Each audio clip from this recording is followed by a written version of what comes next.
Hello, and good afternoon. I've got another extra stream for you this week. Today we're going to play a game I've been waiting for a couple of years. Bounty Star, the Morose tale of Graveyard Clem. Now, I first heard about this game, actually, while I was streaming Snatcher with Mr. QLexus. We were crawling around in the underground after the encounter in the hospital in that game. We were discussing mecha series and a rare handful of Western developed mecha series or produced. Talked about some movies like Robot Jocks and whatnot. And I did a little web search for, Western mecha. And it turned up this game. Which I'm actually not sure where the studio is from, but it is a Western mecha in the sense that it is a sort of new Old West story with mechs. This is from a studio called Dino God, and there's a little bit of a story behind it. So basically, I added this game to my wish list in 2022, I think it was. And it was originally supposed to come out in 23, and it was considerably delayed, not in no small part, I'm sure, due to what some people call the Annapurnacalypse. The publisher Annapurna Interactive, basically at one point their entire publishing staff walked out. It's not strictly a game publisher, also like a film studio, and it's got other branches, I think. But basically, their entire video game publishing staff walked out due to disagreements with the owner. And,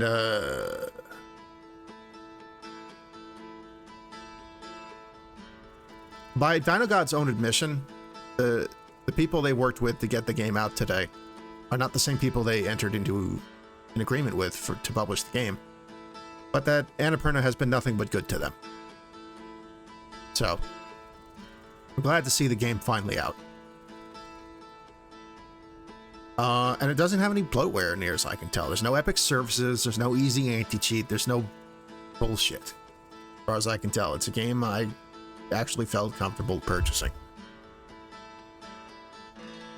Now I'm sure that doesn't matter to some of you. But oh, that's fun. Okay, this is the studio is that's funny. The game is set in oh, a cheer. Hey there, Fox. Hey, a bit. Thanks for the bit.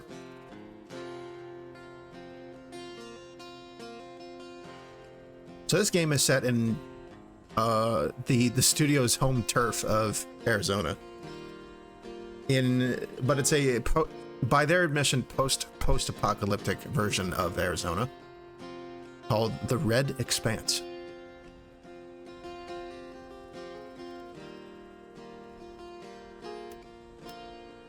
Let's get into it. This game is a combination of a mech action game and a farming sim. And I don't really play farming sims, so some of this will be new to me.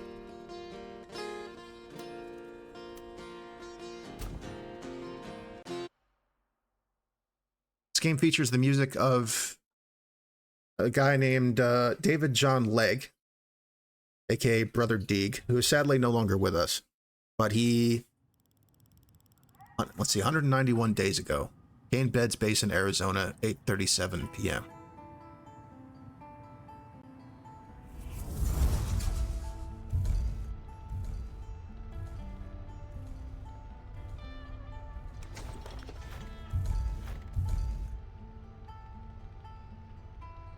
Check in, you rodeo clowns. How's it looking out there?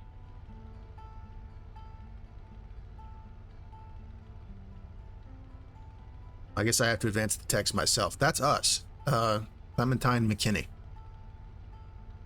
So Brother Deeg is was a Delta blues musician who using his music was one of the first things that Dino God decided on for this game. They reached out to him and selected like 14 songs. And Unfortunately, he passed away in March of 2024 before this game's release. But what I've heard of the music so far is pretty good. Nothing here, boss. Nice and still. Mostly quiet here.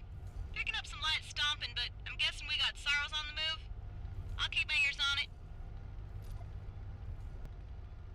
Solid copy. Quigs? Actually, I got some unusual particulates in the air to the south of Short Spire. Leftover pressure from last night's duster? I'm seeing it too. Got some thermal noise, but... Alpha, this is Trimony. Return immediately. What's up, Jake? We got unknown vehicles. No IDs, no chatter. Definitely on vector for Short Spire. I think it might be... What in the hell? Warning shots? Return immediately. Hostile confirmation. Squad, break and approach. Defend location from the inside. Go!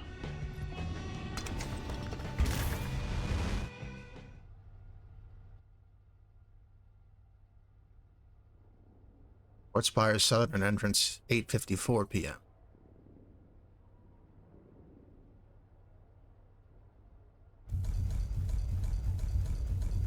Squad, this is McKinney. Where are you? Clem, I'm not sure what's going on here, but it's happening here in Gamble, and it's happening over in Dirk's Gulch, too. What? Why isn't my squad talking? I don't know. I'll look into it. But there is a huge amount of heat from the front gate of Short Spire. Get there, but be careful. You might be on your own. God damn, what is happening?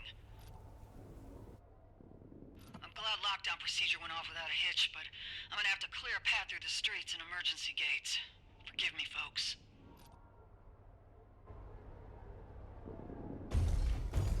Let's see. Move the Raptor with left stick and control the camera with the right stick.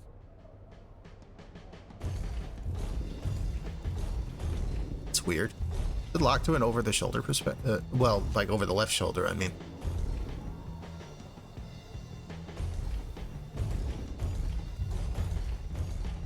Click the right stick to, I didn't know until like this week that they recommend a controller for this game. So we're gonna see how this goes.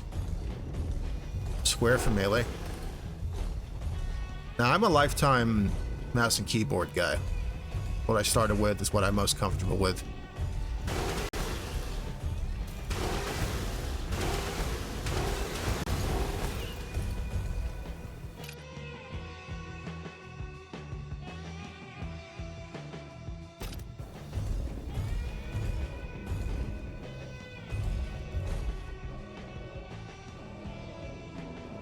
Oh, can I break this? Yeah, okay.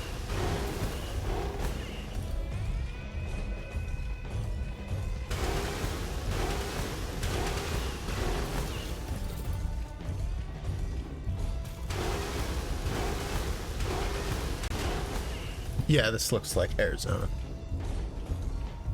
I like how all the cars are real old looking.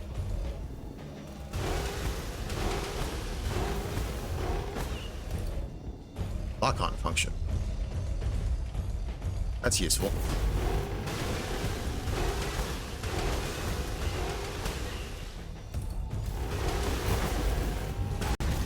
Ouch.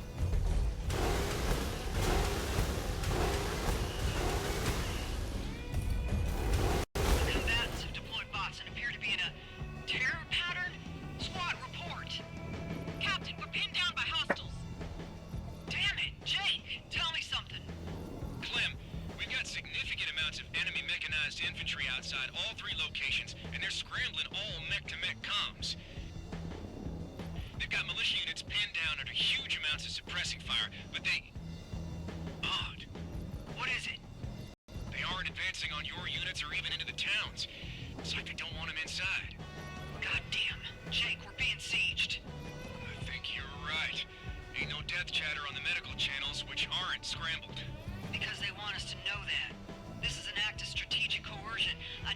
stop this now.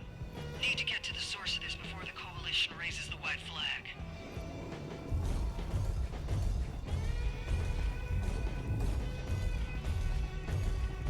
Starting to wonder if this is going to be anything like Firefly. This Raptor is equipped with a cooldown repair. When used, it provides moderate armor restoration, but needs some time before it can be used again.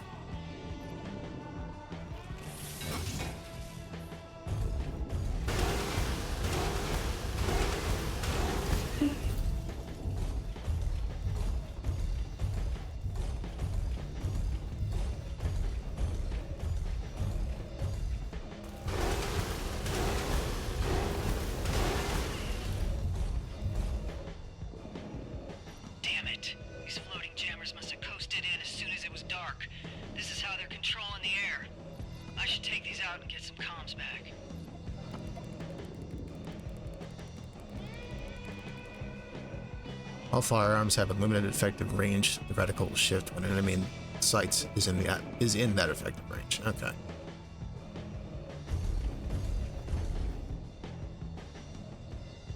Aim with L2, shoot with R2.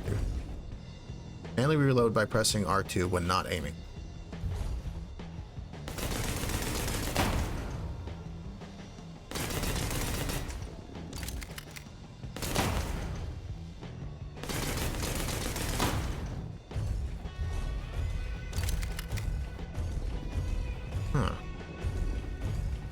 Do I not have limited reserve ammo? That would be cool, if so.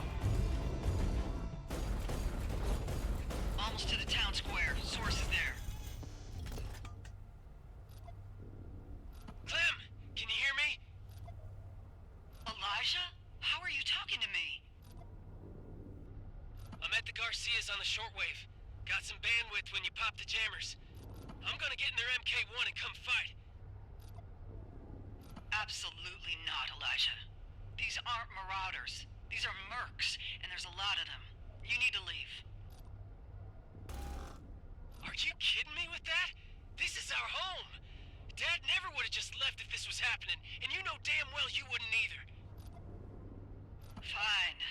Get on the emergency frequency and tell everyone to maintain the lockdown, and that I'm dealing with this. Do not get in that raptor, or I will kill you myself before they do. Goddamn, Clem. Roger that. Get him, sis. Huh. I will. Now shut up. They were pretty hush-hush about the story for this, leading up to the release. Mostly I just heard about gameplay. Oh, no fall damage.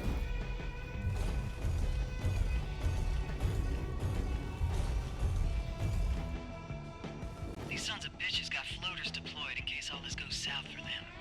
Have to get rid of these two, and I know damn well they're gonna shoot back.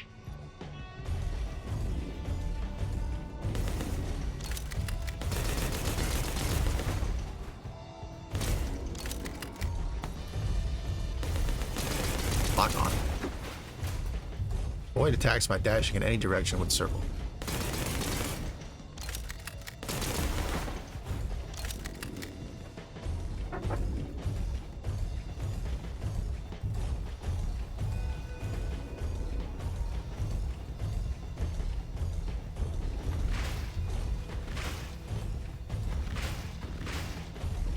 Really like how the mech looks and the weapons. Some nice visuals in this game for the tech level it's at.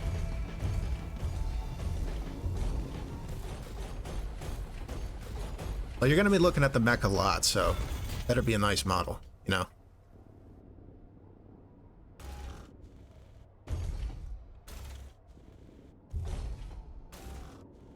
Well, I'll be damned.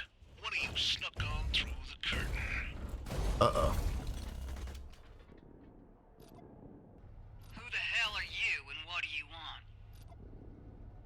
The name is Samuel Standage, my dear. It appears you are, Captain Clementine McKinney. Pleasure. I've come here to make a proposition to your formidable and resourced coalition.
intention of doing anything peacefully.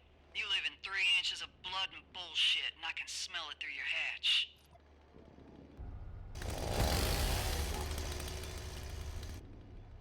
Remove yourselves, or I will do it for you. Enemies with a blue bar have stability. They will take damage from attacks, but not react to them physically. Stability is reduced by damage. Once depleted, the enemy will react to attacks normally. Huh.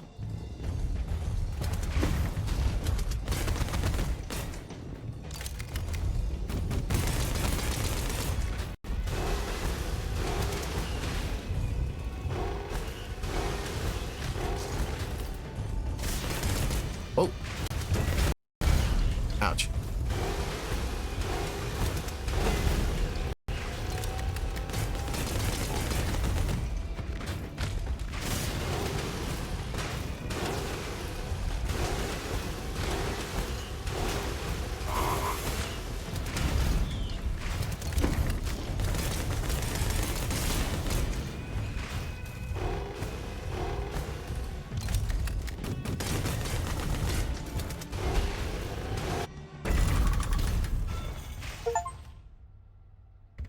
Completed the prologue.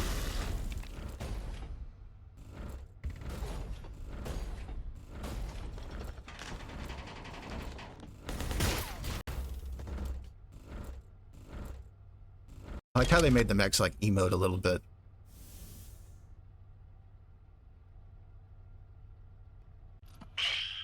Looks like I underestimated you, ma'am.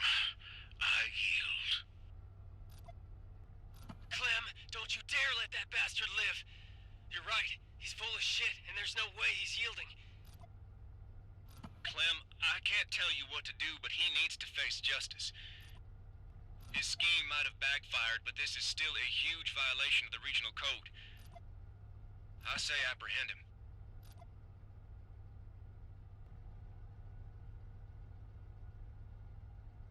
We're not killers or lawmen. We are protectors, and he is defeated.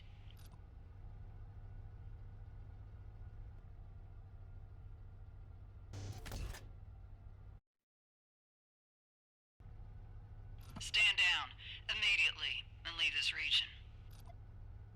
If any of us ever see you in a raptor again, you will be gunned down. You are as intelligent as you are benevolent. Shut the hell up. Just leave.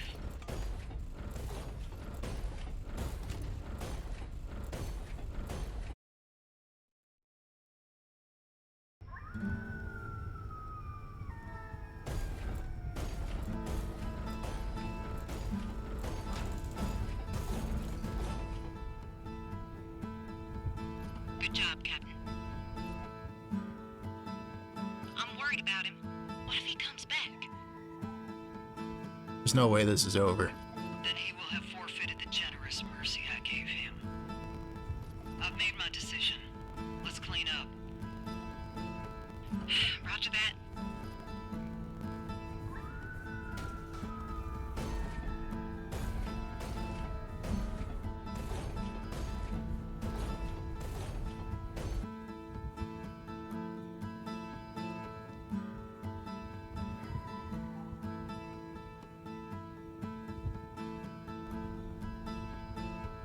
Clem?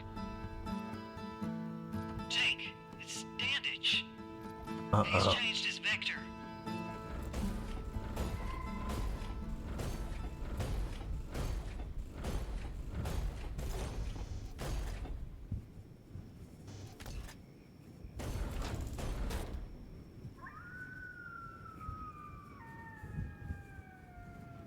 What is he doing? One last thing, ma'am. While you are a very talented soldier, you are not a particularly good protector.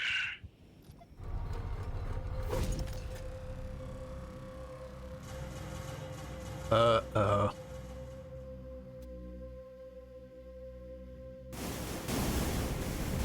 Oh, shit.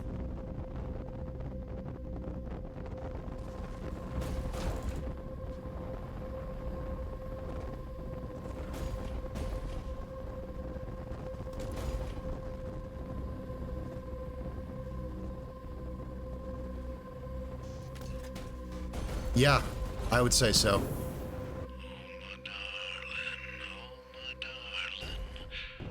My darling Clementine, you are lost and gone forever.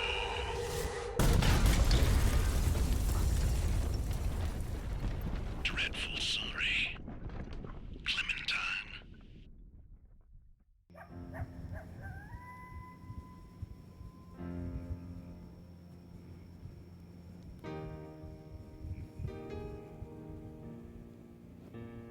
Jesus.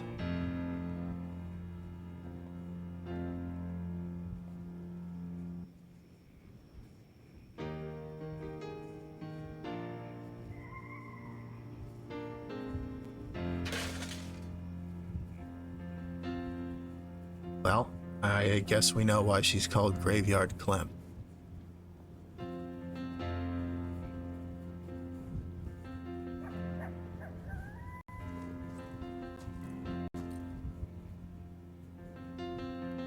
She spent 3 days burying the dead, first with a raptor and then by hand, damn near catatonic.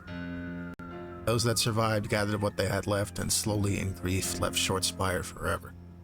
As the heartbroken and angry walked past the silent gravedigger, a new figure was born in her place, a vessel for pain and loathing too large to imagine. Graveyard Clem.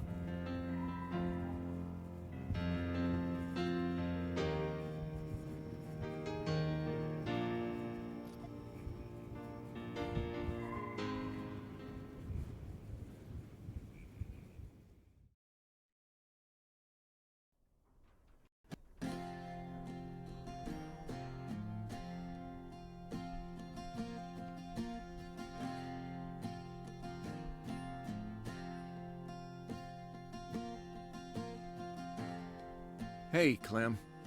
I can't imagine how much you're hurting, even after all this time. And I can't imagine how aggressively you're taking it out on your lungs and liver. I hate it, and I want to help. We just repossessed an old garage and a junky disassembled Mark II. Got a lucrative job, too, just sitting here. You'll have some feelings about it, but I promise it's a good one. All of it's yours if you come to the Red Expanse. I need to not bury you in the middle of nowhere with nothing in your stomach. Please come. P.S. Still looking for Elijah, but you doing what you're doing ain't helping. Marshal Jake Trimony.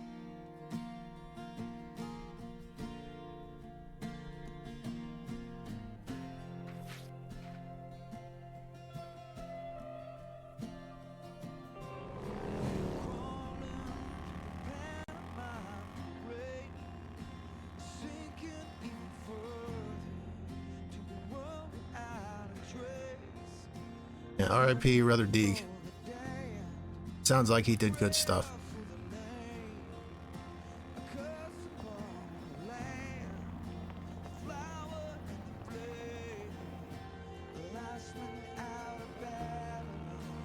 I like that bike.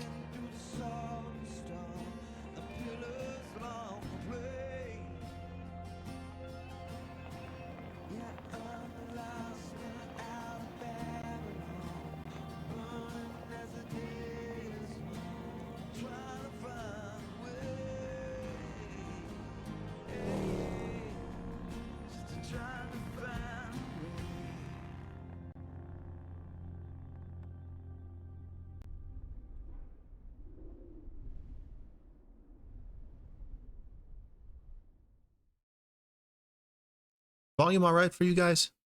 Sounds like I've made the game a little too quiet.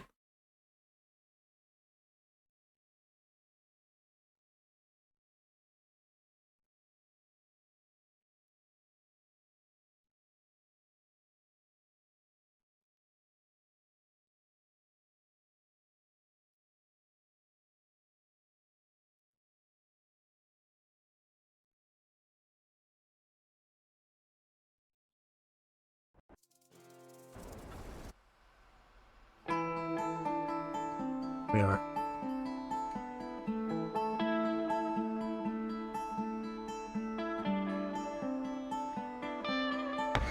Hard to imagine what it might be like looking at one of those again after all that.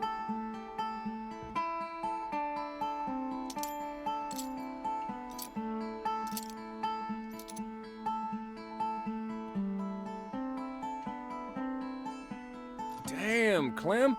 You put her together in no time at all. How long did it take? 5 hours and 17 minutes. 47 minutes longer than it should have taken. I see. There a problem in the guts? Oddly, no. It's from the scrappers, but it's still a Mark II. Got much better oxygen diffusion, simpler input-output mechanisms, and is built for modification. So what was the problem? I was the problem. Too many times I was staring at something wonderfully simple and thinking, it can't be this easy. What mistakes have I made? And then I gummed myself up. Put together more military raptors than I can count. But becoming efficient then and there cost me 47 minutes here and now. I find that irony infuriating. Well, it's done now. It looks terrific. It is. This girl can carry 2,700 pounds of stainless steel death and maintain a strafing speed of 22 miles per hour. Every combat system interlocks perfectly with the endoskeleton, and she's got over 3.5 inches of plate on every joint, bone, and instrument. She's magnificent. Fingers crossed I can actually get inside and... Never mind. Got good news for me. Let's get some fresh air and talk.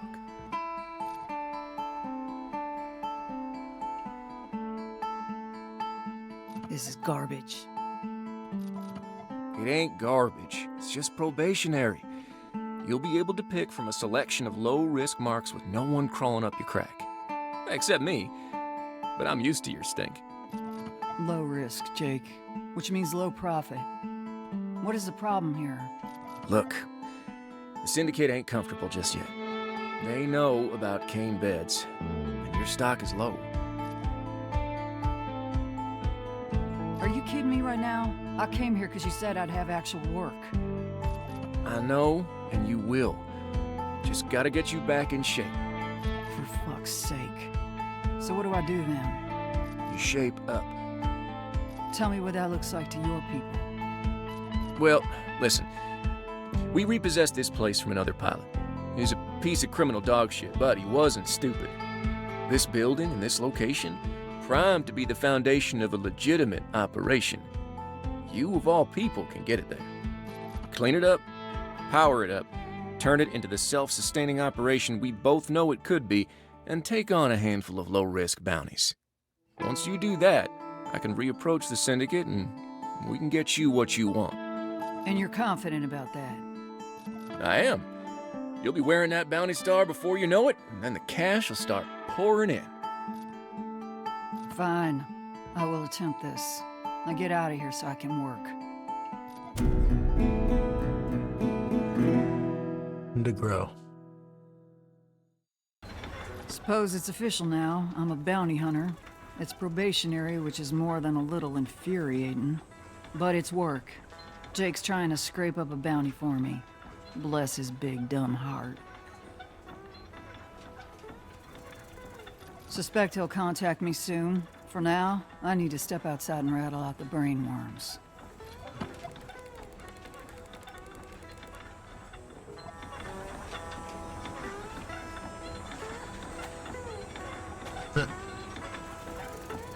Or if there's somewhere to target practice around here.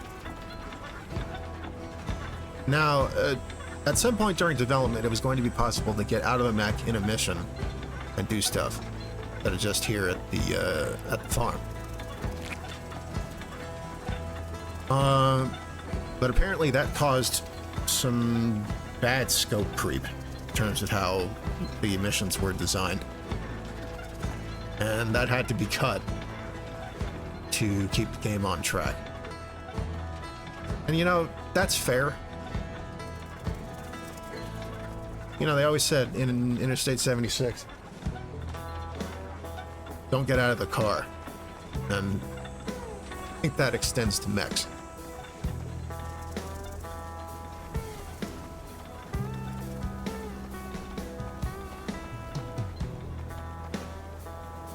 More so. Yeah, fair enough. Harvest some cactus.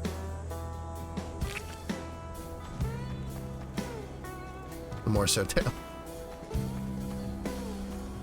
Speaking of harvesting food, I'm going to take a minute to eat some lunch. I will be right back.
I'm back. Let's continue surveying our new property.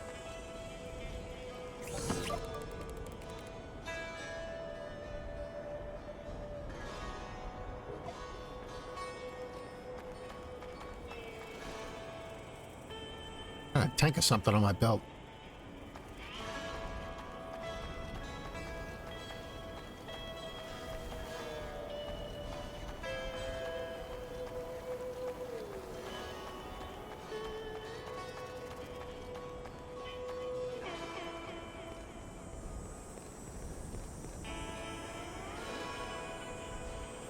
So nice of TK Paha to leave you his farm. Yeah, kinda. Can't even read these signs.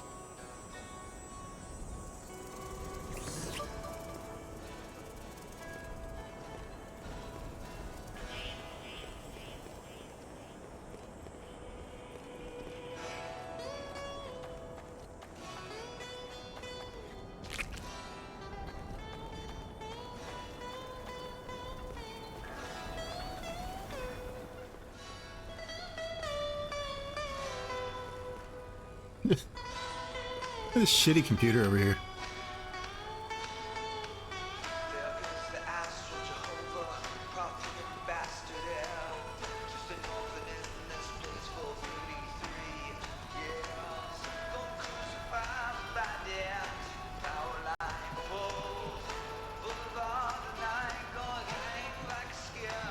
Did it have a handle? Oh, it does.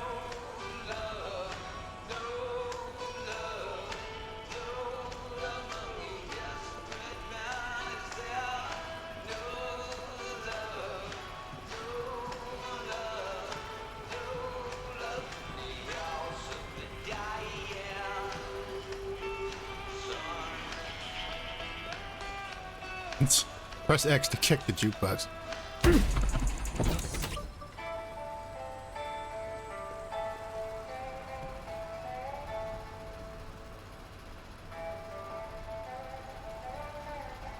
That's true.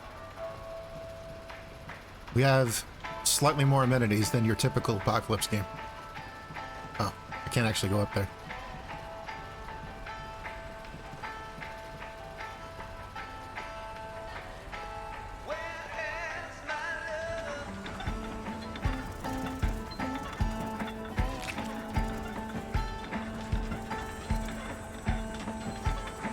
Sure, I can hit those from a little further away.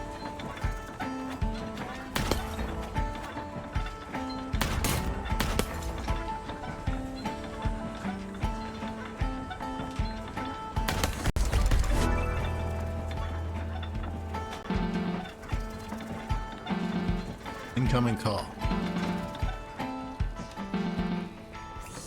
All right, Clem, I'm prepping a bounty for you. Looks like Cleet is looking to trade some curio for a quick and dirty bot cleanup at one of his old ranching spaces. That is wildly auspicious. Ah, it ain't. Cleet has adored you since your screaming match about motorcycle engines. Help him out and get paid. All right, what's my next step? Hang tight. I'm doing the paperwork. When the bounty's ready to go, I'll send it over. You can pursue when you're prepped. Meantime, do what you gotta do. Well, yeah, you're right. She does shoot lefty. I didn't even think about it.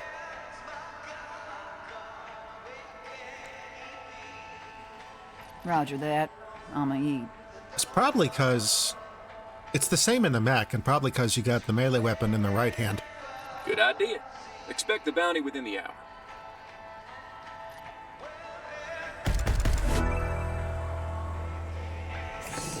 I'm starving, and it's bad luck to get in a raptor on an empty stomach.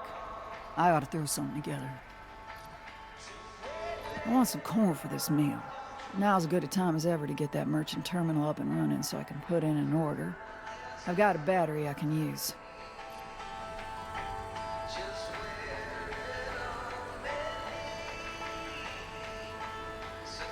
Just a car battery.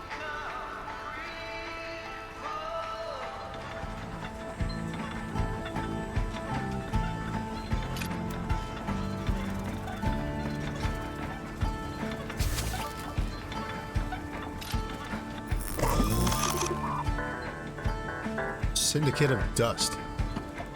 It's the corn, yeah.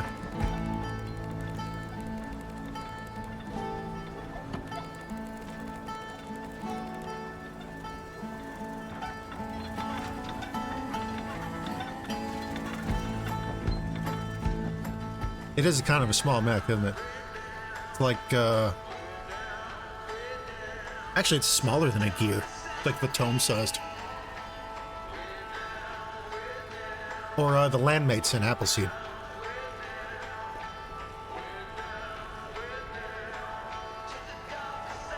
Let's go shopping. Buy some corn.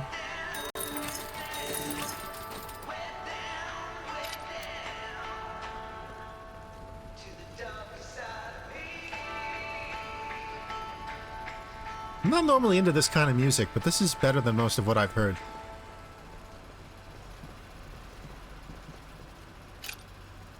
We have to cook. Yeah, it's finally out. I can't remember if you were there for that, Fox, but I first learned about this game while I was in the middle of streaming Snatcher with Lex.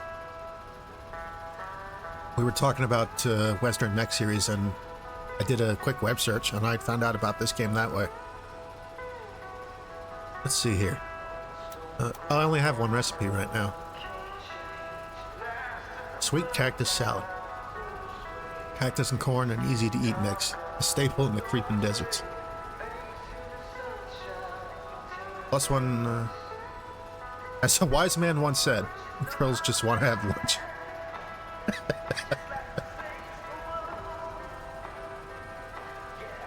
Plus one mechanism speed, plus one thermal regulation, plus one fortune. There's a shortcut to just buy what you need from this menu.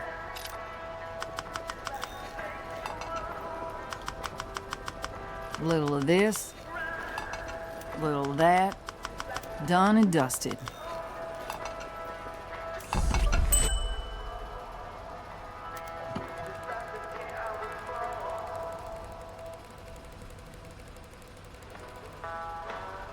Okay, one meal at a time.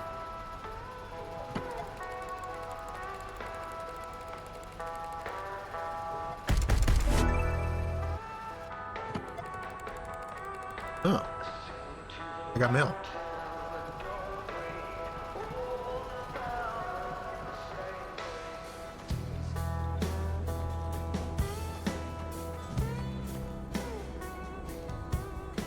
Huh. It's a pretty respectable pile of books. Looks like it was sent to the previous owner. Well, he's behind bars, so they're mine now. I'm gonna put these away.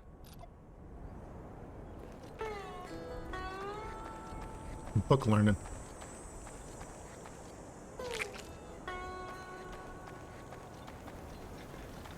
Wonder what books we got. I wonder if I can read the books.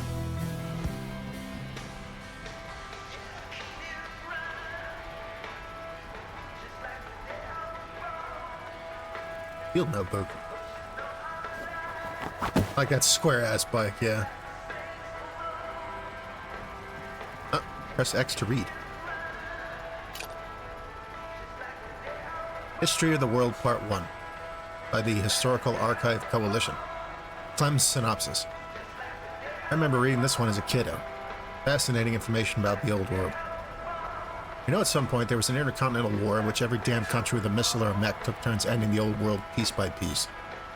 By the time they all ran out of killing steel, the coast looked like the moon and millions were dead. 100 or so miles off, every boiled ocean became a no-life zone. This triggered mass migrations all over the world, not just in the States.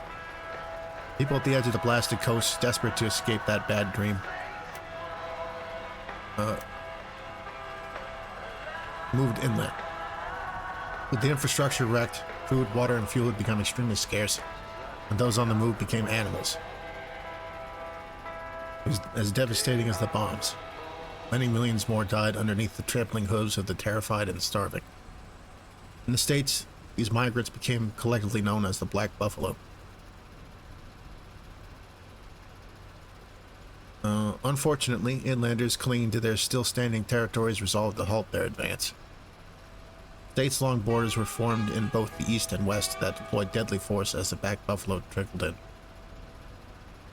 With their infrastructure far less damaged by the war, the inland states maintained a cruel advantage over the herd and massacred them for years as they approached.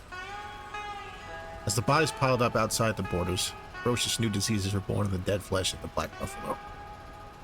Eventually they jumped the border, quickly swept through the inland, where it spread like brush fire to the rest of the world, carried by those believing they had fled it. Within a few years, humanity had been brought to its knees. And finally, it was the creeping deserts. With entire species reached by the buffalo plague, ecosystems collapsed left and right. Forests wilted, lakes dried up, cities turned to dust. The scorched, infertile hell of the blasted coast promoted new desert that consumed not just the states, but China, large parts of Europe, and the remaining green spaces in Africa. I believe the only reason the planet survived is because she got her ozone back.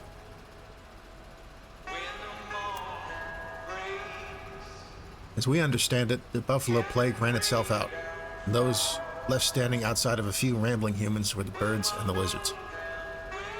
And if the bones have taught us anything, it's when you let those two critters inherit an earth, they become kings. Ferocious, screaming kings. We call them dinosaurs in the ancient world. Okay, so dinosaurs came back. It was the return of the dino that revitalized humanity. We reemerged from our holes, meek from the consumption of weeds and insects. Once again find beasts large enough to feed a community. Our primitive cunning reawakened, and we found ourselves bringing in enough food to flourish. Oddly enough, we have no idea how many years passed between the end of the buffalo plague and reemerging. Speed of evolution in old world books would indicate it must have been tens of thousands of years. But the state of things we found buried in the sand contradicts this. Something just doesn't add up, and we still don't know what's missing. Probably never will. With our numbers coming back up, we eventually ran into each other, which was crucial. But serendipity is a tricky lady. Not everyone had crawled out of holes. Some had found refuge in the city ruins, still grasping some knowledge of the old world. The cave folk and the ruins folk would often fight, but the places where both sat at the table became populated areas. Humanity retook its place on the ladder from the seat of those civil communities. Didn't seem to take long before we were socially sound. Setting out on the trail of the dinos, these new migrant groups would resettle out in the creeping desert wherever sustainable dinos brought them. Some followed the plant eaters who dug for water instinctually. Instinctually. Some followed the meat eaters who left behind scraps, and some moved with the lumbering herds of sorrows, living in the shadows of the titans as they carried life with them. After making harmony with the struggling but living new ecosystem, distinct groups, united by culture and family, inevitably formed settlements throughout the desert. Over time, we found ourselves farming, making hunting guilds, even started writing laws again. As humans placed solid roots in the new world, it was only a matter of time before we began to dig for remnants of the old world. The ruins folk understood where to dig, and the cave folk knew how. It was due to these archaeological efforts that we began to re-understand the past. Under the sand, we found books, art, vehicles, appliances, mummified remains of the old world, and guns. Most frightening of all, we found the mechanized warsuits of the late 21st century, which we would come to call raptors. We didn't originally know what to do with these, or how to make them run for more than a few minutes. But as culture and technology evolved, we eventually got a grip on electric water, or hydrogen. And vehicles were reintegrated into the world in the form of small all-terrain vehicles and crude work raptors. Here we are now, many more years forward into the rebuilding of our civilization. Humans have ushered in an era of tenuous prosperity. Settlements now pepper the world's deserts. We are connected through commerce and a low-bandwidth communication network that transcends the vast stretches of desert between us. We farm, we herd animals, we produce and sell goods, and unfortunately, we fight. Let's see. Raptor Field Manual.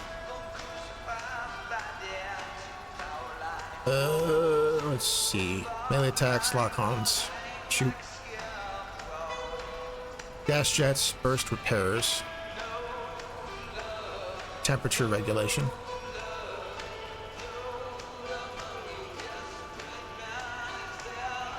Oh, interesting. When very cold, the rate at which a raptor fires and reloads firearms is increased. And when very hot, the rate at which the raptor performs melee attacks is increased. Okay, so there is a reason to run at high heat. I was wondering about that.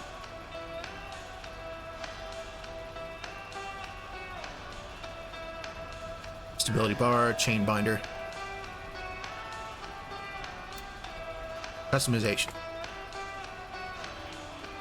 Hit points, move speed, mechanism speed. Okay, that's cooldown for your support systems. Thermal regulation, fortune, melee damage, firearm damage.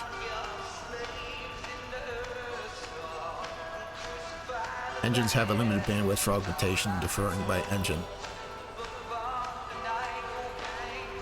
Note that there's distinct augmentations available as a pilot that will raise and lower the default temperature of the Raptor.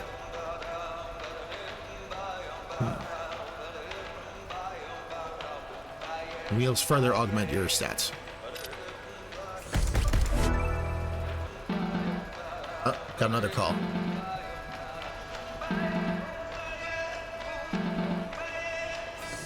You're all set. I've sent over the bounty, and you can accept and pursue whenever you're ready. Copy. Be safe out there, prickly pear.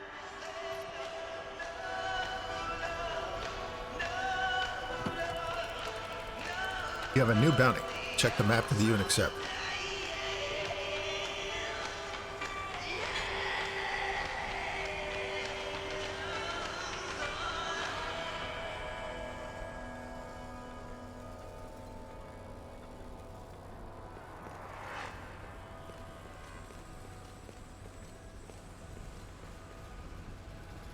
Here is the map.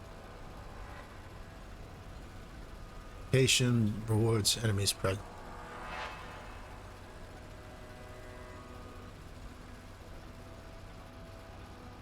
Enemy types, floaters and siegers. Subtasks, destroy 5 bootlegger crates, take no damage, complete the bounty in under a minute 30.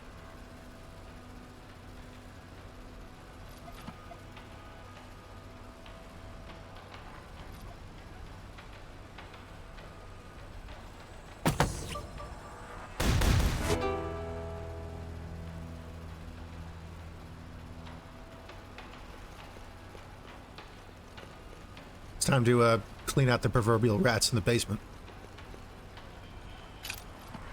Let's see here. Armor cutter.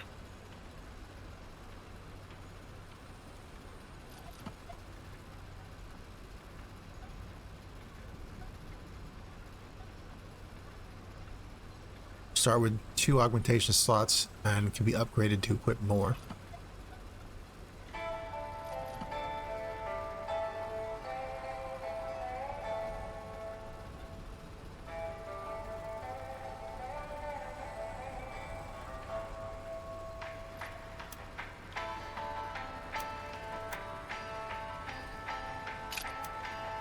That's all we got for now. Let's see, we got dash jets. First repair. Only 3 uses per combat. And then we got a revolver.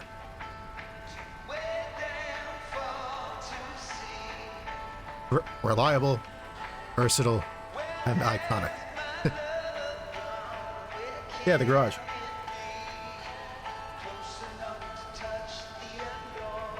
Is that a reference?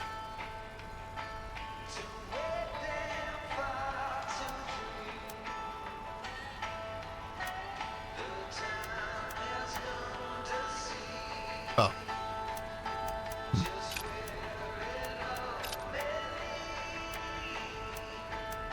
Oh, okay, I got 3 support system slots. Nothing to put in the last one, though. And a melee trick system.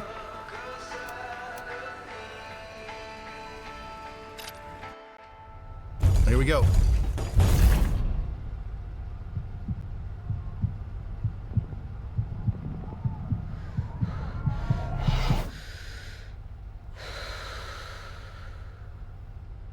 Have you never been walking?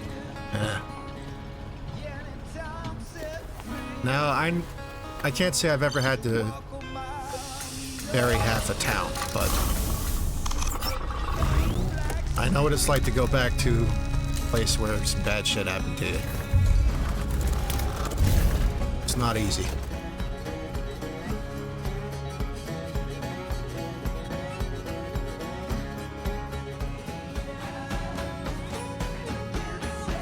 Bounty Star. Morose Tale of Graveyard Clem.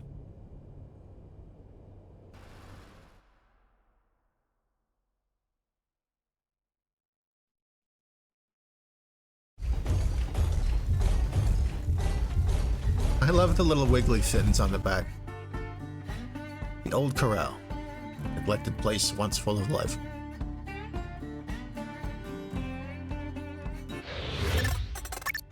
Haywire Secbots. Rogue floaters.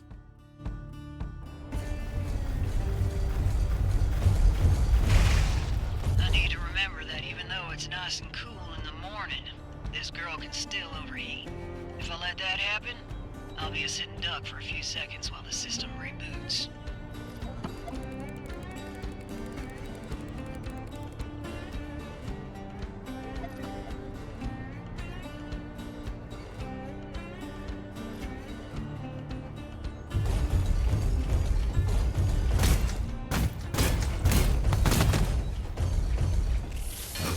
Ah, shit, I wasted a repair.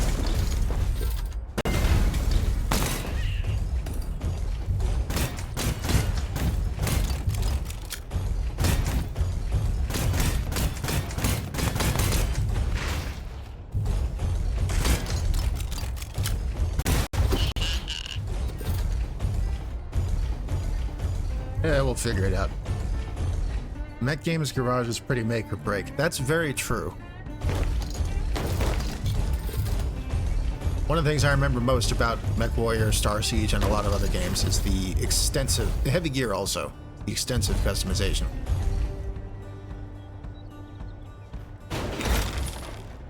Huh. Official entry in the Red Expanse Almanac, written by and for its people.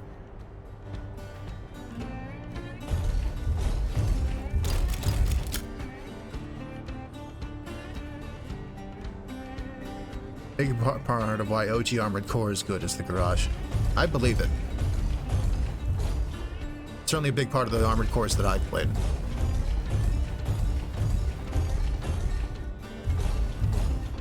I'm probably forgetting one. We got, let's see, MechWarrior, Star Siege, Heavy Gear, Armored Core 4 Answer, one that I played.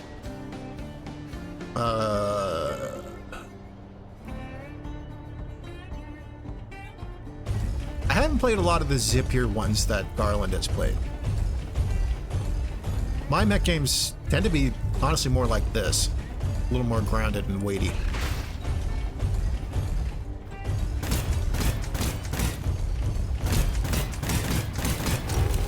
Oh.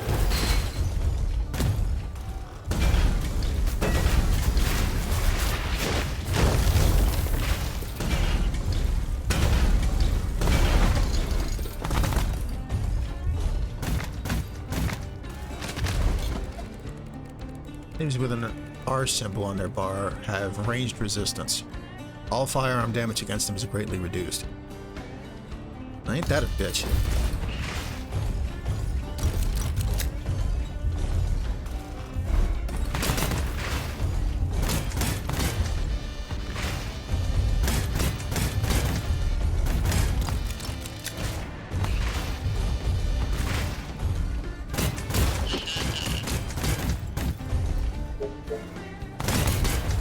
Wait a minute.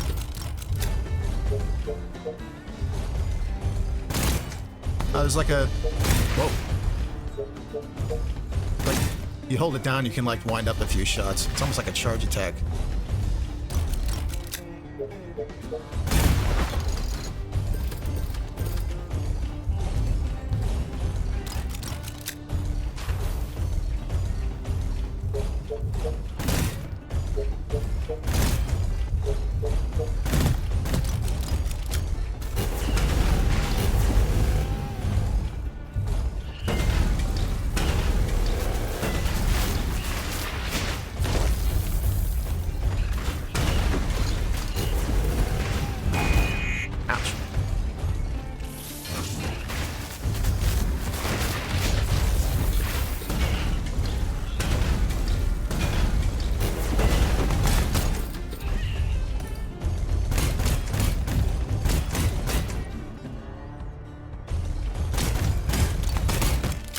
Doesn't seem like X does anything yet.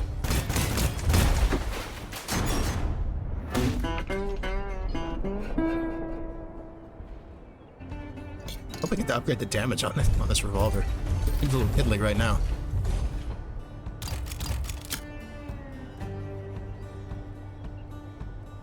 This can still break some crates.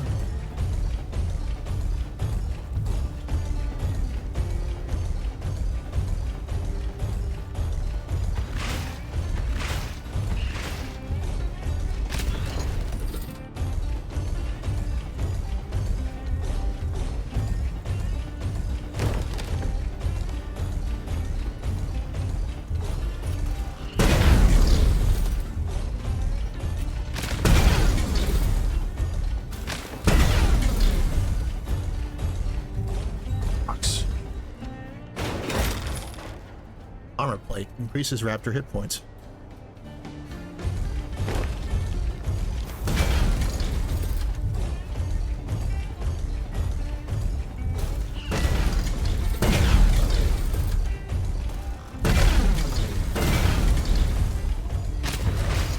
Oh, you just walk into those. That makes sense.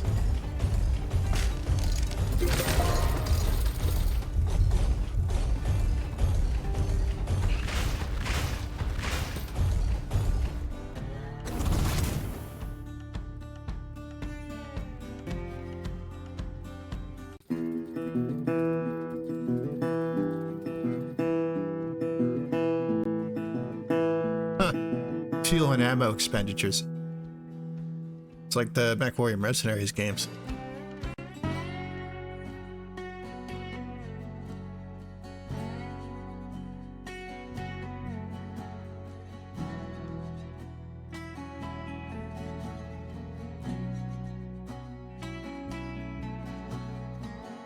Howdy, Journal.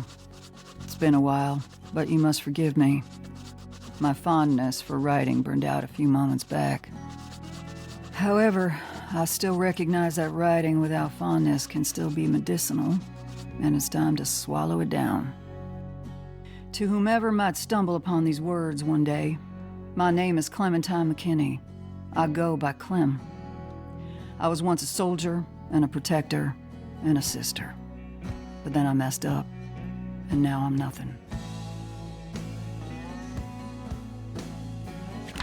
I tried to just fade away in the middle of nowhere, hoping all memories of me would become dandelion seeds on the wind.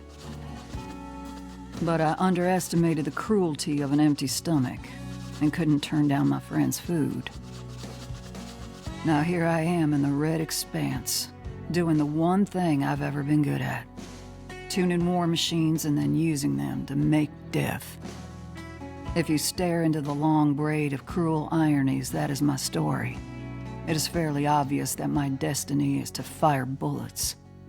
Fingers crossed I can put on a star and hijack enough coin from the incompetent law that I can slide on past here and into the next abyss, cash in hand. It's barely a teaspoon of hope, but it's still hope. I should get on out of here and get paid.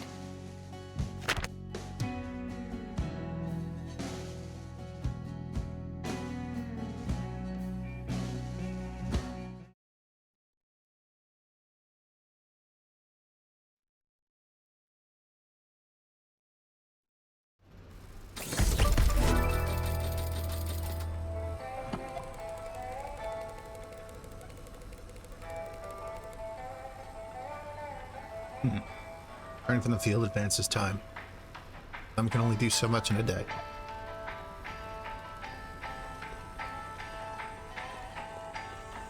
More mail.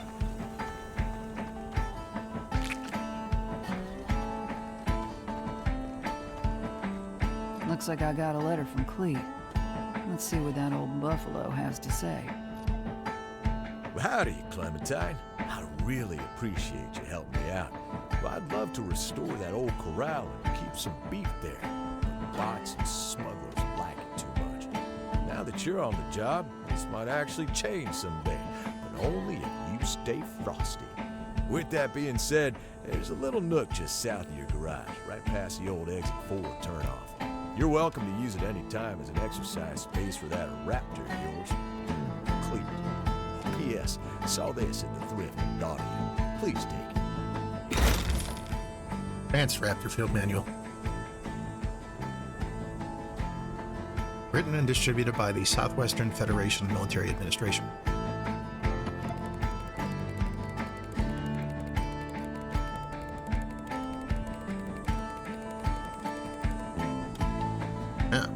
There's a testing ground.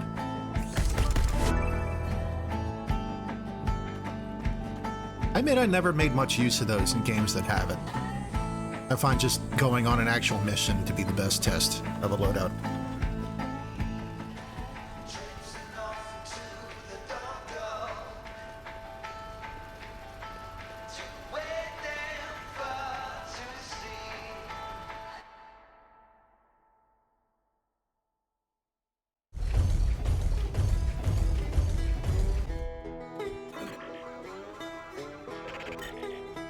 Loading training software.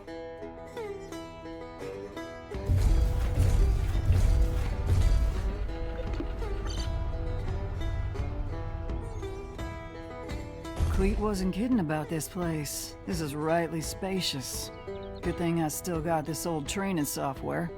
We'll just leave it on while I'm here. Busted up bots wandering around here will make good dummies, too. Looks like I owe Cleet another drink.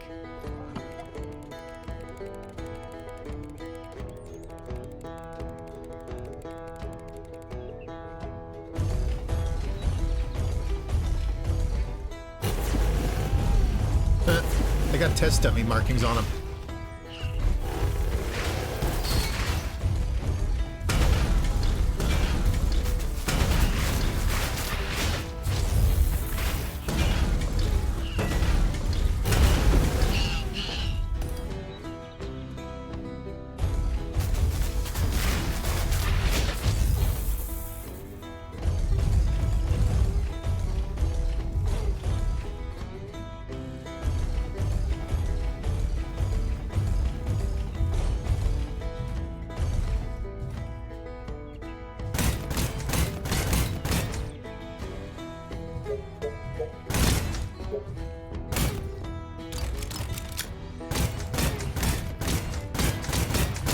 Scrappy, you killed Donkey.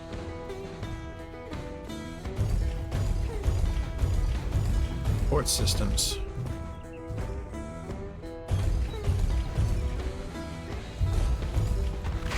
Fine, I just got the jets and the heal.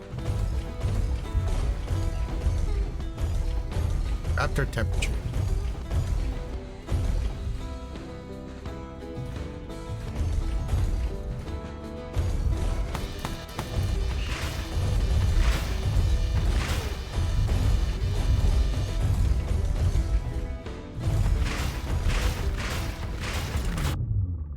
Okay, so boosting will eventually overheat you.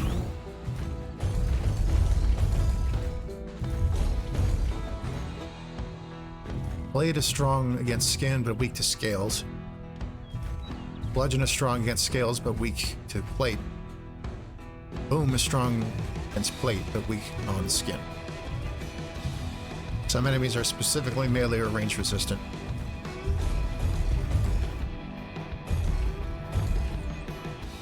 I like this track especially. They used it in most of the trailers.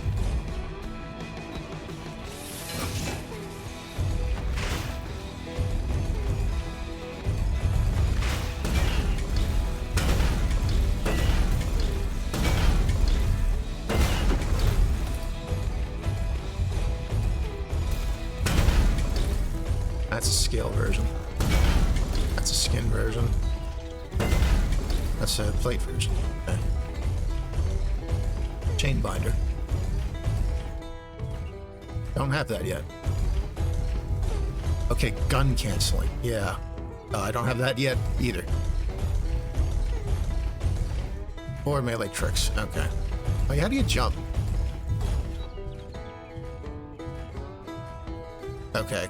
Jumping requires specific subsystems. Got it. I presume that's what X does eventually.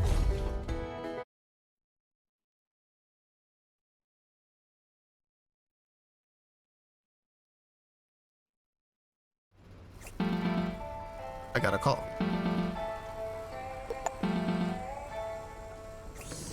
I've got your first live one here.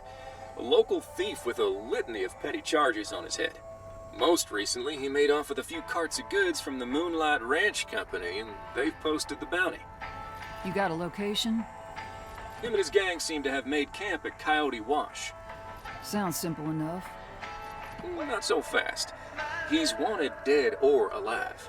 Dead is fine, but alive means more in your pocket. If you don't have a chain binder on your raptor, now's the time to rectify that. Understood. I'm on it. Back in the Beast. Looks like I completed chapter 1. Saw an achievement pop up. New items are available at the merchant terminal. Flashing lamp will always indicate this. If I want to bring in live marks, I'll need that chain binder. Unfortunately, that ain't out of the box raptor equipment. I'm gonna build one.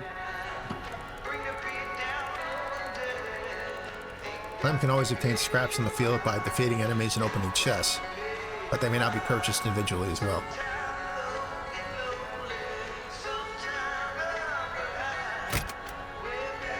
Let's see, blueprint for... Ooh, recipe for cactus tostada.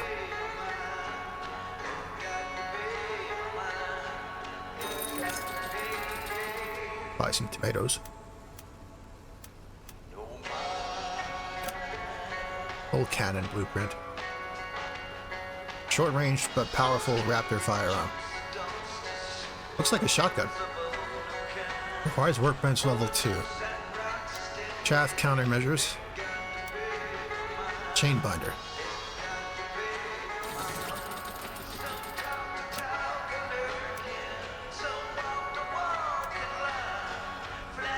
Carbon fragments. Man-made trinkets. Mechanical bits. So these are like general crafting mats in different categories. Powerful solids. Precious liquids.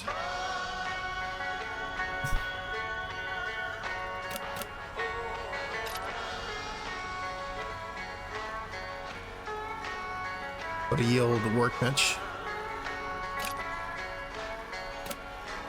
How to make a chain binder. I don't got everything I need yet. It's not too expensive.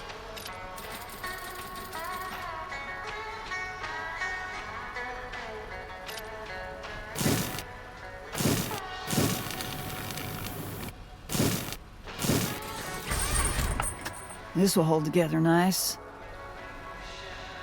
Chain propulsion projectile device used to ensnare live combatants for retrieval.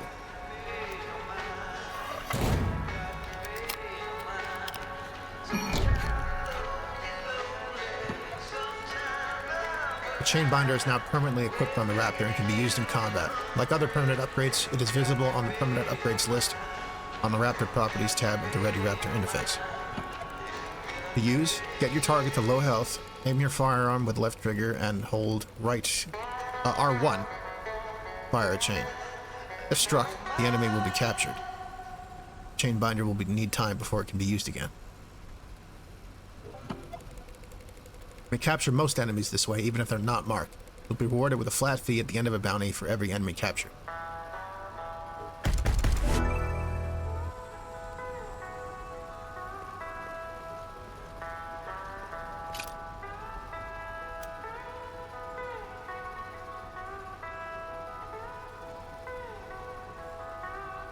That is a scrappy looking engine.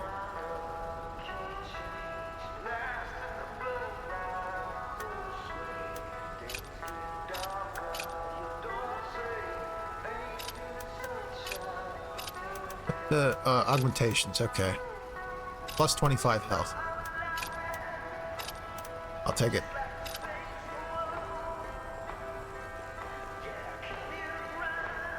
Is that thing fucking 16 cylinders? Let's look at this.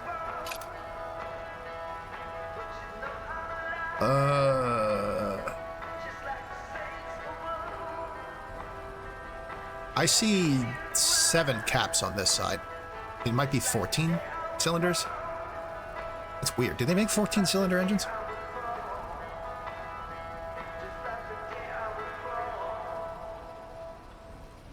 I don't know. What would even have that many? Like old-time prop aircraft?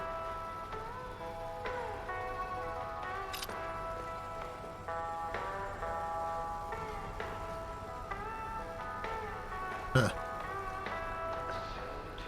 Making me think of that car, Bruce. They built out of the engine from a B-17 bomber.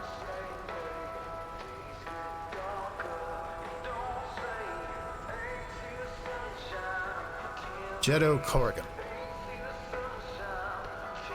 High priority bounty. Jed is the leader of the notorious Basil Creek Runners. Basil Creek, probably. The gang currently squat in a coyote wash. Bring him in whole or in pieces.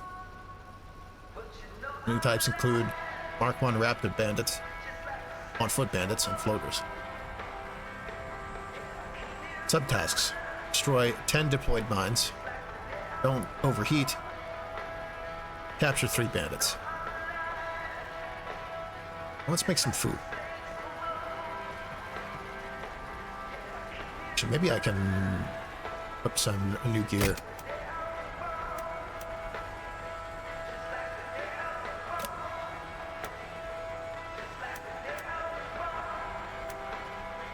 Don't think we can make the bolt cannon yet, but I think we can make chaff countermeasures.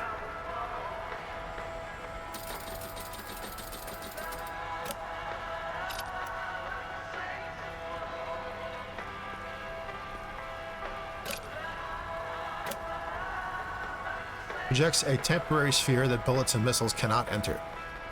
Highly effective firearm defense system. Projects a sphere of magnetic scrap.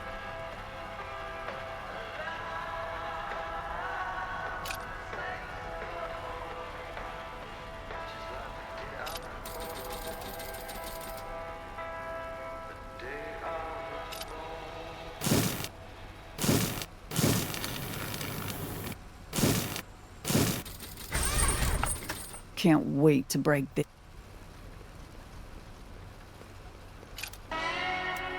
That goes in the support system slot. Down to L1.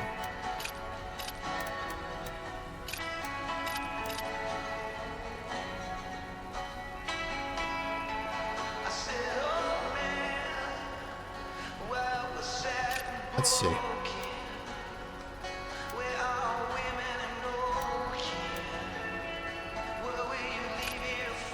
Gotta buy a little bit of more corn.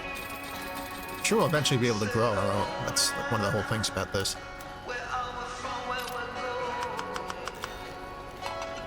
Oh, hydrate again. A little of this, a little of that, done and dusted.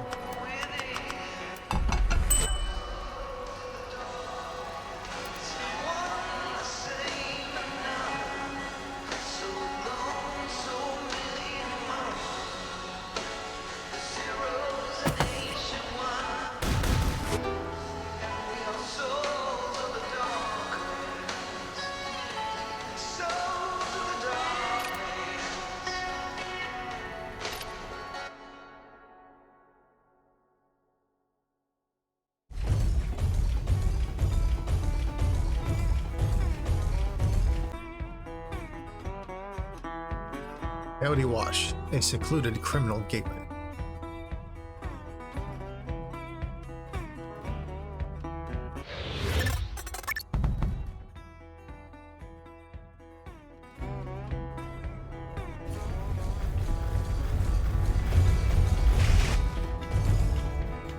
Now that I'm out in the hot afternoon, I need to be extra careful about heat.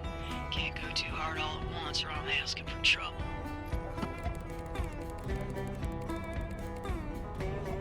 Right. Need to watch my step here.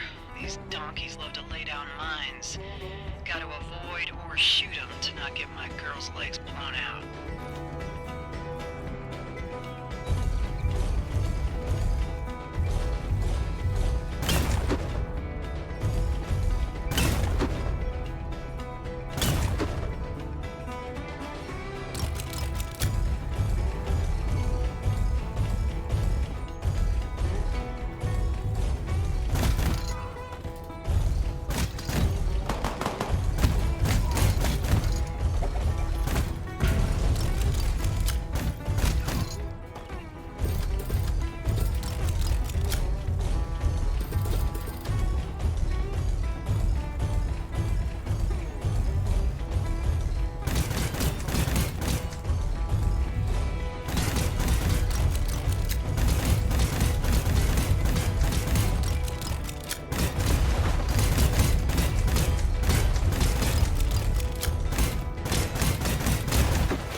Too soon.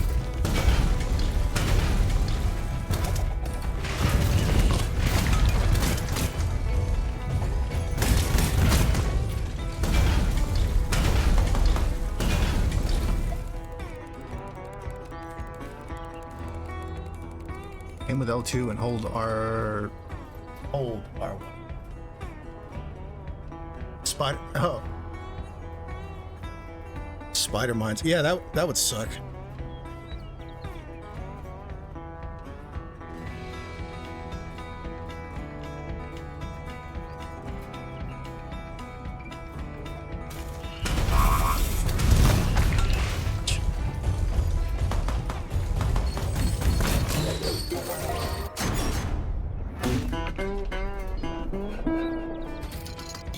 Got him. Apparently I can also capture the dudes on foot. Huh. He fell over.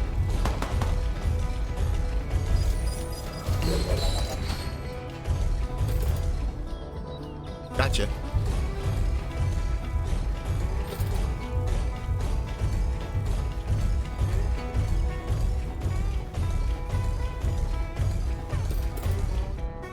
Aren't there like 2 other dudes over here?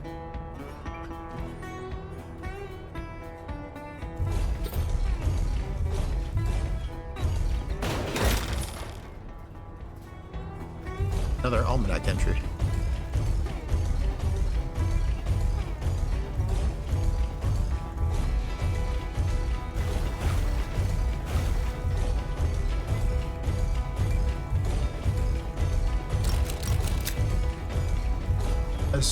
There's a chest up there. Guess I can't get that yet. Looked like a laser bolo, yeah.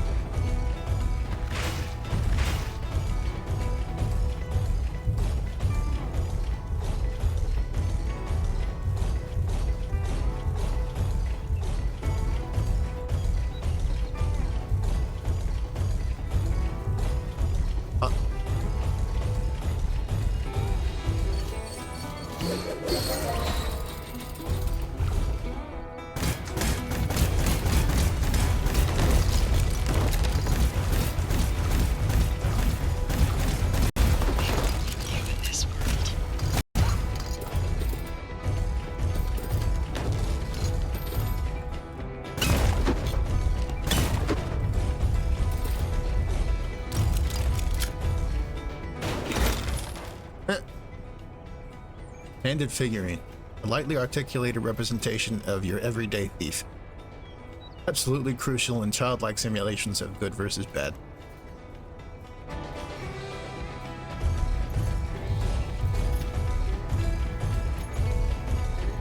Isn't there one more mine somewhere? What if I stepped on one by accident? I feel like I would know.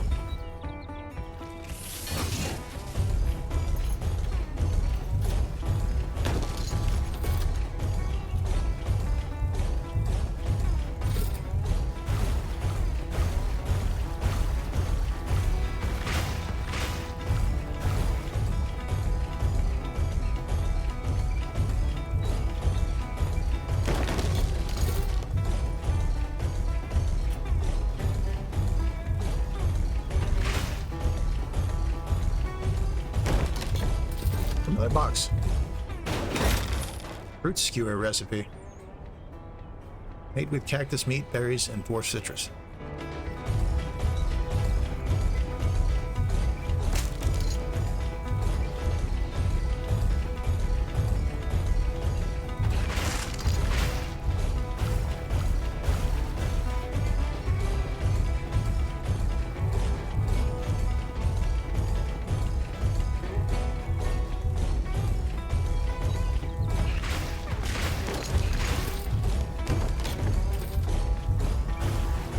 There it is.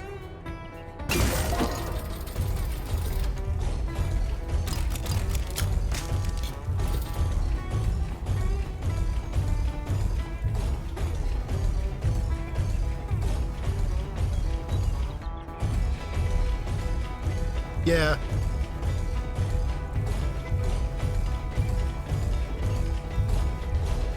Just kind of, it puts too much pressure on the development cycle, apparently, to adapt every mission to being able to do that. What they said.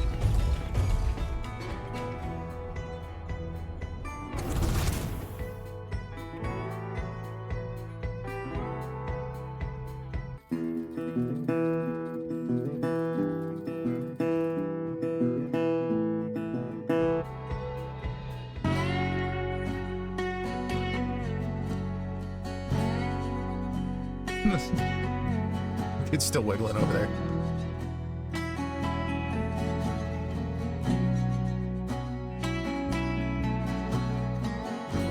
Now that I've been out destroying things for money twice, I am reminded, albeit a little painfully, about my relationship with raptors. I'm reminded about how much love, intimacy, and care that I once had for these things. My fellow soldiers would ask me why my Raptor's rifles never jammed, or why the ordnance never shook loose. What those dumbasses didn't understand is that I'd be in the garage with my beast until the oil burned out, and I wouldn't go to sleep until it was purring like a kitten on the diagnostic chains. I loved every bleary-eyed moment of it, and I really loved when my perfectly cleaned and mounted LM repeaters would cut down an entire line of strike armor before the second formation even showed up. Earlier I felt like I was in a bit of a pickle. Do I load machines of war on principle, or do I lean into the tremendous pleasure and power and let myself enjoy the meld? Because now I feel it's slowly wrapping its arms around me, and it don't feel bad. There's some shame in it, but I'm gonna lean into my beast again, using its plate to cover up and hide my flesh, using its legs to walk up hills I cannot, and using its steel to make a few less bad people alive. Might be the only way to make the universe feel less broken. Fingers crossed.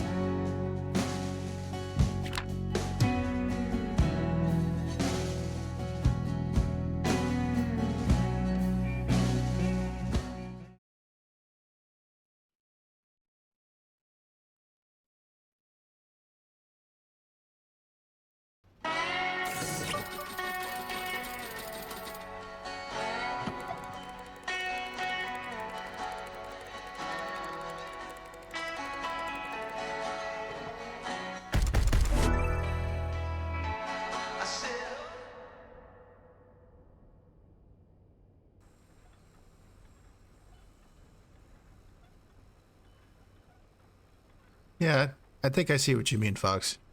He seems like a very... I can be mad at this place that I don't want to be in all day long, but it sure is tough to grit my teeth when it's got a nighttime that looks like this.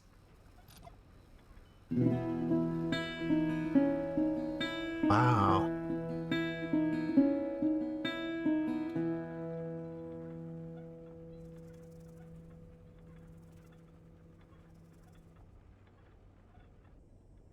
I'm aware of the perfectly boring reasons all this visual phenomena appears, but I like to pretend some moon goddess died in this valley, and this was her parting gift to those that wept for her. It'll never get old.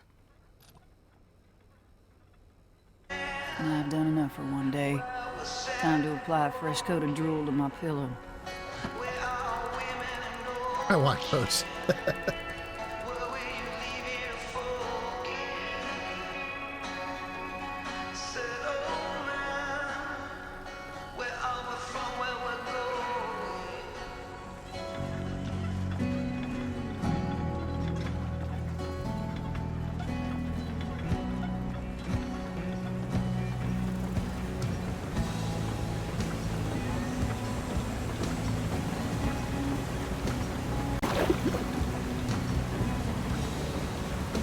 I see, that's what that's for.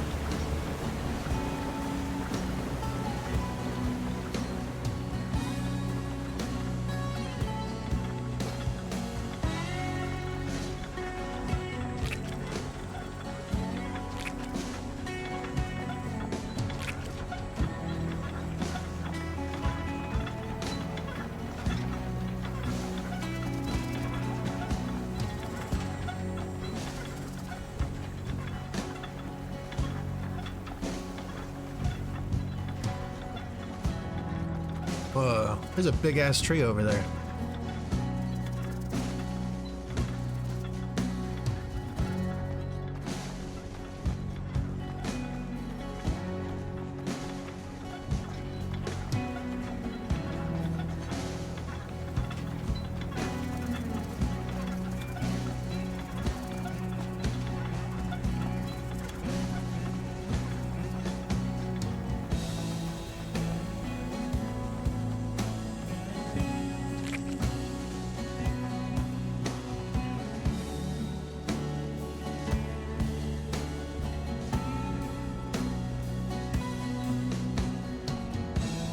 How I know the guys are from Arizona. What? The pink trees?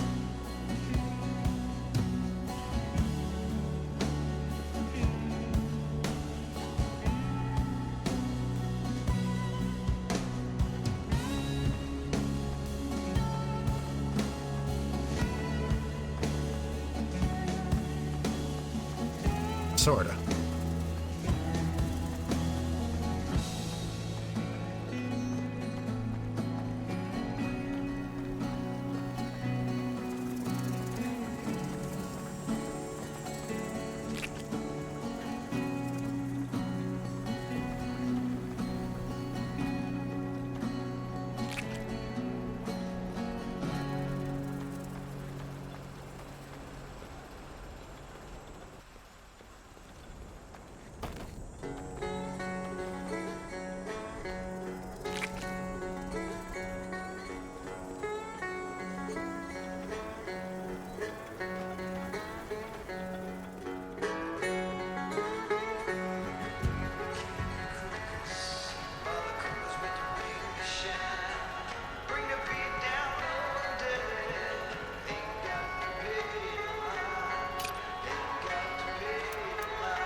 Did not realize that the Forgotten Little Corral was such a resource bed. Now that I know Cleet owns it, that he used to keep cattle there. But he had to pull out when it became very obvious that thieves loved that place. I was unaware that there were frequent surges of fresh water underneath it.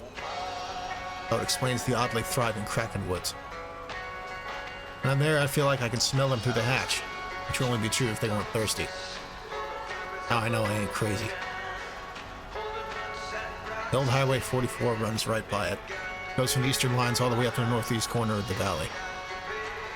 Useless now, but before the Buffalo Plague it was hot with traffic.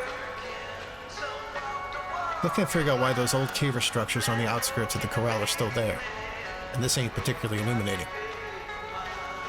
Not surprised to find out that the radio tower there, along with many other things throughout the Expanse, was constructed by the mother and 3 daughters of the Seraph Blackley family. They are widely known as the progenitors of high technology in the Expanse. In addition to building the towers, it was the Seraph Blackley family, women, who built the first generation of bots, laid the groundwork for the data and communication network that is ubiquitous throughout the Expanse. I noticed that the tower also emits high-frequency noise to push off dinos. However, Cleet likely installed it wrong because the noise is weak, and the corral is rife with bones and eggs. Maybe someday I'll buy it off him and start bottling the occasional fresh water.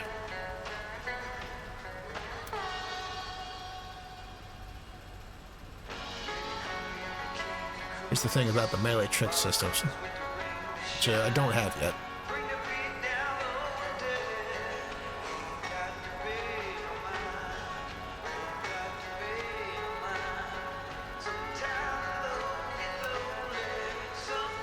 Todiwas is such a fascinating and dangerous place. It's a small, uninhabited clearing outside a thin, water-carved ravine north of Rosewater Bluff. It's nestled up against the basin walls and flanked by huge rock arches extending from the walls down to the basin floor like buttresses. The wash is frequented by criminals moving in and out of the Expanse through the ravine. Surrounding areas are also uninhabited, despite sustainable lushness, as settlers are weary of its illicit reputation. The back of the clearing near the ravine entrance is a group of skeletons hanging from their necks from an arch, endlessly swiveling in the breeze. Wanderers unaware of the location's reputations are highly deterred by this for obvious reasons. Oddly enough, no known criminal has owned this macabre act. I'm willing to bet Big Curio that it was Jake who hung them up, specifically to maintain the legend of the place, which keeps non-criminal types away from Coyote Wash and therefore safe. Anyone approaching the ravine in a common vehicle that doesn't hit a mine runs into this checkpoint. They're twice lucky if the bastards sleeping there that day let them turn around and leave with their life. The elevated structures on the perimeter of the clearing are crow's nests for the unsavory types that camp here between crime sprees. A lot of the roads out here are regularly beaten in by the smugglers, so they're in good shape. The law should really do something about places like this, but they're spread too thin.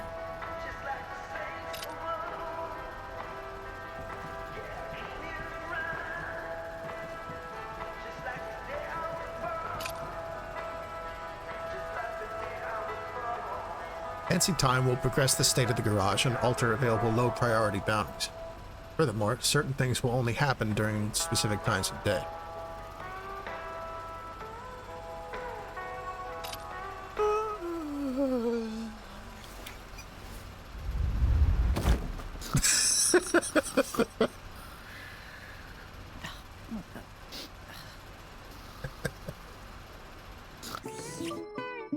Real. Dead. Let's see. Arizona is beautiful, but it's really hard to show that if you're not here in person.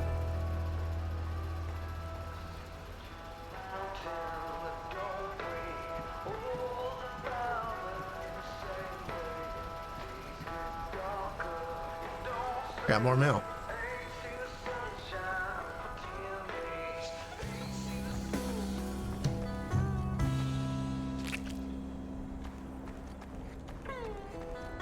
A letter from Jake. He usually calls. Let's see here. Clem, I just had to kick the doors open on a construction guild warehouse that was moving and storing contraband. They're shut down now, but we're in the process of redistributing their high-quality equipment to people that'll use them. Figured you might get some use out of this. Jake.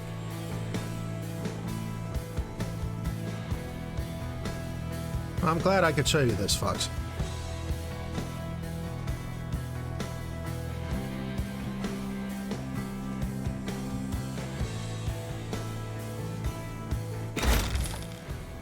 Ah.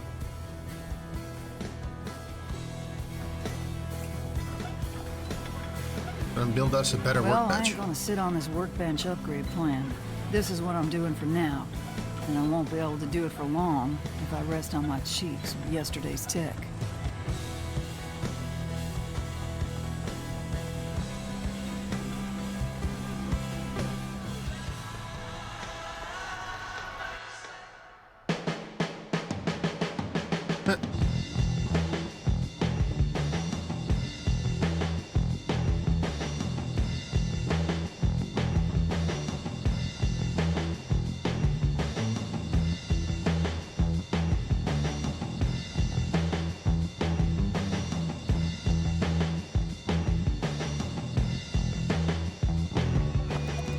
Trying to look a little nicer in here.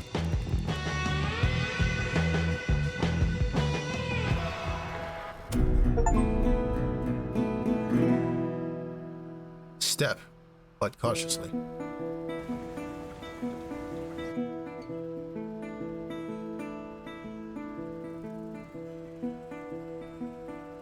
You're not allowed to make coffee anymore. This tastes like you brewed it in a trash bag. Hey, I know my coffee is unterrific, but I am a high-ranking officer of the law. I have deputies that make my coffee for me. I am not at the appropriate consciousness level for conversations with bureaucrats. No shit. That garden could really be something. If you're wanting to push your coin, you could get some corn and some beans going at the very least. Maybe some citrus, even. I was thinking the same thing. As much as I'd love to just order all my food and spend that cooking time on my raptor, that's no way to treat a stomach.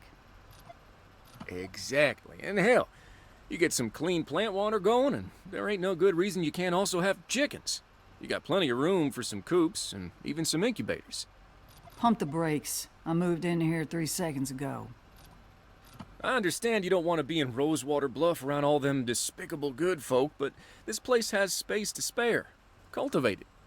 I don't disagree, Jake. One thing at a time is all I'm saying. All right, fair enough.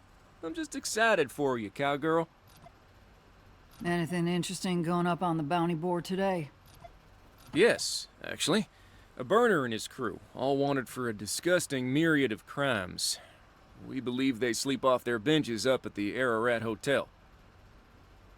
Burners? That's rightly horrifying. Absolutely. I wouldn't let anyone outside a Raptor anywhere near one. Yeah, now, I'd prefer him alive, but you're the professional. I'll take what you give me. Roger that. I'm gonna head out, Prickly Pear. I'll have your bounty on the board today. While I'm waiting for Jake, I should take care of my guts. I like raw cactus as much as the next bottom-feeding mercenary, but I'm feeling spicy. Ooh, we're gonna make a breakfast burrito. Time to mix it up in the kitchen with a big, fat, delicious breakfast burrito. I'll need a heat source, though. So let's see what's on the market.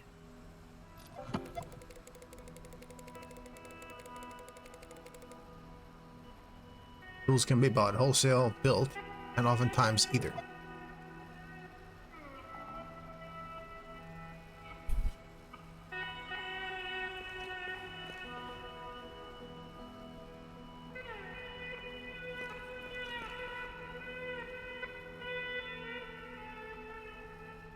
Honestly, I think if we did have glowing plants, people would just know.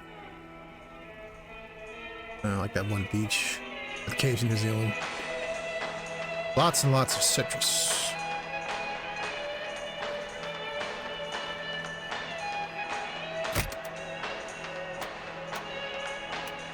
There we go. Recipe for a breakfast burrito. And a stretcher date.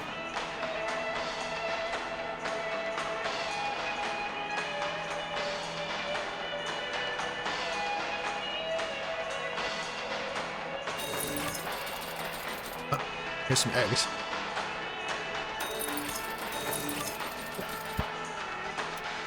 Potatoes. Oh, here's the griddle blueprint. Excuse me.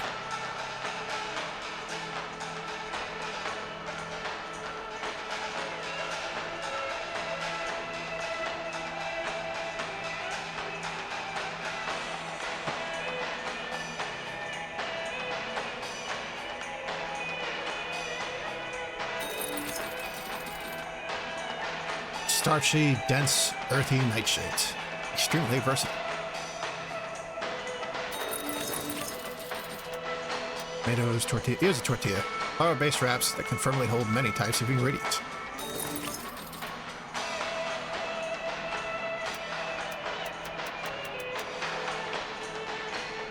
I think we're going to need a battery blueprint. Let's make the griddle.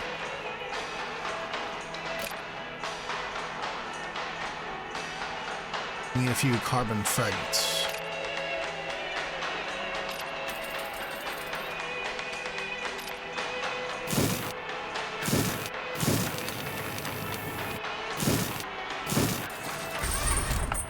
Can't wait to break this.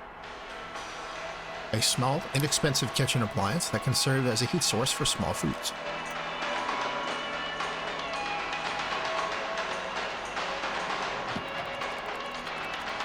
A tool that requires power must have power assigned to it at the battery station.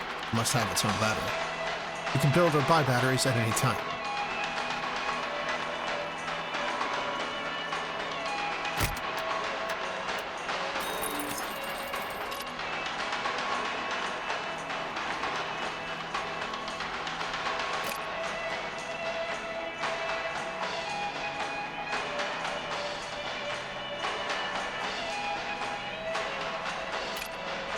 A few resources.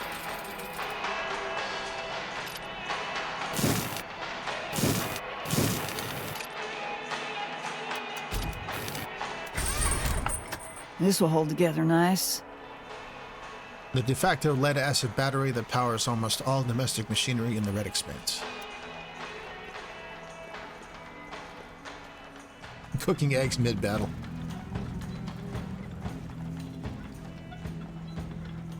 Well, if I understand the average temperature in Arizona,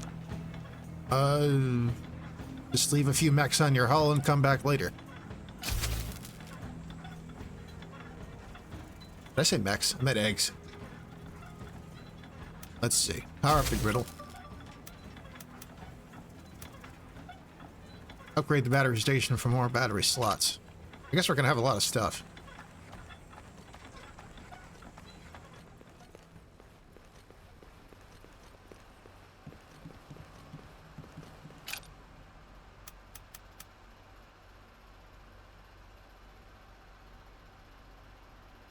Plus 25 health, plus 1 thermal regulation, plus 1 melee damage.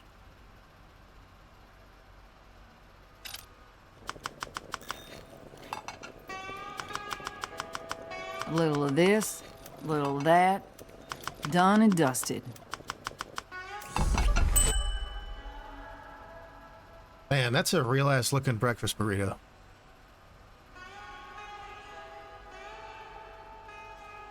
Complete with flour garnish.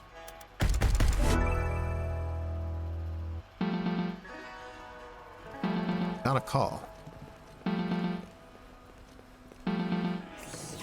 The bounty is on the board. Pursue whenever you're ready, but be careful with those burners. They really that burly? Yes, and out their minds on labor drugs. A nasty mix of steroids, amphetamines, and stimulants. Unsurprisingly, they love grenade launchers. Just don't get careless. I wouldn't dream of it. Get that curio ready.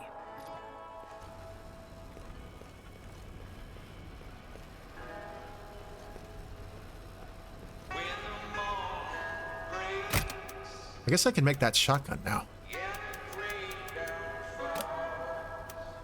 Thermal computer.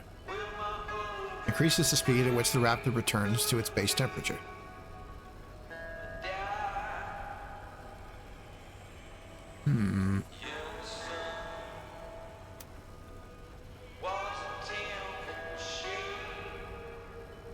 Let's see what kind of enemies we got. Burners. Oh, I guess that's a burner.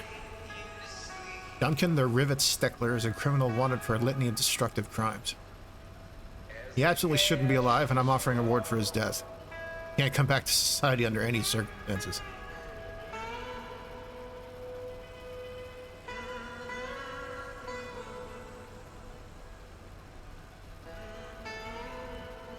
Complete the bounty in under 2 minutes. Find lost curio stash. Use only the specified loadout. What's that?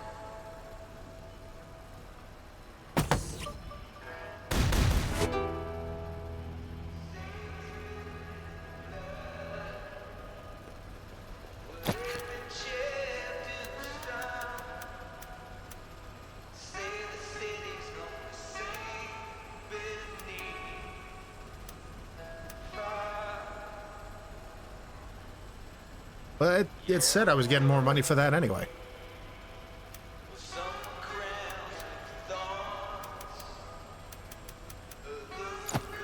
Perhaps some oversight in designing the quest.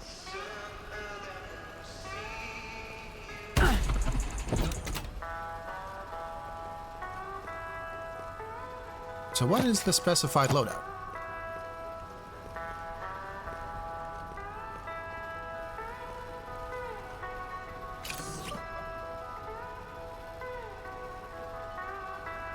Yeah. They want me to use the shotgun, plus that thermal computer, along with the chaff countermeasure.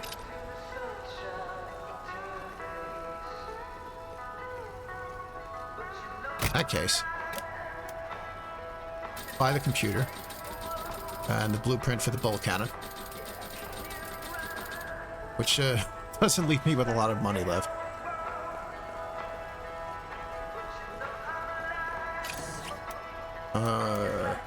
Really kind of need the jets, so I guess we'll try to run this without the heal.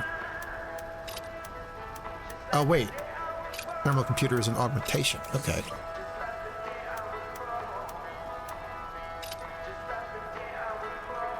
What do we need to make the shotgun?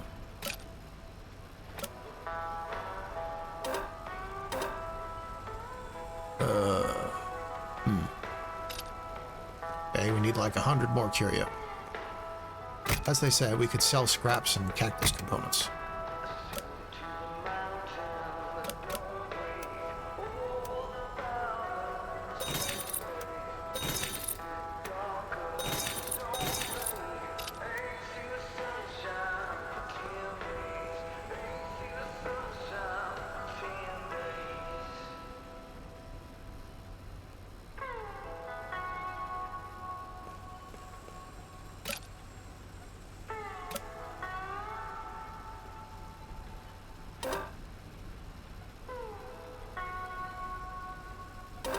Oh, I need a lot more than that, actually.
Just managed to scrape together what we needed.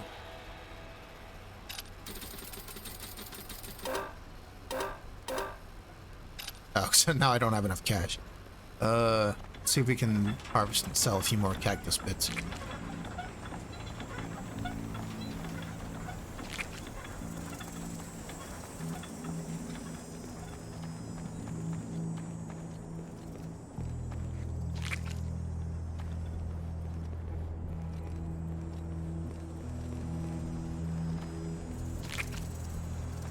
Really need to reread what I typed.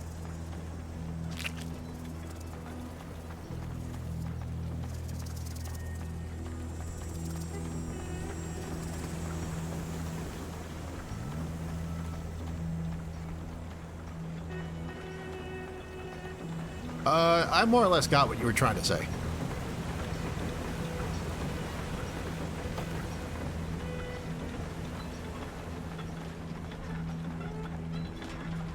A lot of cactuses around here.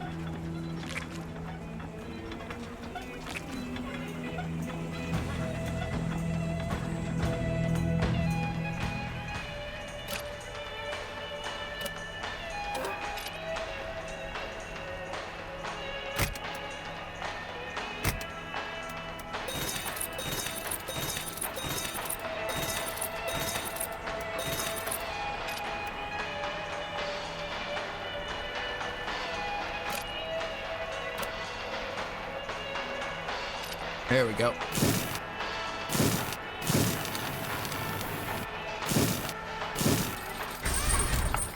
Can't wait to break this. Homesteader shotgun designed to deter larger dinos from crossing farm perimeters. Very powerful, but short-ranged. Hey, look at this thing. Reminds me of the flat cannon from UT.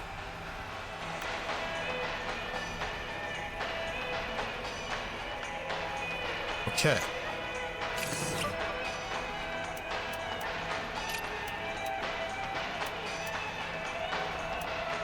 Does blade type damage. Apparently actually cools when firing.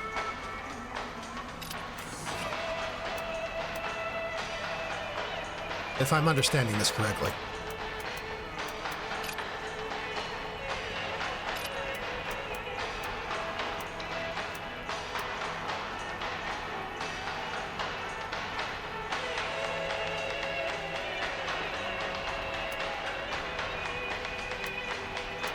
Oh yeah. No wonder the revolver wasn't doing too much damage to the drones. I think they resist that damage type.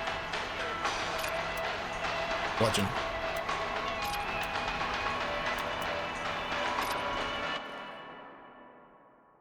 Alright, let's try a new gun.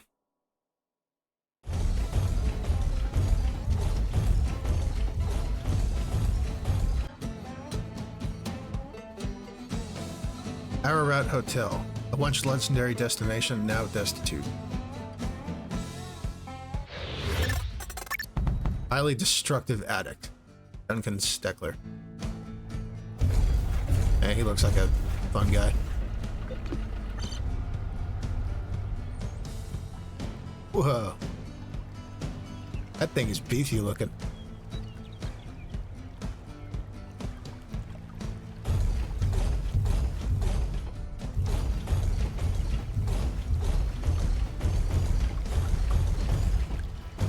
Just the 2 shells before you gotta reload.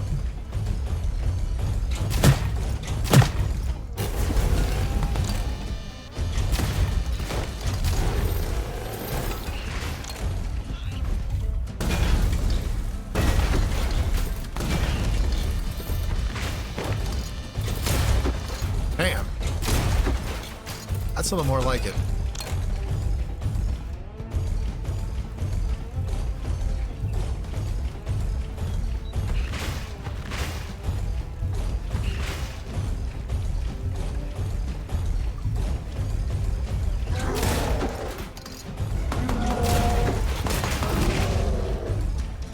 Oh, he's a big boy.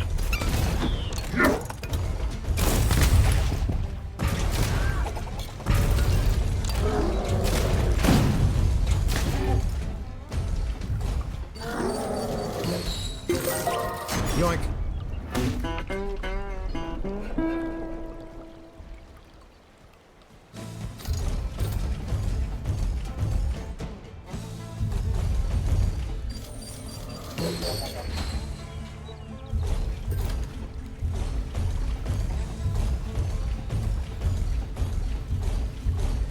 Alright, this boomstick is a little more of the damage I was expecting from the guns in this game.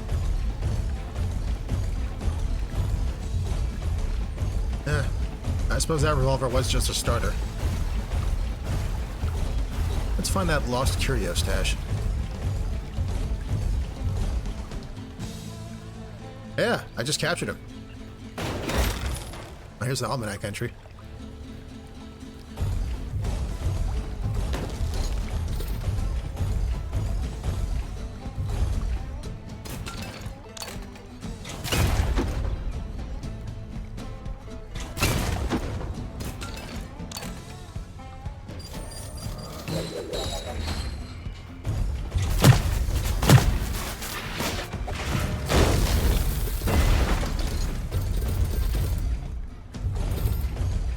Yeah, I don't know.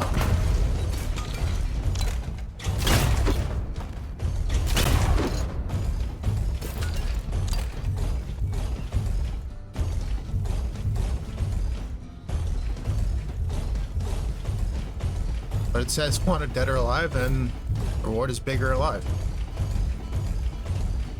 Also, that guy was huge. He was like the size of my mech.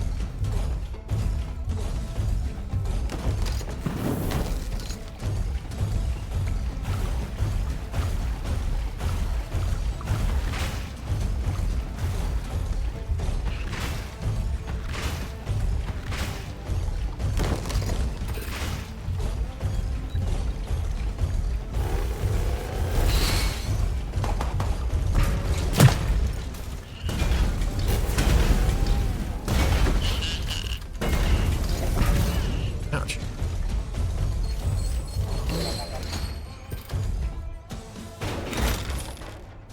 Cobalt segment. Increases the amount of curio and scrap collected in the field. Additional layer of cobalt for the Raptor's onboard magnet. Popular with both scavengers and marauders.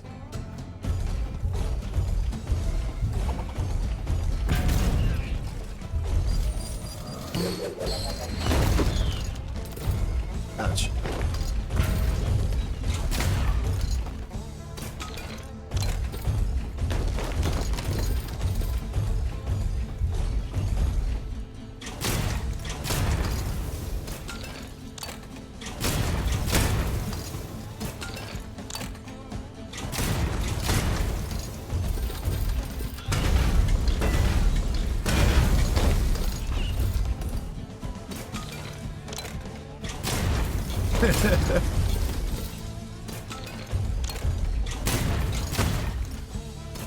I think it's pretty neat. I think the guns could sound a little punchier. But I certainly like how this boomstick handles and looks. And like, those drones were resistant to ranged attacks, and it was still like, still killing them in 2 shells. Wow, that would be funny if that happened.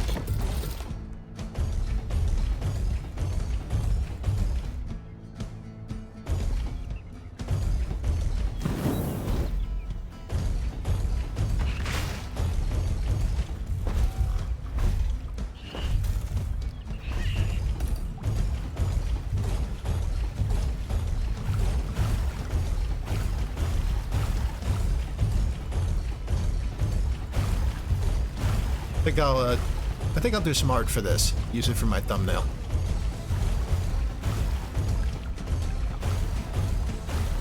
I like doing that. I've done a lot of my videos have my own art in the thumbnails.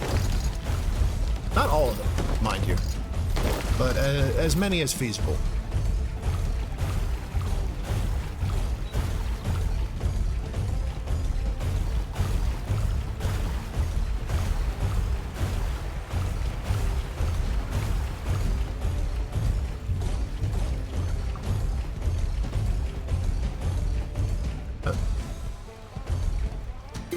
I found the lost stash.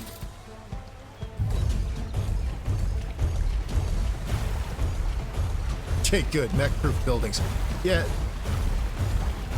Probably important to have that in a society where everybody's using mechs.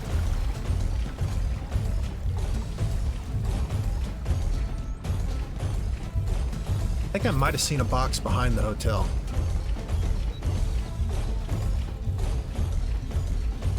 Oh, you,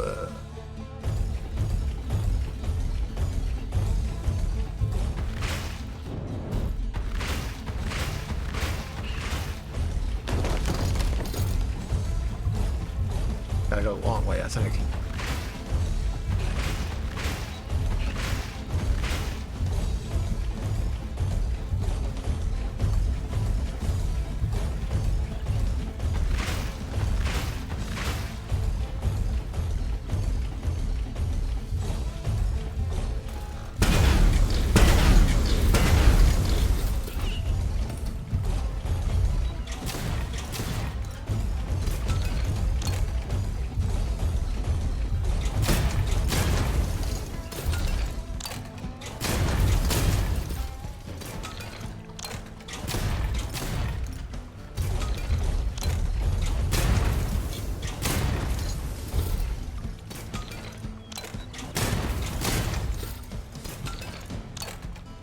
I like how there seems to be a little bit of cash in each of these car wrecks.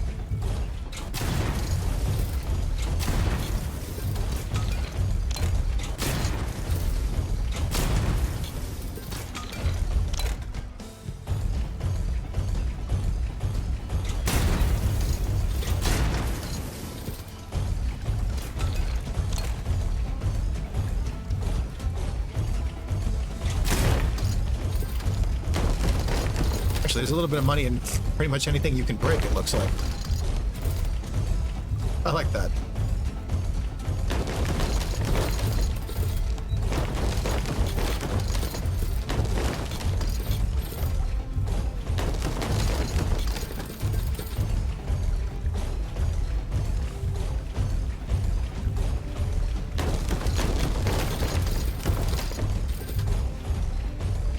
It's like diving in your couch for quarters.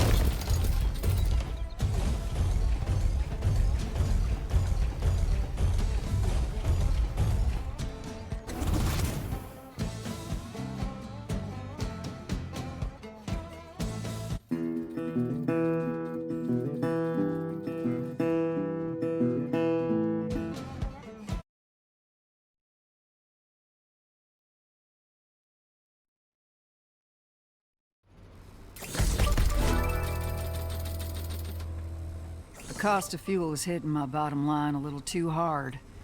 I should get an electrolyzer so I can refill my Raptor's fuel cells myself. Maybe there's one up on the market. An electrolyzer generates hydrogen from water. Possessing one will prevent the cost of fuel from being deducted from your bounty reward.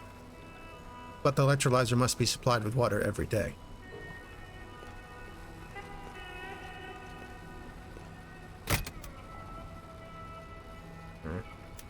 Let's see here. Electrolyzer blueprint.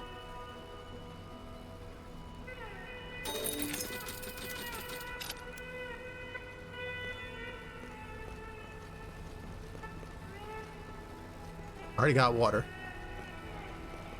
Let's see.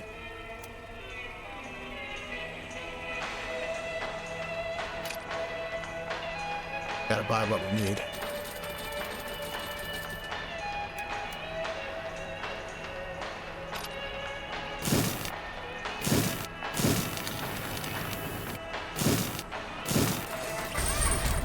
Looks like shit, but sure does work. Machine used to provide hydrogen fuel for the Raptor. Once provided with power and water, each electrolyzer reduces mission fuel cost by 150 curia. Now I just gotta power it up and give it some water. Time to put this old belt buckle to use. Supply a tool with water, interact with a water source such as the Noria Basin. Clem will obtain water that she can then take to a tool, which gets slowly expended for use. The lights on the belt bucket indicate how many uses of water it has left.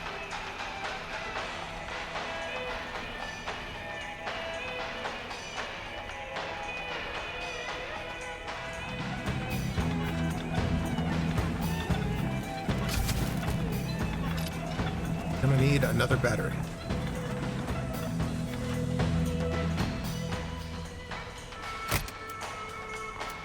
Ah, which we can just buy.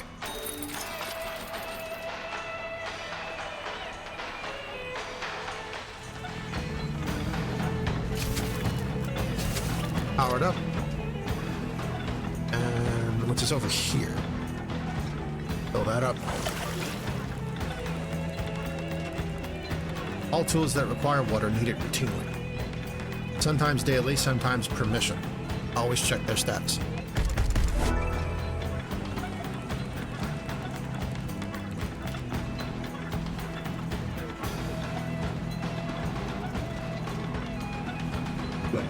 Excuse me.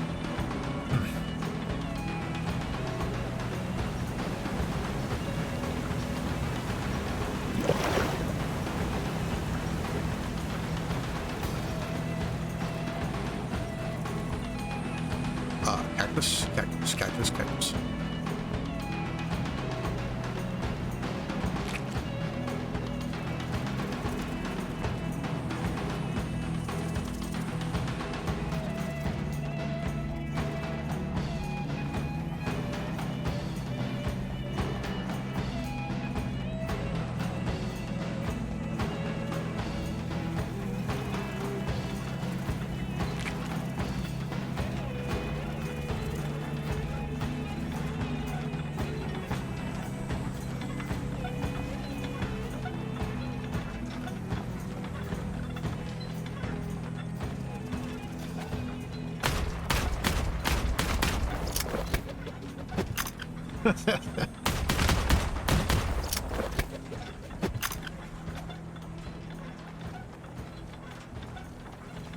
Yeah. You can tell they wanted to do on-foot combat, that reload animation.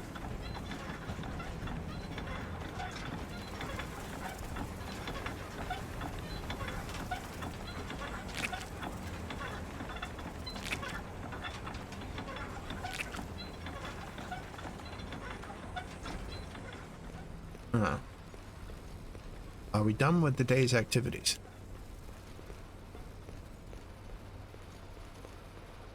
I guess so.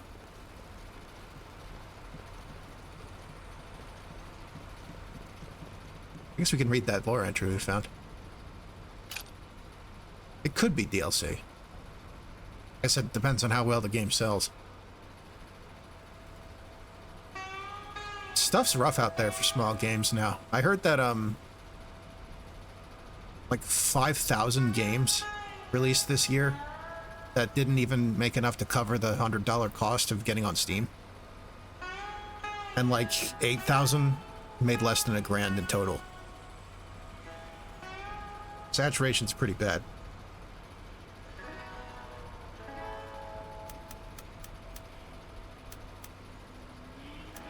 I don't think this game's gonna fare that poorly, but who knows?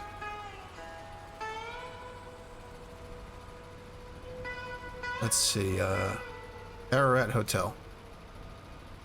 Used to be a legendary destination. Clean cards, good booze, healthy doves, comfortable beds. People came from far and wide to stay at the Ararat. Sadly, the Red Expanse chewed it up and spit it out. Makes me a little sad. I saw it in all its glory once when I was a kid. We didn't stay, but it was magnificent. Now it's fully decrepit. It still stands in a water-prone ravine that is repeatedly co-opted by the Gang of the Month. It's tucked inside a western basin gulch with one natural entrance. Inside, there's a central rock platform that keeps the structure elevated above flash flood waters, hence the name. Infamously, the founder and his wife had a marital dispute that resulted in a shootout in which they killed each other. With no one to take control of the hotel, it fell apart, and their bodies were disposed of by the last remaining employees of the hotel at the back of the gulch. Classic human tale of love mixing with money to make gunpowder. Anyway, something precious is still in those gulch walls, and my guess is, after seeing all that water falling down, that there is a huge amount of sodium buildup in those falls. There either is, or was, a large body of water above the Ararat. Would explain all the abandoned mining equipment. We need salt to make hydrogen fuel, and surely many different groups of diggers have tried to stake a claim there and put their fingers in the energy pie.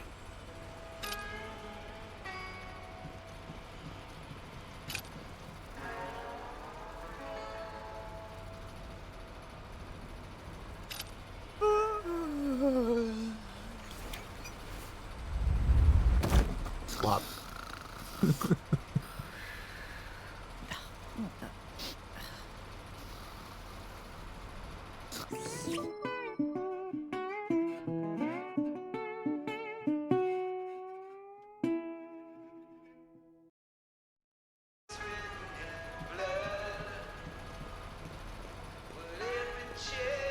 Anything to do in the evening?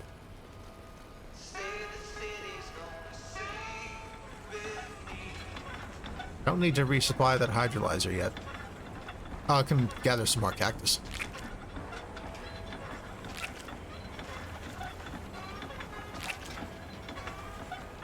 It's nice that there's these regrowing cactuses in case you like really shit ran out of money, like I did trying to build the shotgun. The old days, a game like this, if you ran out of money, that would probably be game over.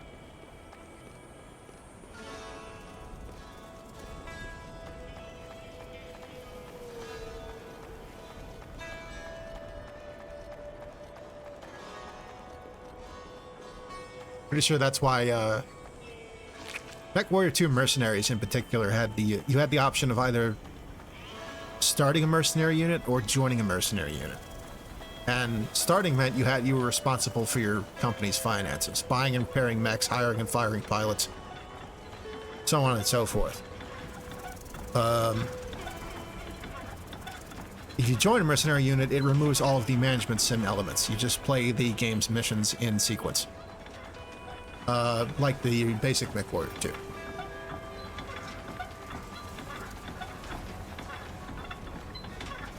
This A76 had something similar. You could turn off salvage management. I actually usually do, because the game's hard enough as it is without just not having the weapons available that you need to complete a mission. Because either you didn't find them or they're busted and aren't ready in time for the mission.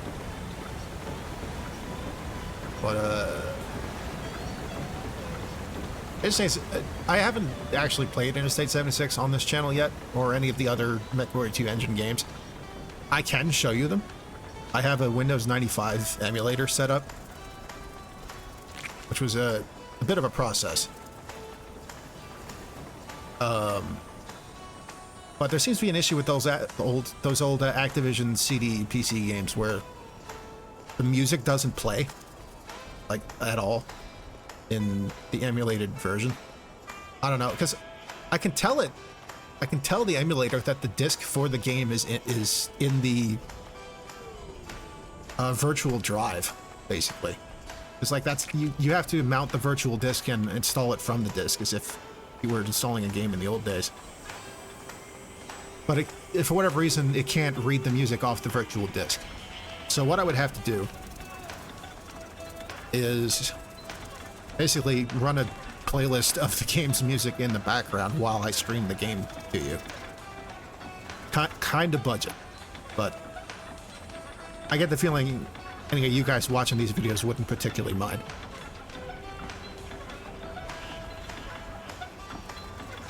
Doesn't look like there's anything we can really do right now. So we'll sleep till the next day.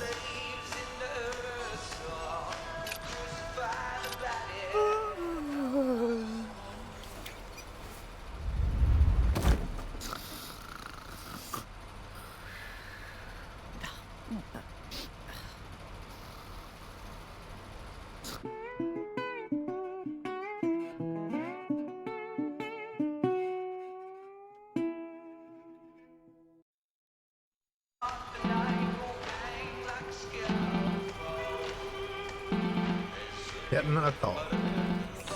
Good work on getting your own fuel going. Now that bounty work has become a little more cost-effective for you, I'm gonna start feeding you low-priority bounties. What does that mean? Well, they're similar to regular bounties, but they can be taken or ignored anytime you'd like. That's very helpful. Well, more than a few hunters share these bounties. If you think there's some fruit in one, jump on it, 'cause these opportunities come and go by the day. Also, I'm gonna give you access to the hunter's surplus. It's a legal repository of hunting tools. There's some destructive new toys in there, so have fun, but not too much. That's exciting. Thanks, Jake. You now have access to side bounties, which appear and change by the day. They won't advance the story, but they will line Clem's pockets. You may engage most bounties at any time of day you wish by using your bed to pass time. Morning is neutral, afternoon is hot, and evening is cold. Use this to your advantage. Yeah.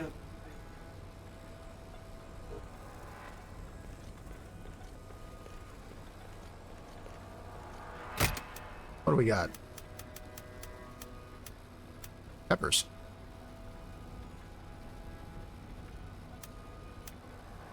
Spicy egg scramble recipe. Made with eggs, peppers, and cactus meat.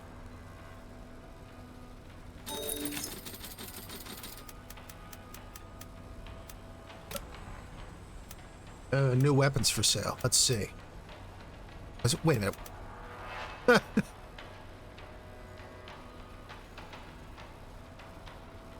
It's just a giant beat stick with mech-sized brass knuckles on the end. What the hell? Made of conductive tungsten steel.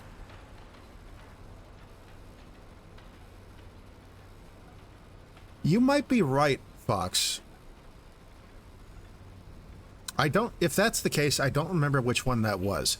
I haven't played...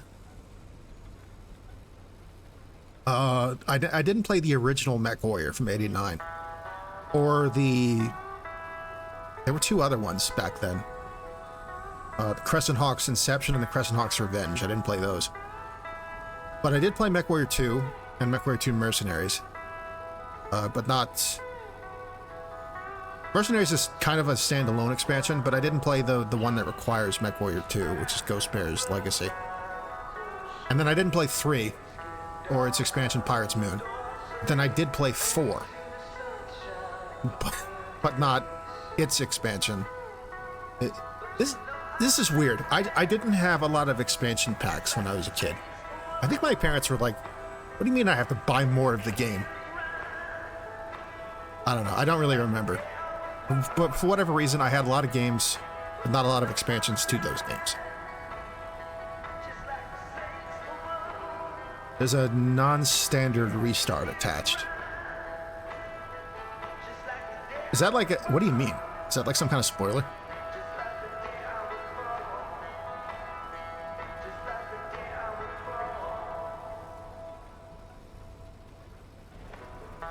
Huh. But I played Mech Warrior 4 and Mech Warrior 4 Mercenaries. And then I gave Mech Warrior 5 Mercenaries a try. Didn't end up buying it. I don't buy Epic exclusives anyway. Pilot gets repoed. That doesn't sound good.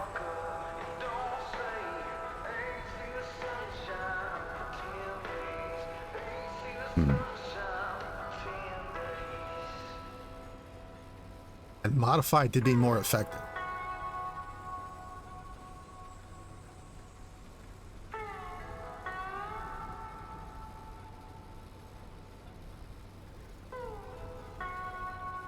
In gameplay, it makes things easier.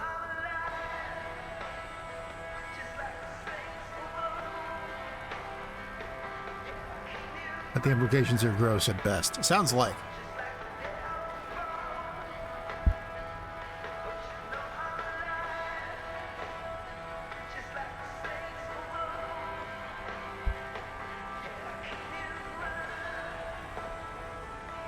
Human plus. In other words, like the guy you're playing in Armored Core 6.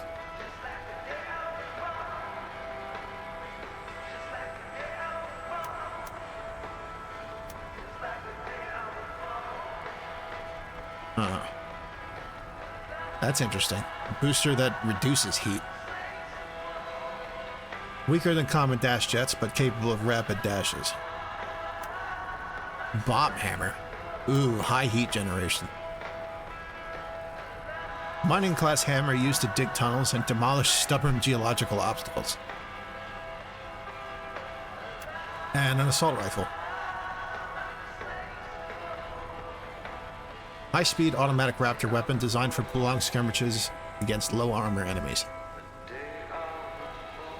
Damage type blade.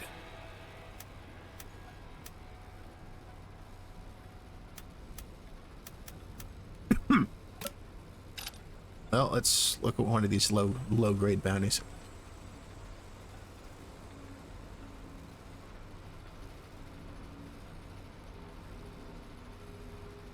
Clean out the bird's nest.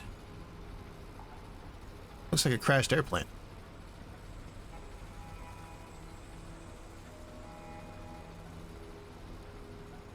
Well, this one's got a find lost curio stash reward. But this one also gives a reward for completing it during the evening. They have the same base reward.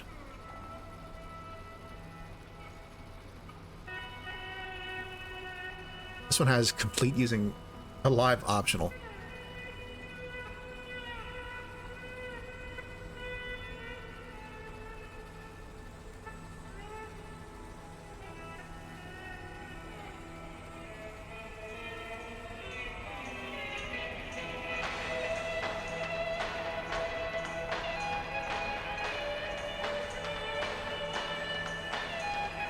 This one has a lot of plate enemies. One type of shell enemy. Well, what kind of loadout does it want?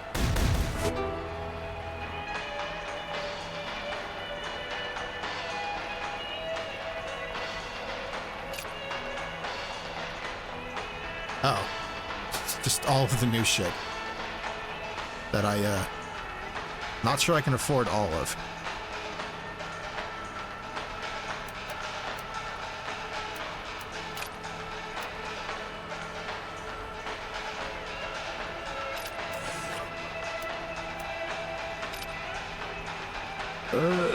Let's see here.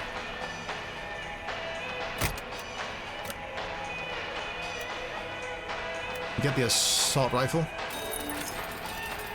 And nothing else.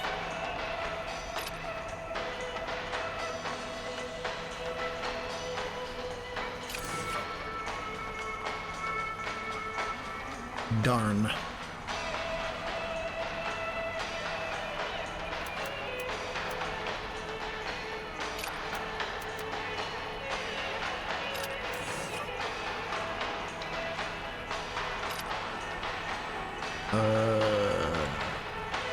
How did the weaknesses work again? Let's see here.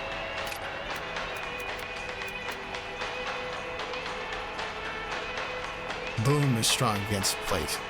Okay, and we don't have enough money for the hammer.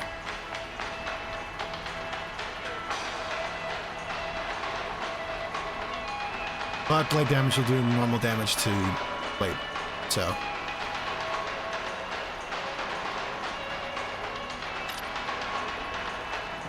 could be worse. Oh, refill electrolyzers.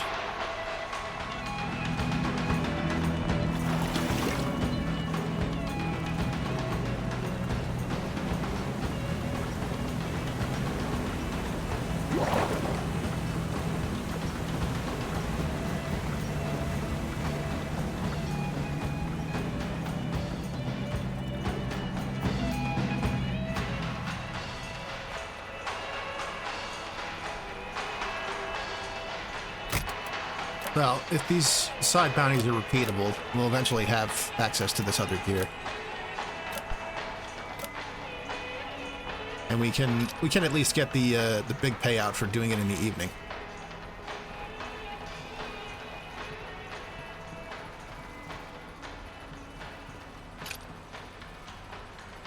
Time to take a nap.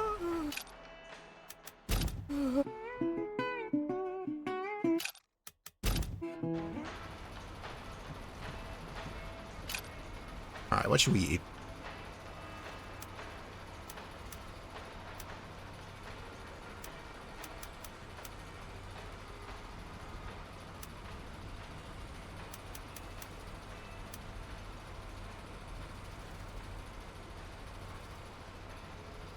Why not a spicy egg scramble?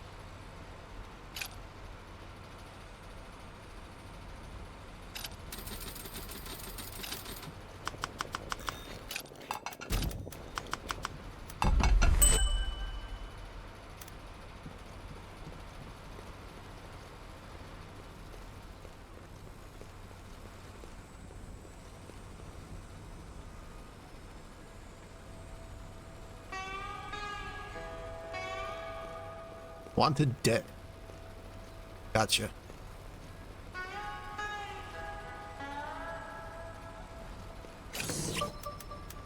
Still got a melee trick system.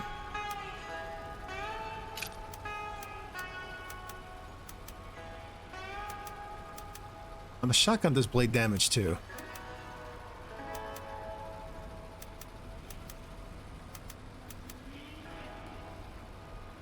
Well, let's try the AR.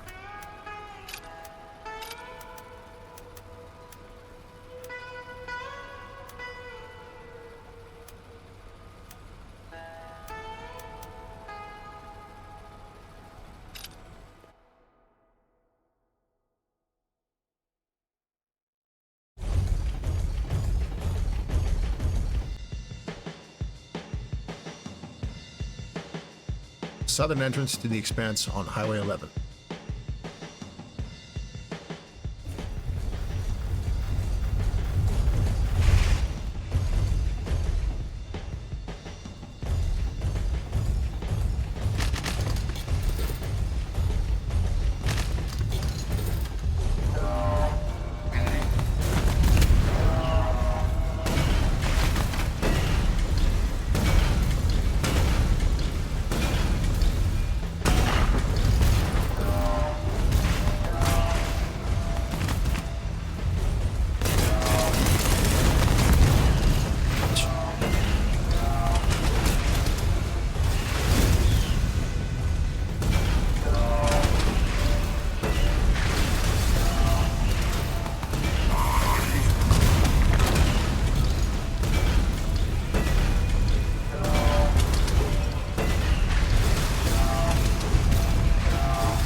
Looks like masses of turrets are bad news.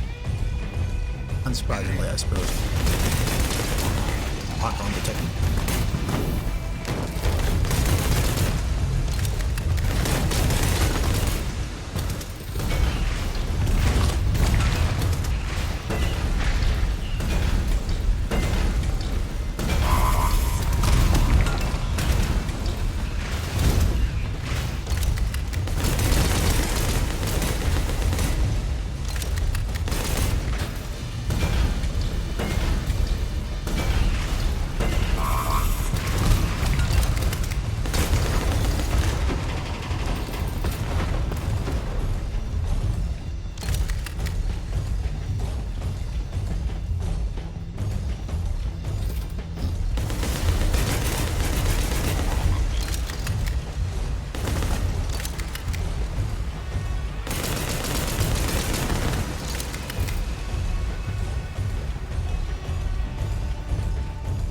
Looks like things are a little more serious this time. Got all these scraps.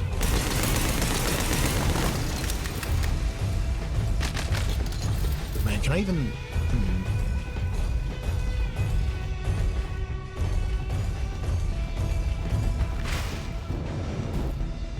Maybe not.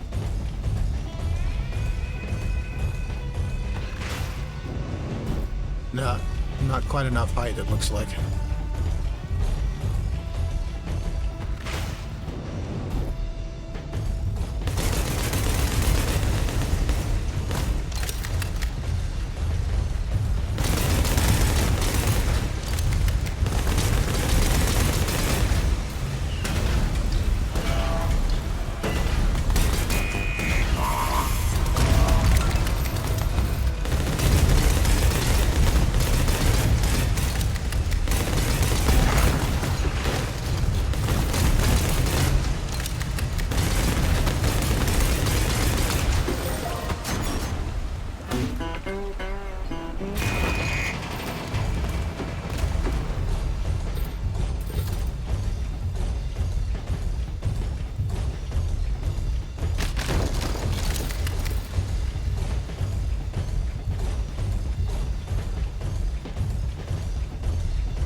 Probably can't get to that box either, right? Unless... Let's... Oh, those are some scraps.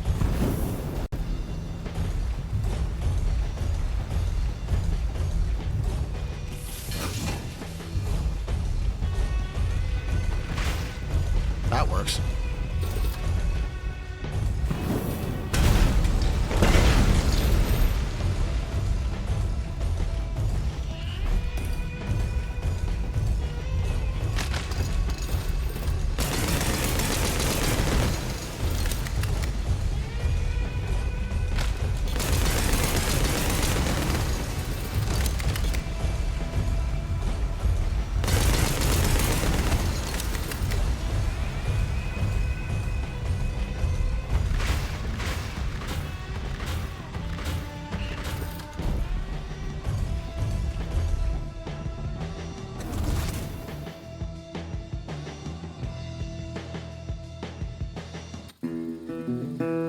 Oh, that could have gone worse. Spent more on fuel than ammo that time.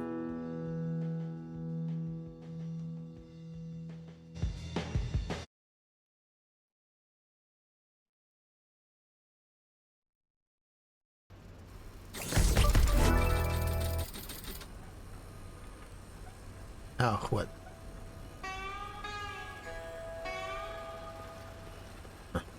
Probably have to end the day.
Great work out there.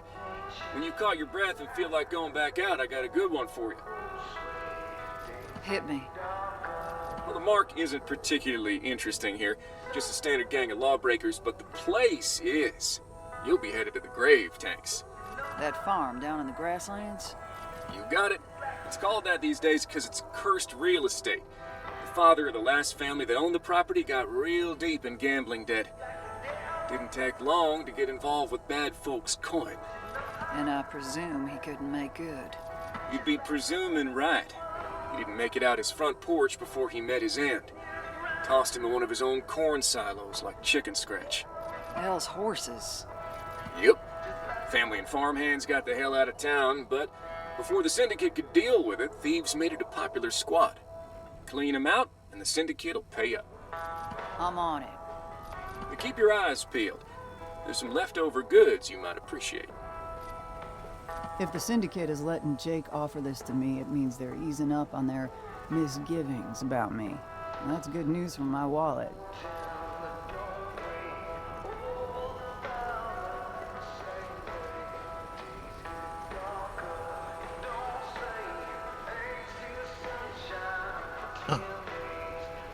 Now have a choice of high or low priority bounties.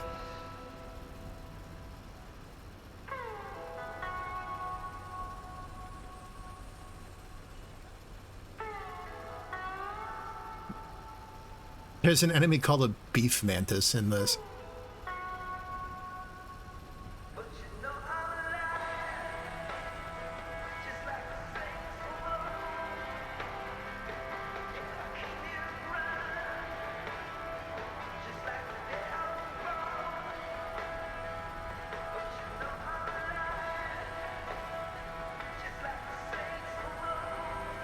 Like some buggets.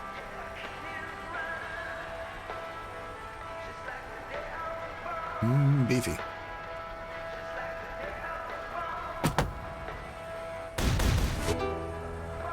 S at Old Windswept. What is the specified loadout?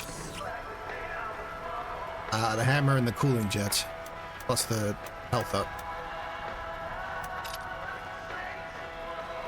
Now let's see.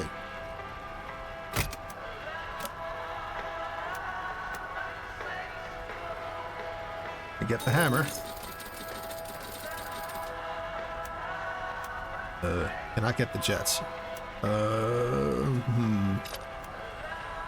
Let's see. What happens if we sell a few cactus? I'd be able to squeeze that out.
Any cacti grow up here? Some kind of nest up there. See eggs.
Yeah, I think we can manage this.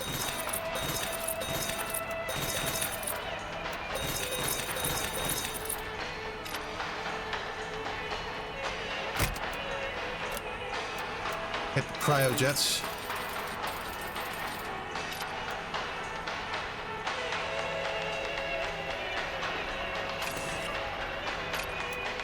Let's see. Bomb hammer.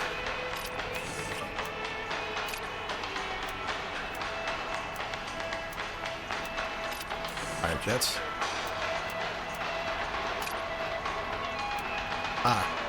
You cannot equip multiple boosters. I guess that makes sense, given the limited number of buttons we've got.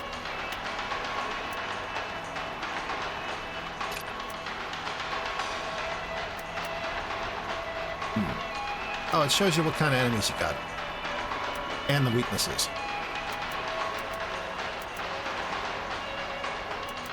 I kind of like the shotgun. It doesn't say we have to bring a specific gun, so...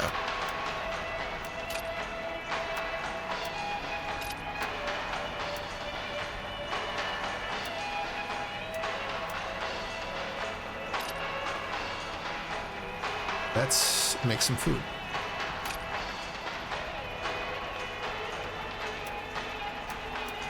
Oh, I don't have enough to make any food, though.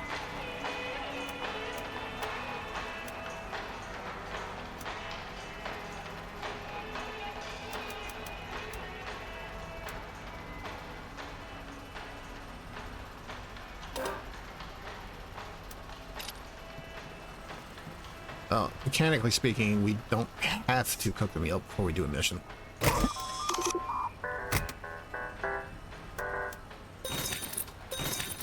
Maybe we can scrape together something.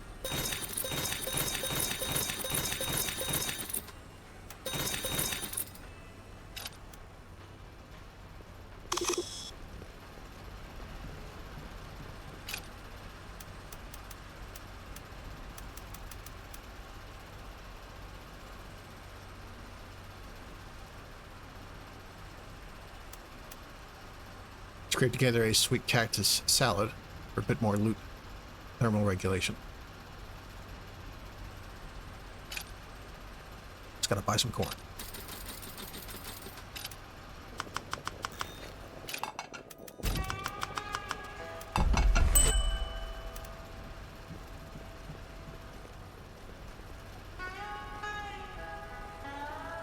And we're ready to go.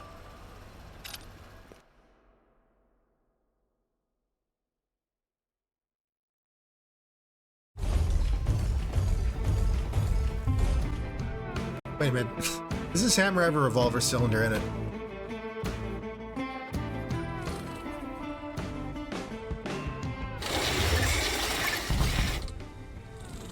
Some nasty looking bugs.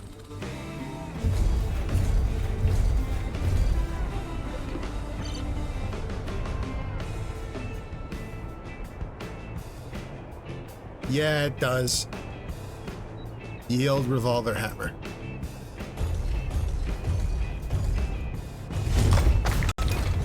Ah. Classic.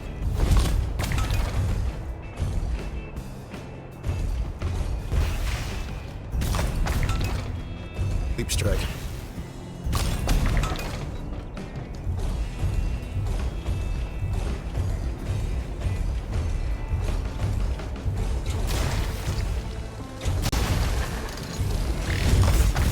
Ouch.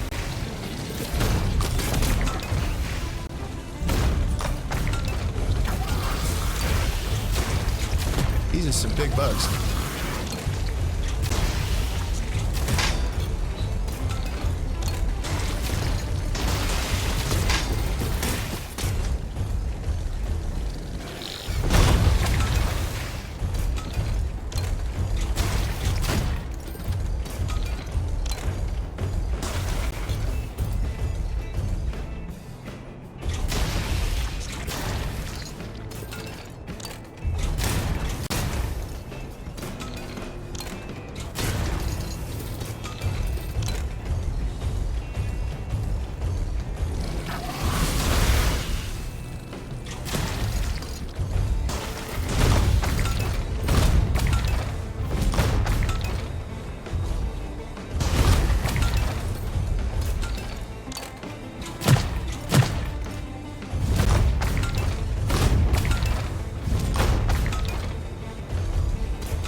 Vector. High contrast set popularized by Bloodyard champion Fatima Seraph Blackley. Oh, it's a paint job.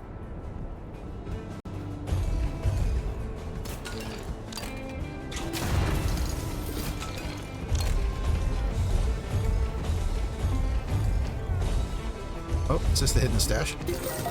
It is.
Black entry for Old Windswept.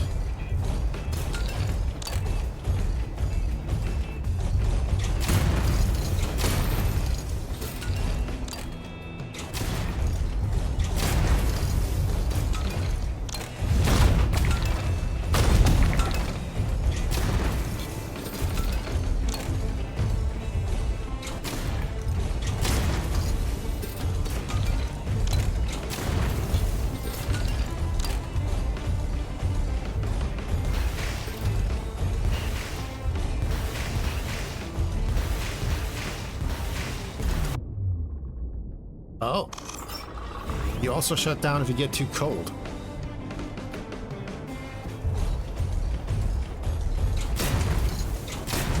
I mean, makes sense, but I don't know that I've seen that in a game.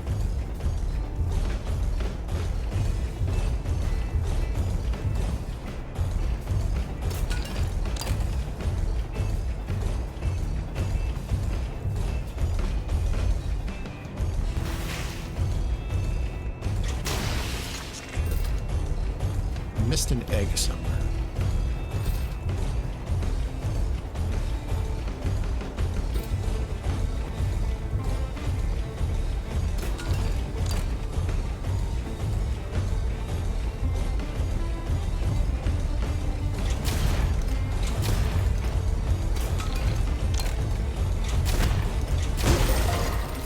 That's it.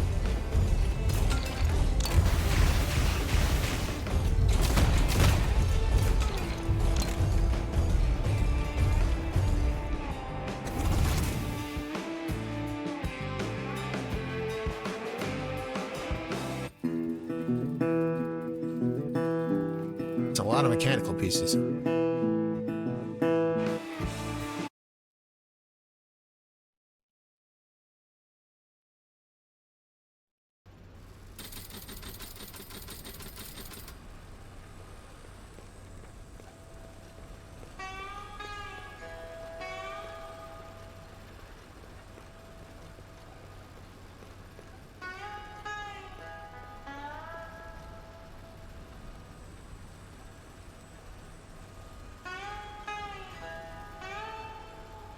Oh, still do that other side job. Especially now that it's evening. Oh wait, no, it's afternoon. Save our field. Another group of hired guns and their bots have wandered into our baseball field, threatening to burn it down. Happens all the time. We'd rather not rebuild and replant, so please send someone to deal with them. Meek's Arch Players Association. Bandits and burners. Destroy 8 napalm barrels. Complete the bounty in under a minute 30. No thermal shutdown.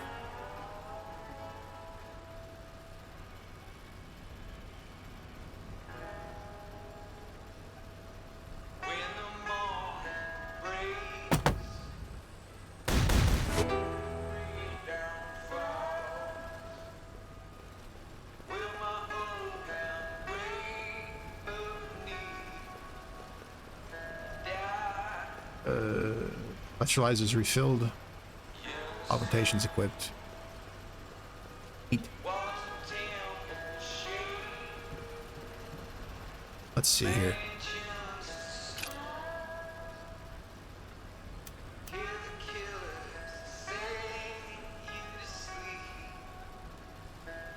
Hammer helps against the burners. Shotgun helps against the bandits. Not that the bandits are that much of a problem.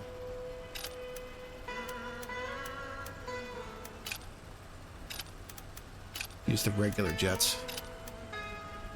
So we'll be fighting in the evening.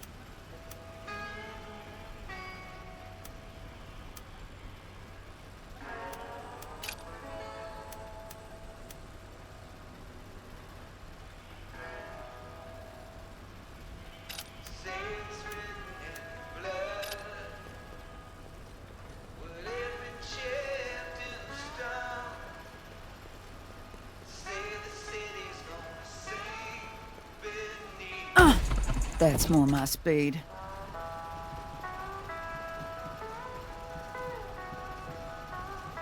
Take a nap.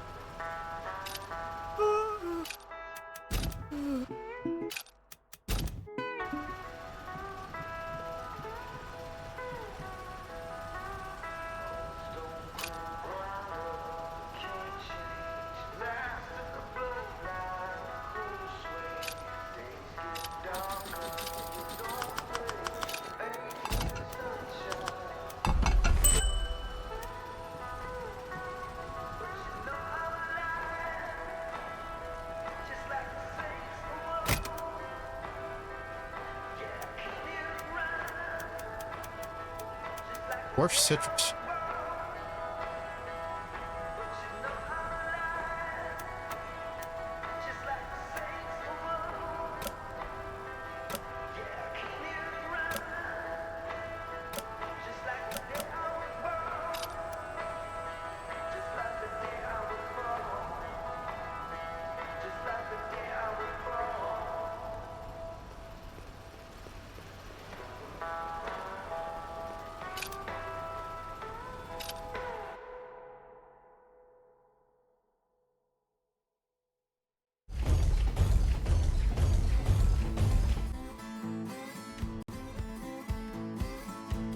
The Red Expanse's premier baseball venue.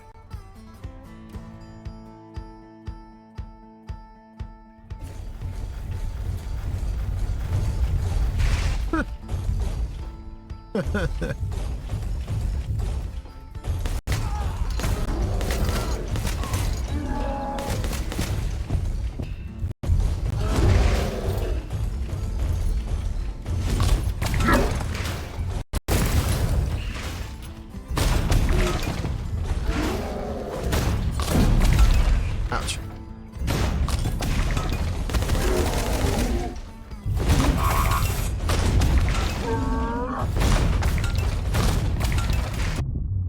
Oh, good. I overplayed.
those guys are dangerous.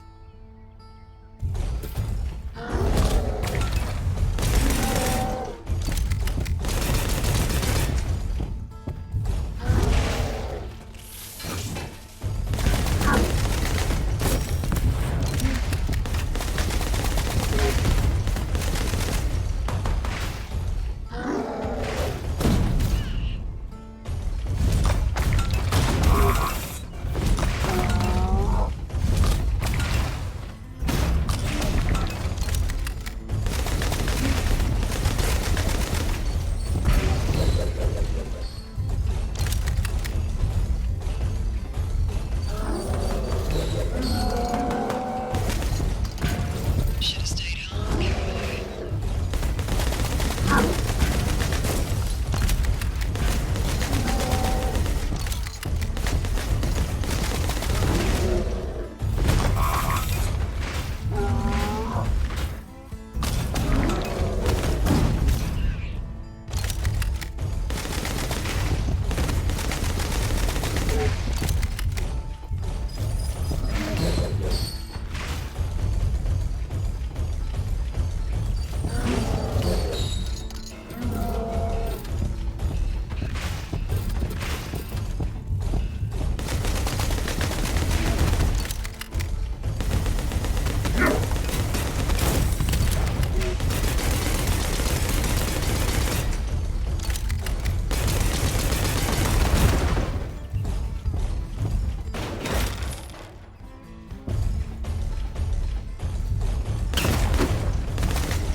Farmers League baseball cap for the original Meeks Arch Kings.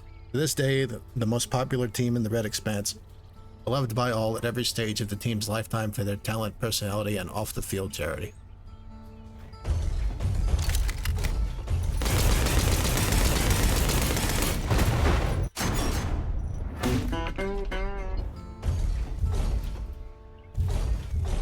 Man, hard time of a minute 30 for this shit. Guess I need some bigger guns.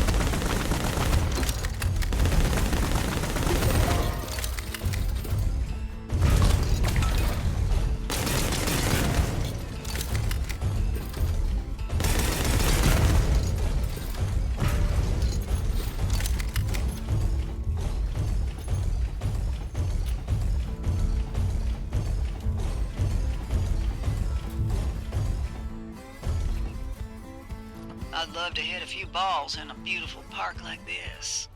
But I need a bat and a pitcher. Funny that that's even there.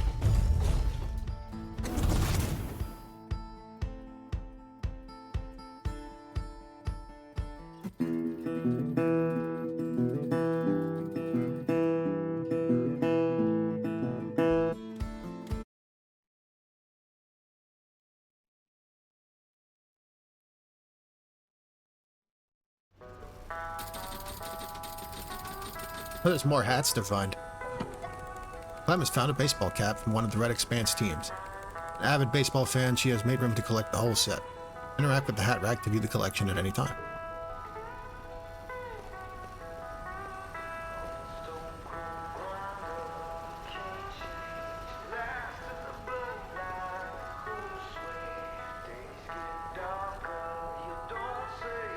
Well, it's good to have a hobby, I guess. I think I prefer the figurines to the baseball caps myself.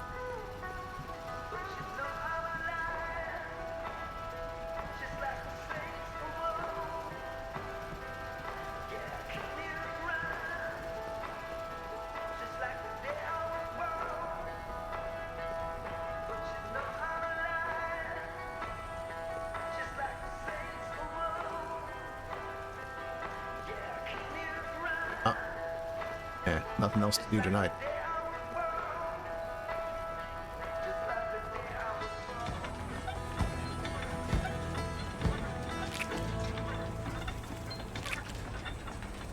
Never know when we might need more cactus.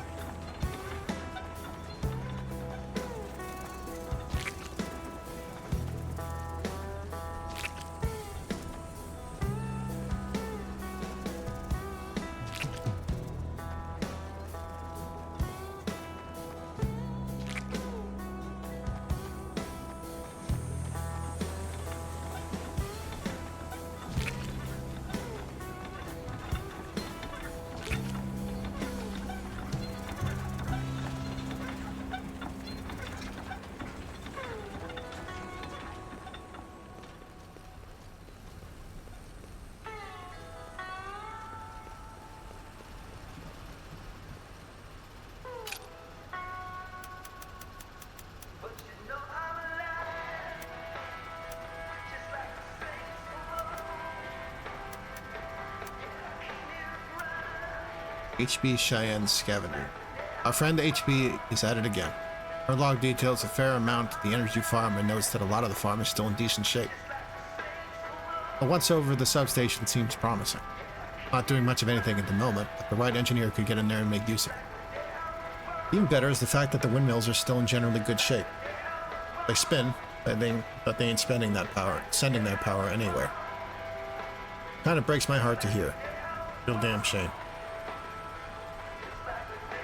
HB mentions having seen some signs of life. I suspect that some electricians and engineers have made camp here over the years. Getting the entire farm up and running again would take a lot of work, but a clever passerby wouldn't have too much trouble stealing a bit of juice. You don't need much time to charge up a device or two before moving on. Can't blame anyone for stealing a quick fix. If there's ever a chance of getting the farm producing energy again, probably starts with the control house. Controllers would monitor the farm from here during the old days. And the full suite of controls up and running would go a long way to figuring out what does or what doesn't work. It's the only real structure on the ground, so I'm guessing it's had its fair share of squatters over the years. But that every one of them was as canny as HB. So there's a decent chance that things are a huge mess inside, since these kind of places tend to draw the attention of the occasional disgusting creature. And Meek's Arch, by the Meek's Arch Historical Society. I love Meek's Arch, and I love its field. It's a very high-quality grass baseball field in the shadow of the massive Meek's Arch, but I did not know about its history. Sounds like the baseball field was in rough condition 20 years ago. Its baseball was suffering from low popularity levels in the Red Expanse due to an abnormal heat wave that hit the region and persisted for 2 years.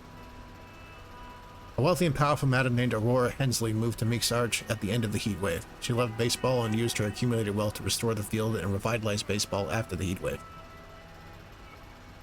She established the Farmers and Bottlers League so that seasonal play could resume in earnest. She then raised money to revitalize the field, and the Meek's Arch baseball field became a daily played league field and the de facto location for all championship games.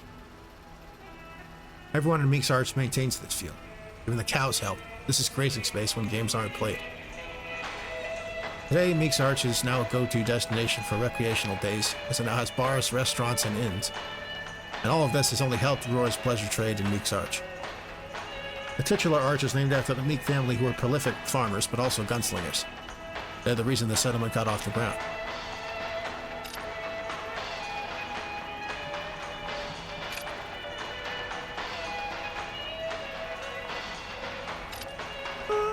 I'll be right back. I need to go to the bathroom.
Damn this body.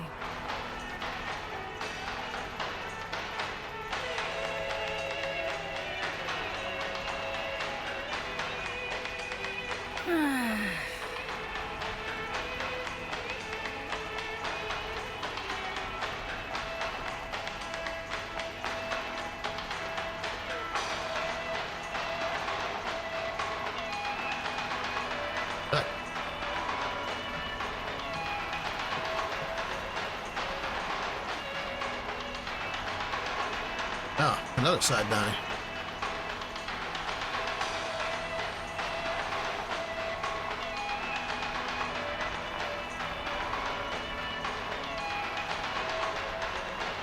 I wonder if those just keep coming up.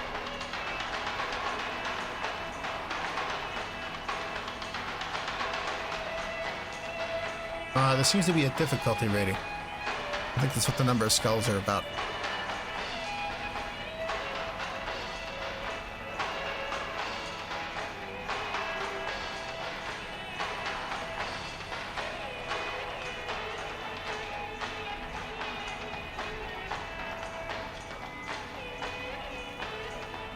Complete the bounty under 30 seconds. Well, I mean, if it's just a dude on foot, just hit him with the chain grabber. Call it a day.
Didn't I already gather from those? How quickly do these respawn?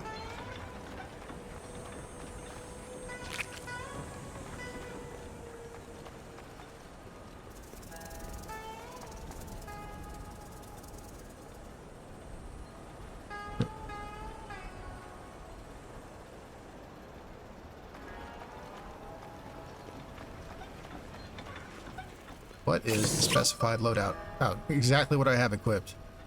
Funnily enough.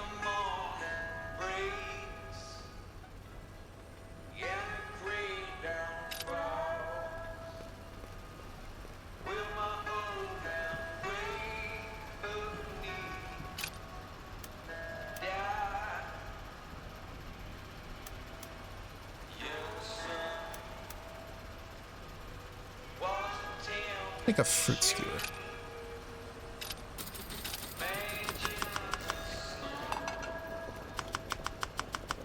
Little of this, little of that, done and dusted.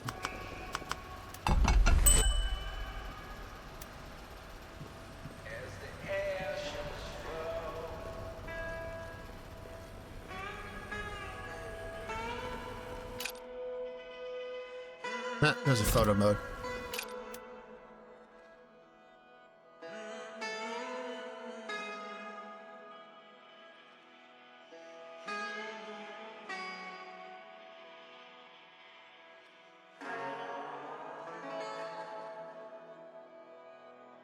What I'm curious about is,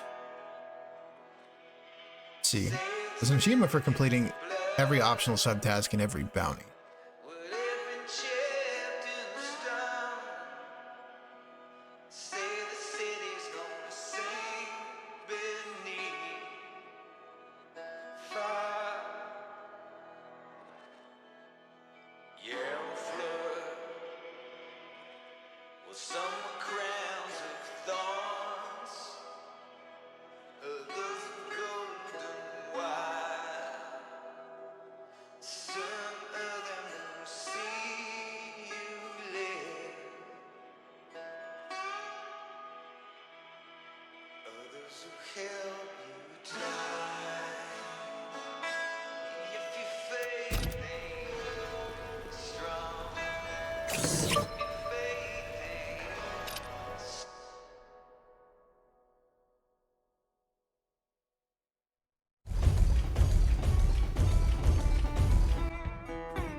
A farmland painted.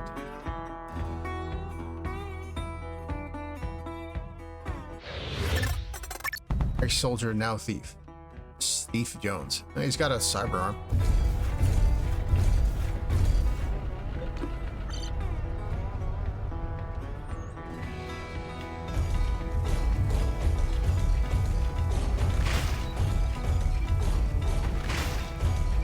Alright, where are you lurking?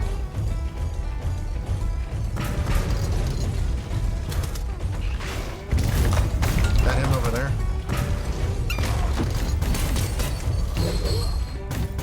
Oh, he's got health.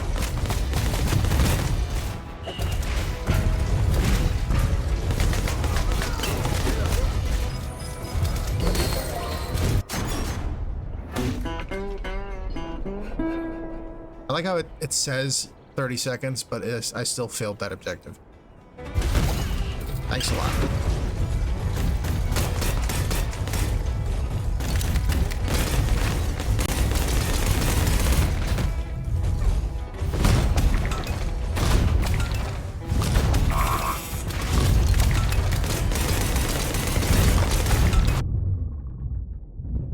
Overheated.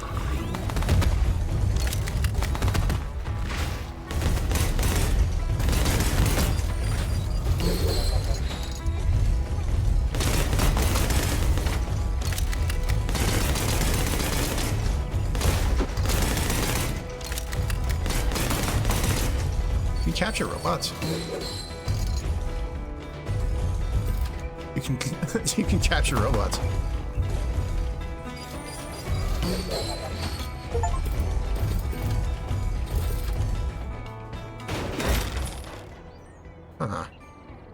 I got potato seeds.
Corn seeds.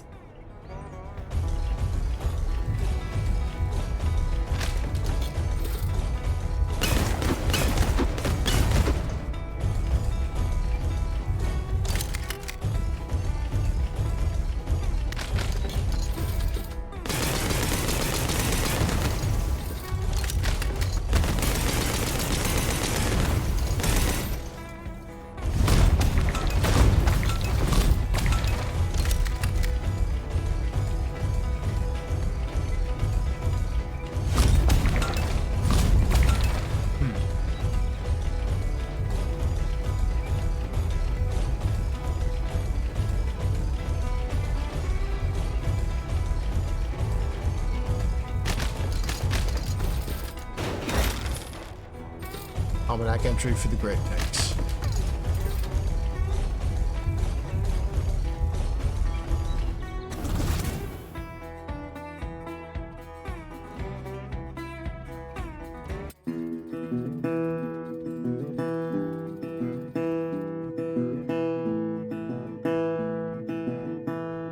Pretty good payout.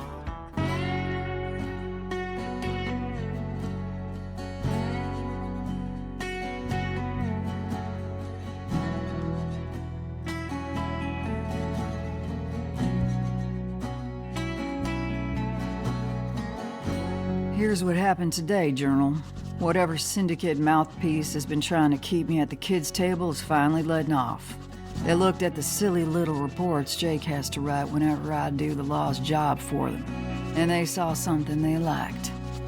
Now, I don't give a damn what some merchant government bureaucrat thinks of me, but I also don't want to be relegated. My point is, this is good news. I'm sitting on a pile of dead thieves yet again, and they recognize me now.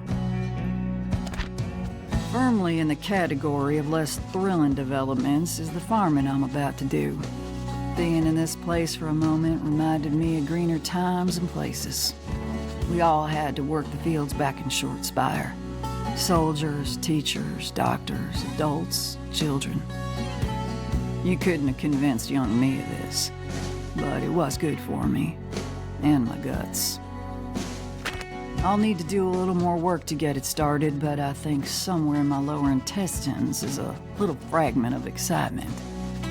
Even slimy bounty hunters need some homegrown food, and it'll open up this farce of a kitchen I got going. My pockets are getting a little thirsty. Let's go get paid.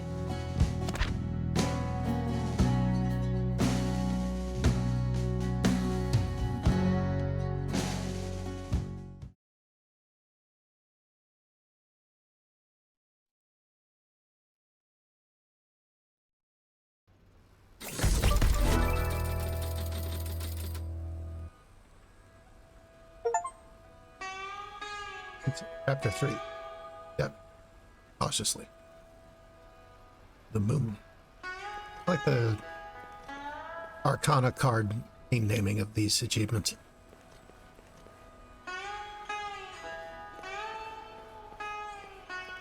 What do we got so far? We got Fool, the Hanged Man, Four of Cups, and the Moon. There's also an achievement called Binding Arbitrator for 20 captures with the chain binder.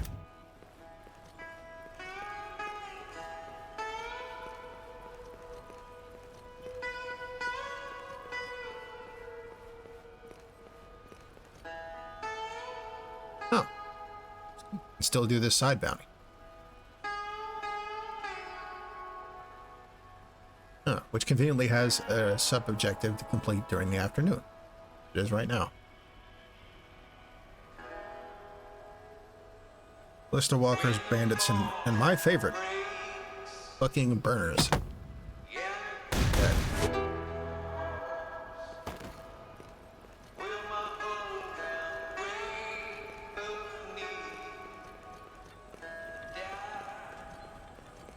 Afternoon means more heat.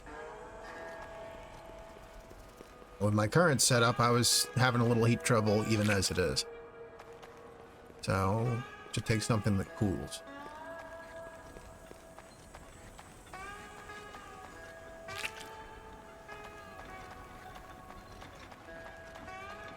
Not sure I like the hammer in this. For how slow it is, I think it needs to hit a little harder. But maybe you can upgrade the weapons. Really seems like you can upgrade the mech's base stats.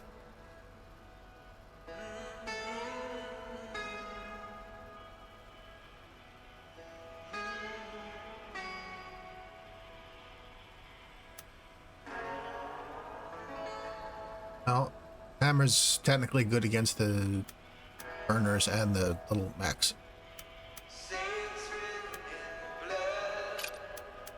Take a shotgun. I like that better. Let's bring the cooling jets.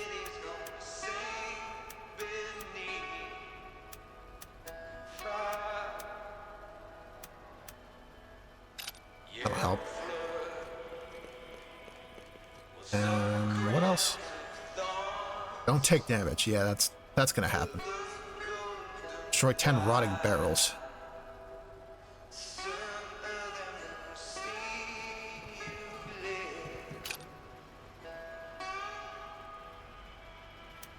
Something with thermal regulation in it for sure. Let's make a burrito. Wait. Can I actually... I got seeds. Can I actually plant them yet?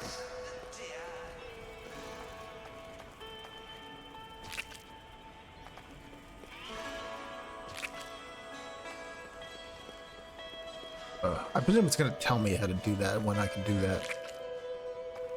This game's been pretty good about explaining its systems. I hear a lot of people bitch about hand-holding in games, but it's like... You should tell me how your game works.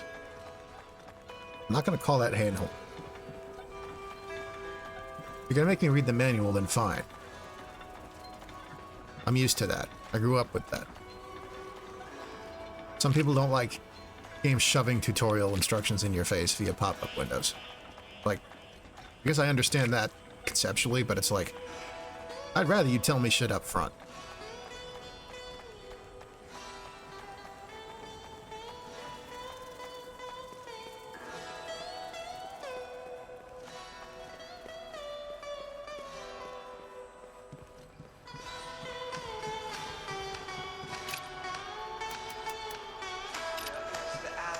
What kind of damage does that just do? Probably bludgeon, right? Iron knuckle. Bludgeon damage.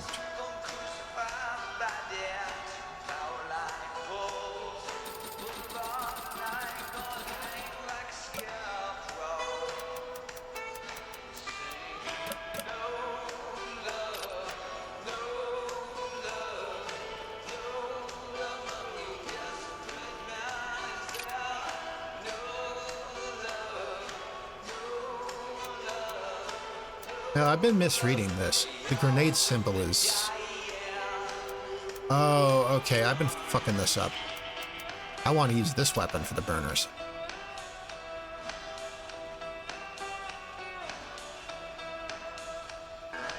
Yeah, the boom hammer was only doing, like, normal damage to those guys.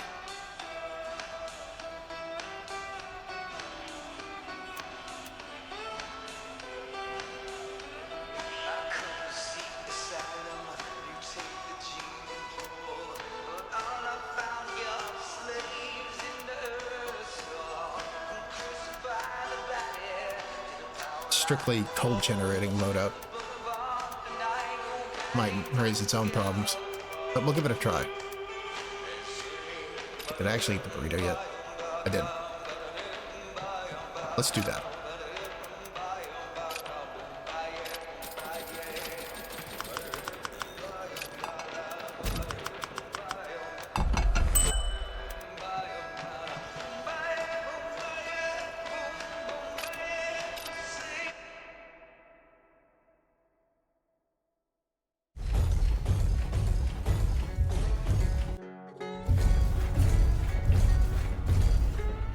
Is it really like an impact hammer with big brass knuckles on the front?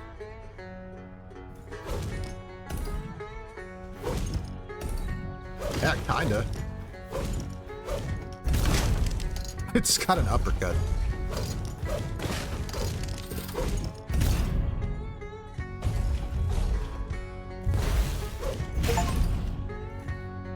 Wait, NDK. Cancel dash jets or cryo jets with an iron knuckles attack. I got an achievement for doing that.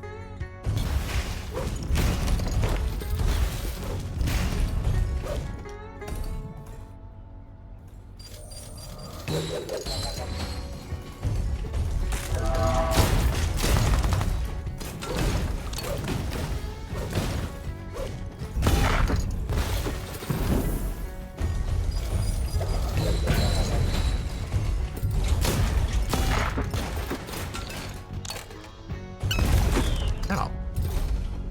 Step on a mine or something? Much for taking no damage. There's a burner.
It looks like you want to ideally not take all gear that either generates or heats or purges it. Like you want to juggle between the two.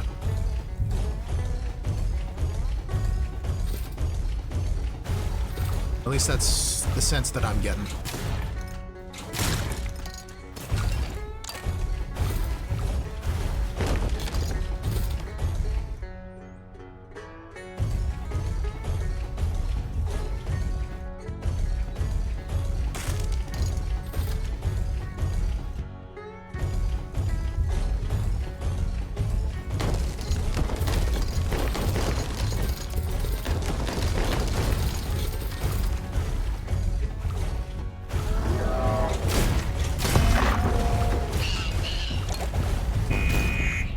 Ouch.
Ah. Chests do seem to be region specific. I have been here before.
Very low fuel cost for that one.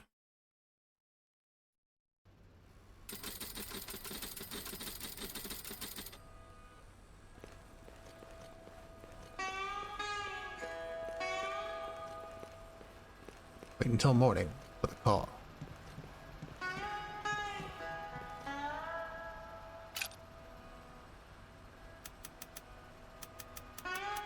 Let's see. About the grave tanks from Thomas St. Jacob story. Grave tanks is institutional farmland with still standing silos that sit on the basin floor south of Rosewater Bluff. The land around the grave tanks is unusually fertile.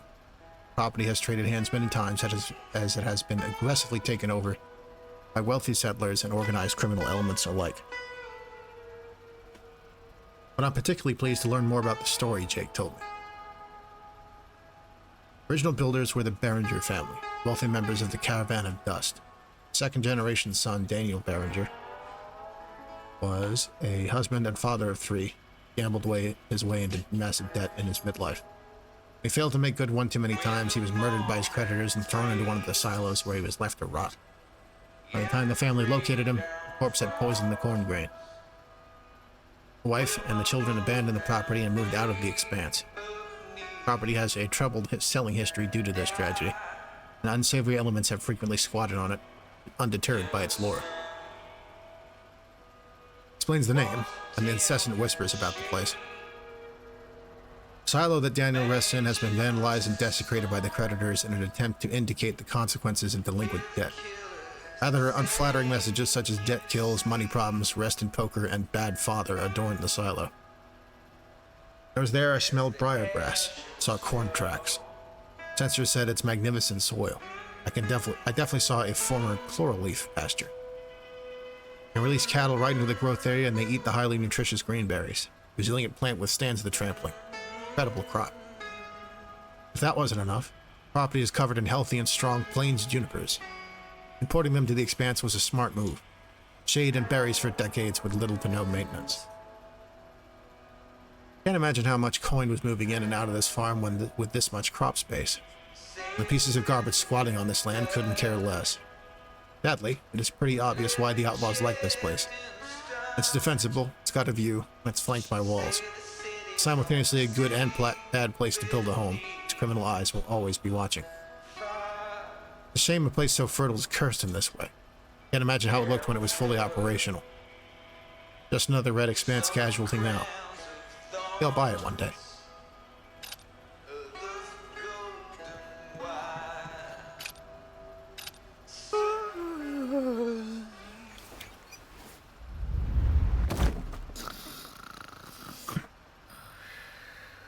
That's still funny.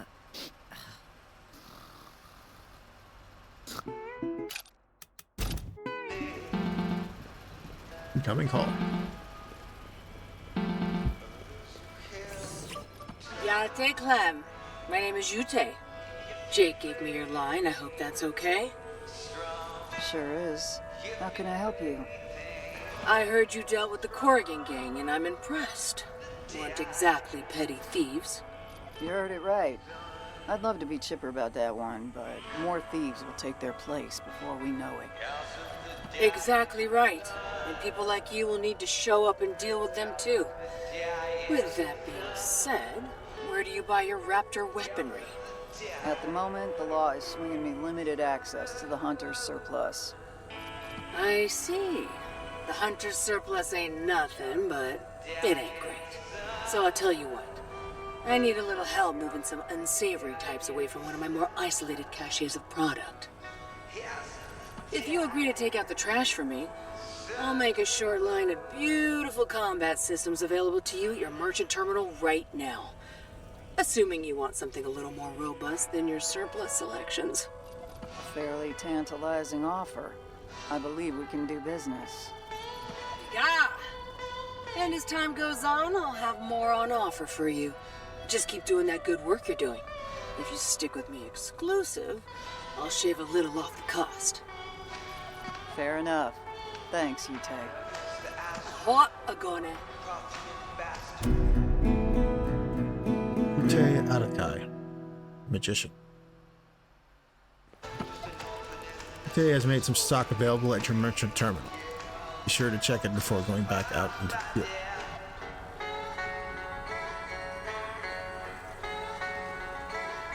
What do we have on offer?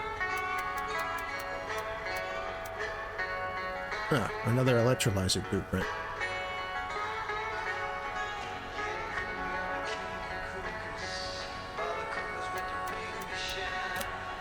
And a lot more combat options. Ooh.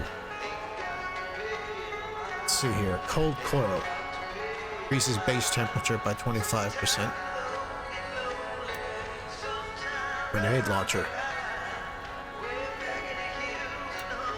Brine sword.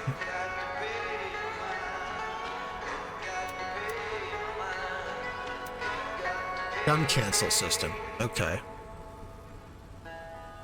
Allows melee attacks to be feinted into unique ranged weapon attacks. Well, we definitely want that. Trick repair. Upon successful trick, the raptor performs a low-powered but fast repair. And should definitely get that electrolyzer and a battery to go with it.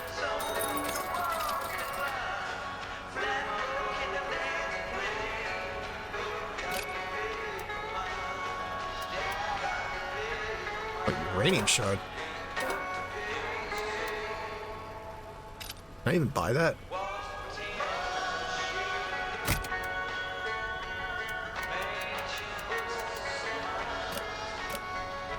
No. I guess I gotta find that. Shit.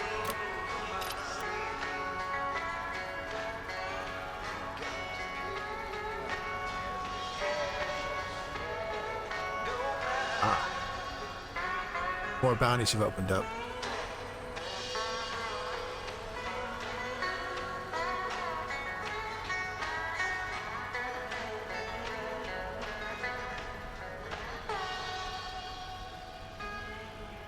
These two I've done before.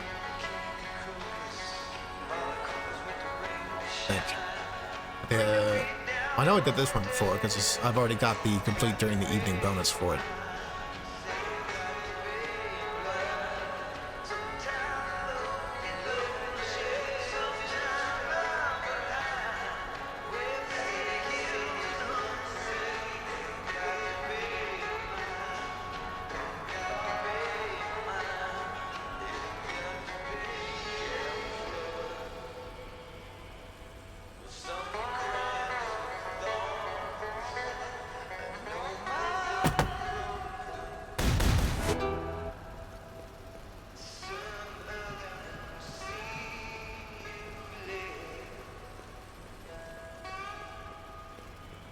Gotta refill the electrolyzer.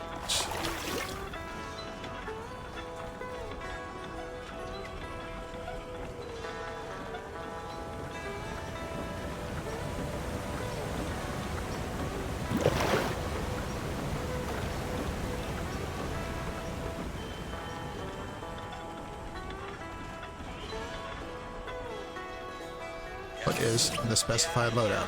Oh, bring an AR. So now we can equip one of these.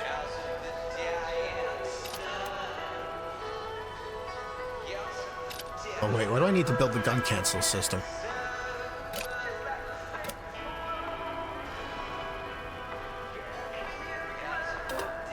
We can build that right now.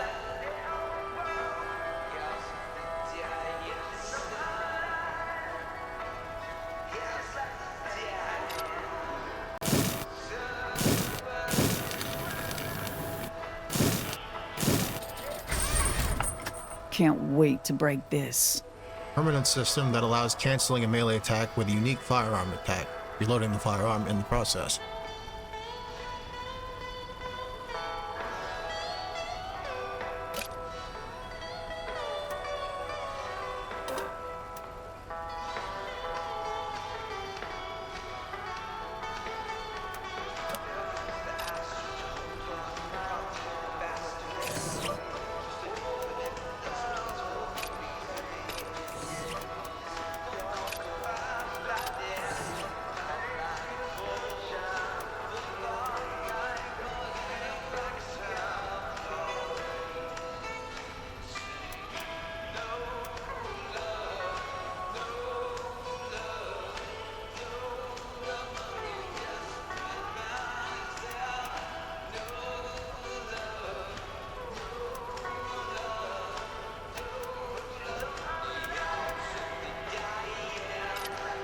friggin' subclass requirements and then making me not bring a weapon that's good against plate.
Yummy.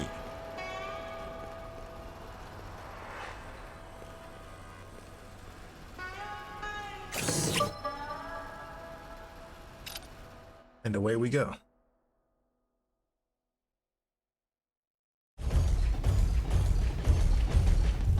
Hey, Lozen. Welcome.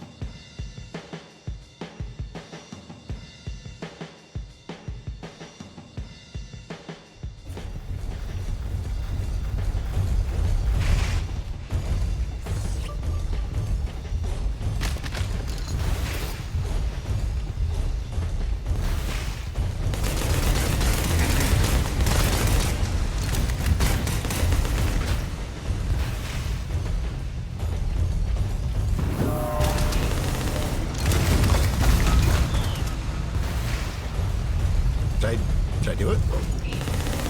I did. It's fucking rainstorm.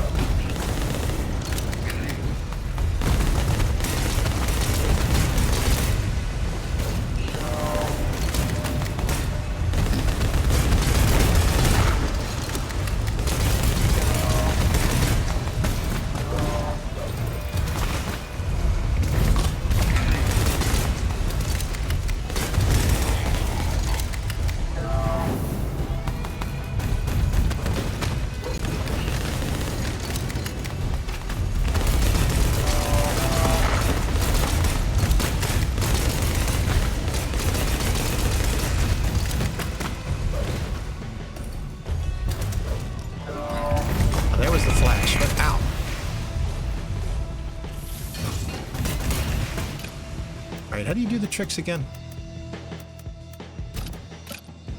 What's the button for that?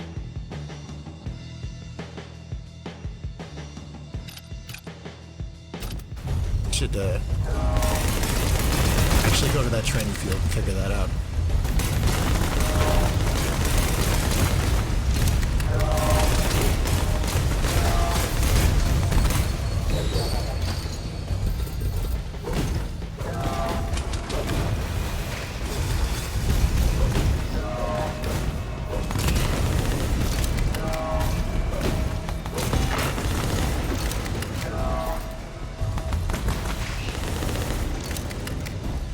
I can also do that after dashing.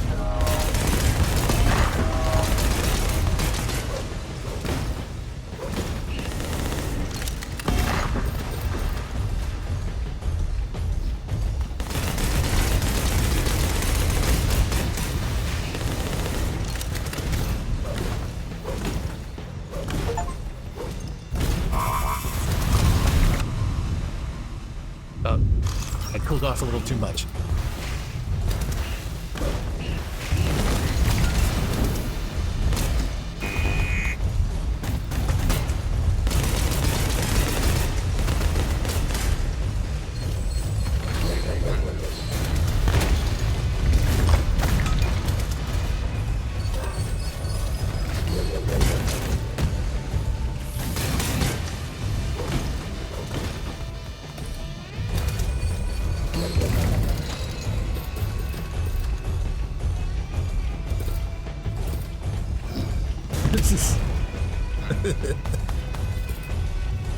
Alright, you bastard.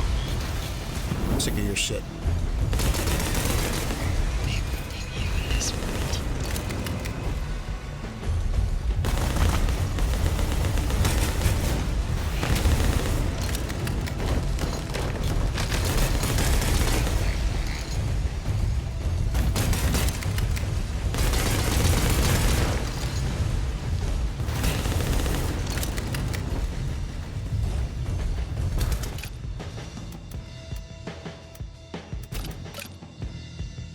Oops.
Okay, the gun cancel is pretty cool.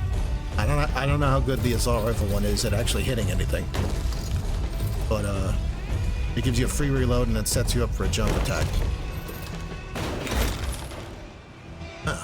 US 11 checkpoint almanac.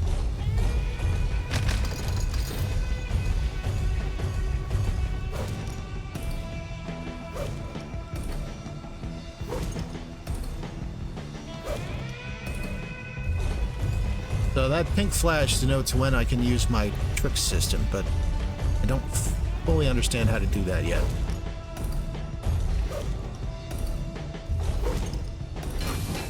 Oh, okay, you hit the melee button again.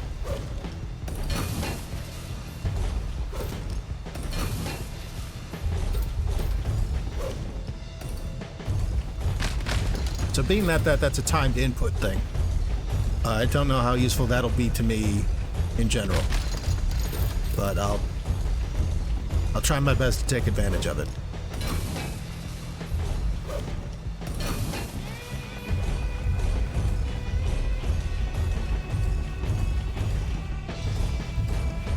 Still box here we can't get yet. Some kind of jump system.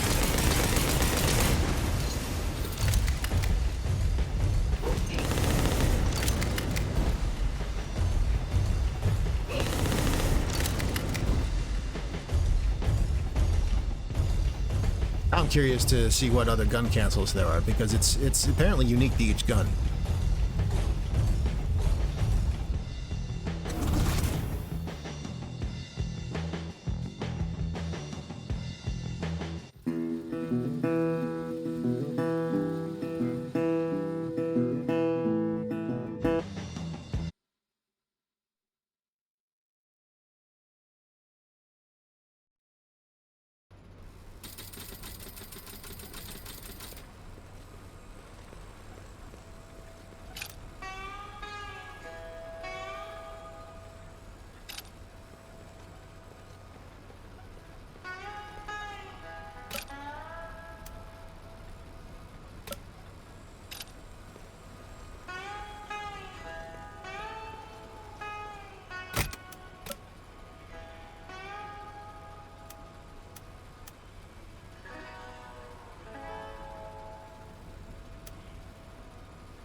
Objective to capture 3 floaters.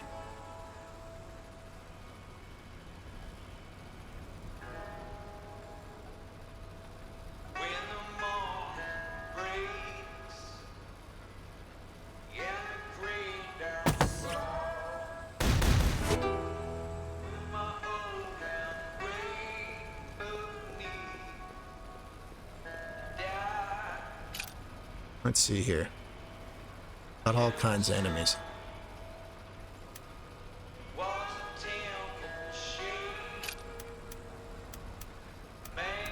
Well, the revolver does bludgeon damage.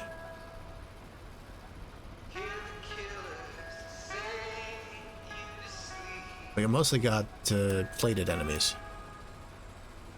Means we want something with boom.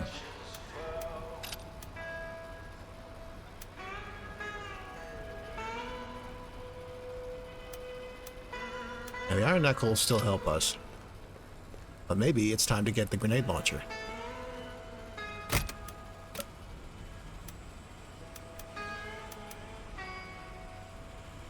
Yeah, that thing is cool looking. I like the weapon designs in this a lot.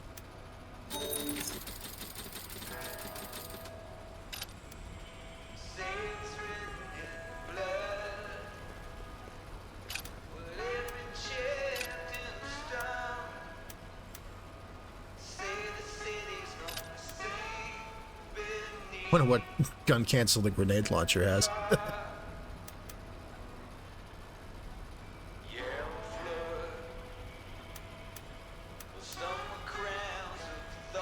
Let's see, we're doing this in the afternoon. Got 2 systems that cool us. And the grenade launcher generates a moderate amount of heat.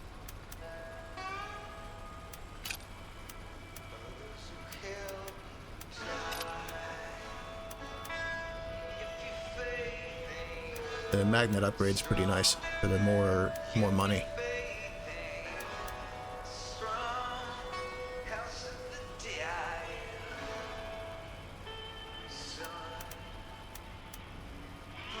Grenade launcher will still do normal damage against the mechs, which is helpful.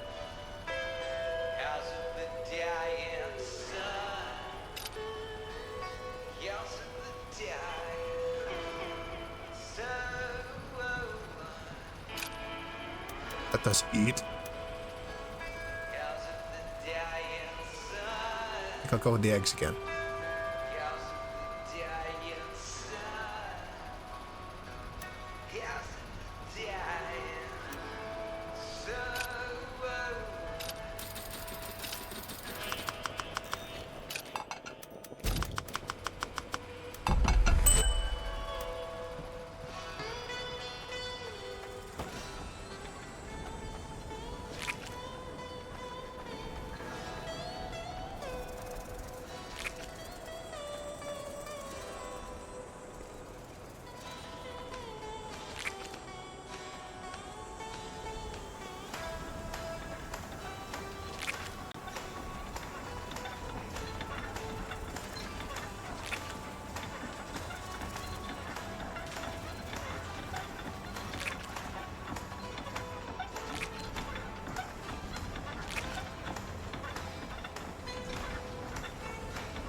No, I didn't.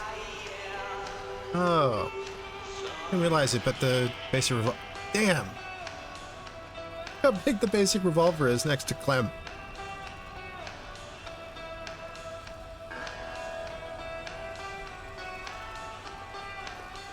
Not to mention the basic sword.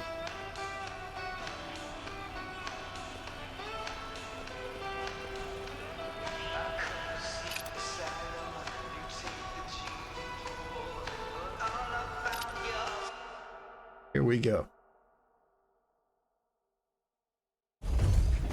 Approaching Assault Crossing. Old gypsum mine and contraband cache. Cache. Sure. of the dark black sea. A hydrate redeem.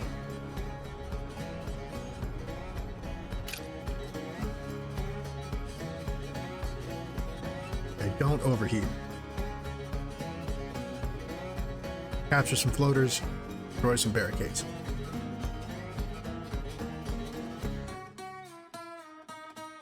Have you never been woke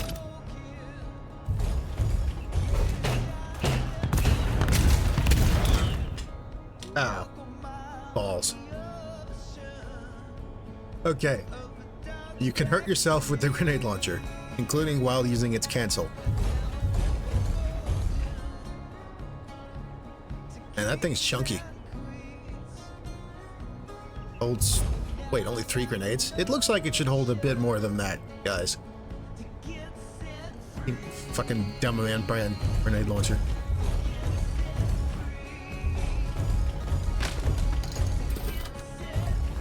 That a floater? Is that the...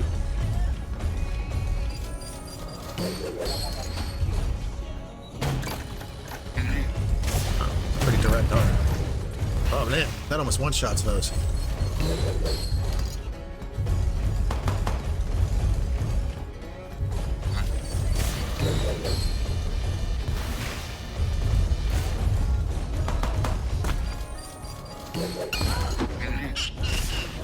Close.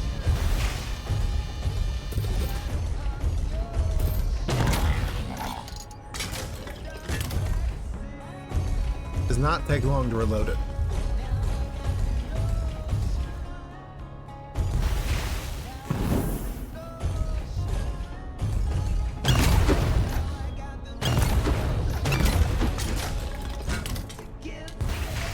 Yeah, that thing builds a lot of heat.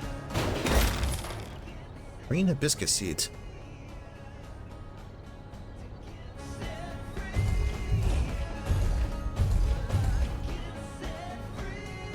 Can't actually get up there yet, I know.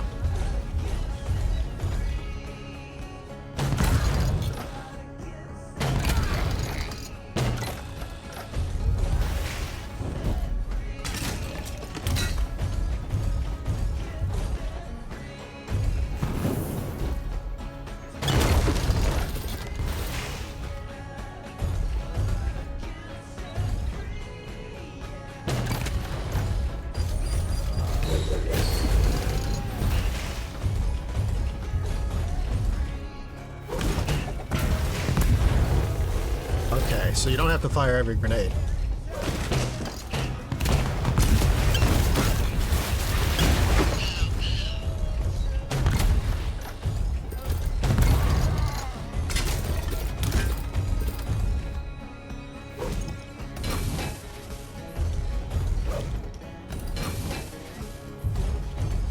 It's nice that you can use the trick repair just anywhere. It doesn't have to be in a fight.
It's got drills. Holy shit.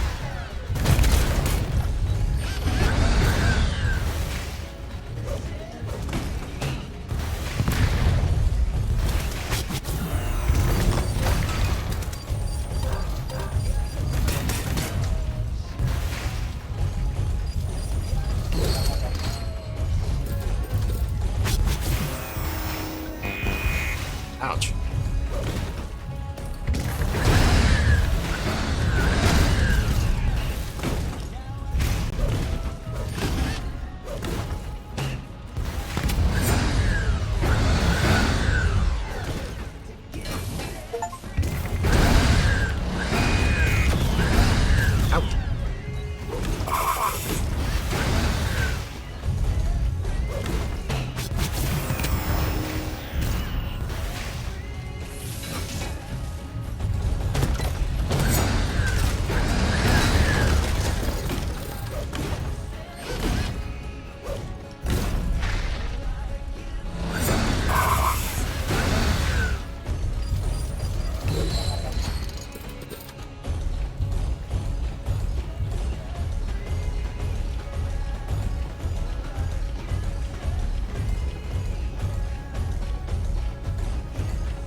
Grilled chicken burrito recipe. Now that's a find. Chicken, cactus fruit, and tortillas.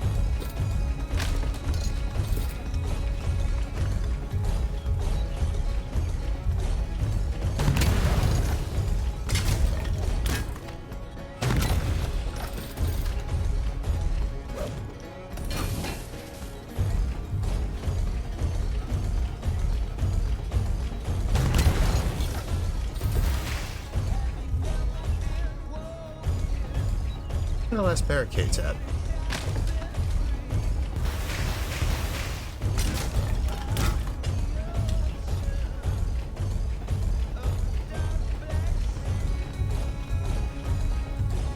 Oh, that's it right there, I think.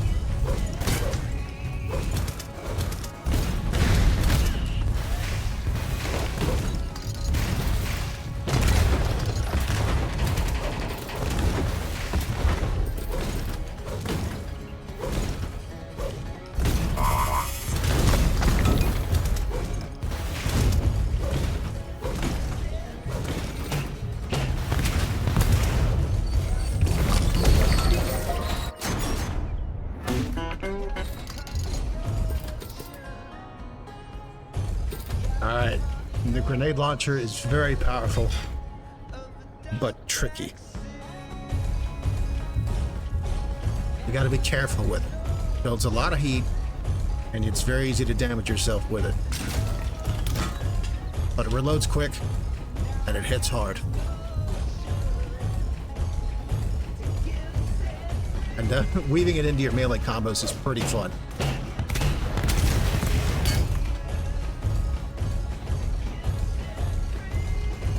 Gotta make sure not to grenade yourself.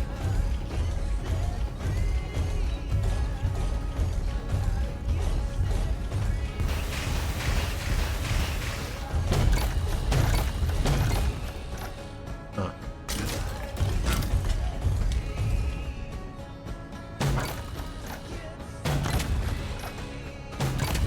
And it doesn't have as much of an arc as I expected.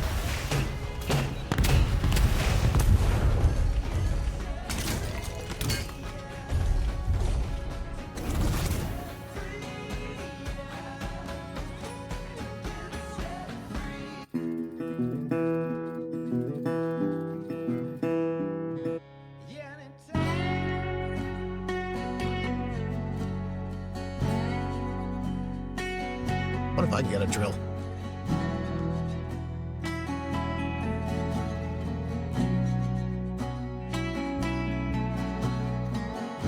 Gotta be honest with you, Journal. Now that I'm back in the beast and starting to make some curio, I'm more than a little excited about the prospect of new toys. Back in my war days, nothing took the edge off a grueling day of arbitrary hierarchy. Like taking a hot bath and assembling a Cagney FTF auto pistol, or rebarreling a Raven X artillery platform, or cleaning out a Chevelle repair mechanism. Thanks to this deal with Ute, I'm looking at a firepower increase that means bigger and better opportunities down the line. I'm a little worried I'm still in the first chapter of the Red Expanse bestiary, and a more diverse gun rack eases that worry some. I feel like I got the slightest whiff of soldier off Ute. Could be imagining things, but she seems far too comfortable stashing raptor weaponry in a thief's locker room to be a mundane merchant. I should get on out of here before new parasites show up and make me kill them. Taking bullets for free doesn't seem like a wildly good use of time. Look at that.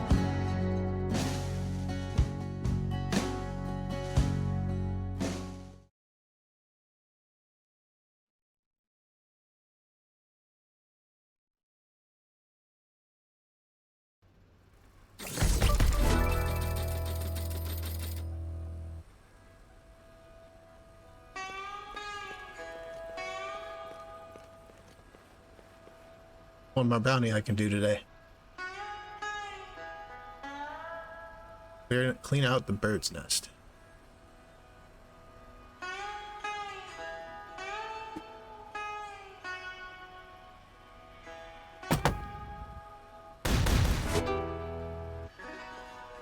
Alright.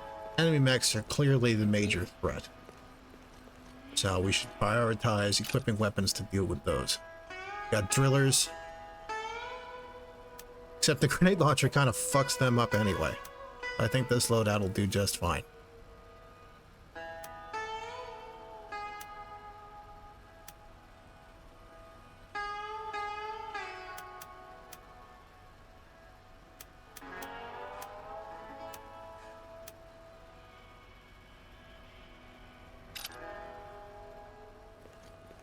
When the morning breaks, yeah, the great dawn falls. Will my old man wake of need? I kind of like the iron knuckle. Young son, watch the temple shake. Wait, what do I have that's actually good against shell or guns? Might be the revolver, actually. Yeah, technically the revolver, but its damage isn't so hot. Yes, it is. May have been misusing it before.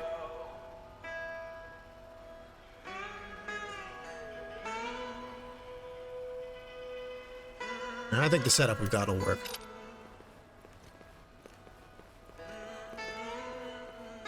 Just get some... Did I actually accept the bounty? There we go.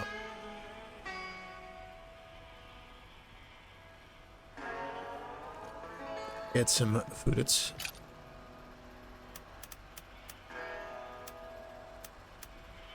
Oh yeah. Grilled chicken burrito. 25 hit points, plus 1 cooldown. That's what mechanism speed does. And plus 1 melee damage.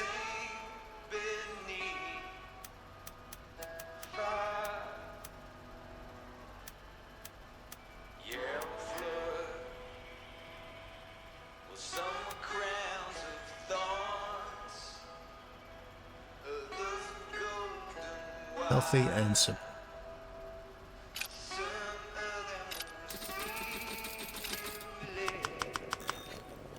Just gotta have a tostada. A little of this, a little of that, done and dusted.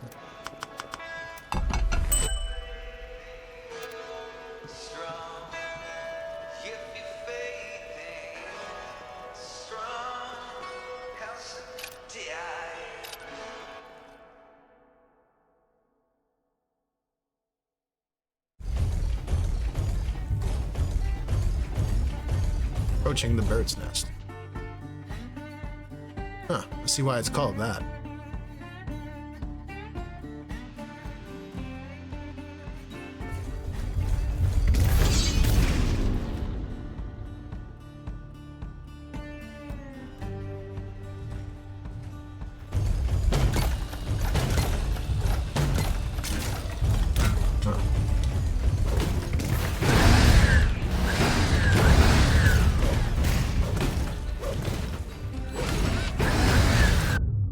Oh, fuck.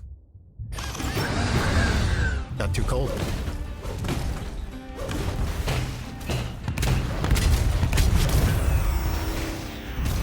Ouch.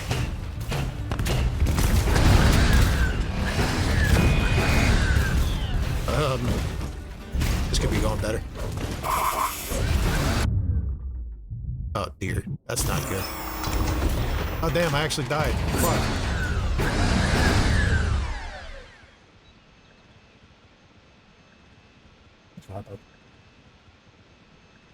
Story has ended. Oh no.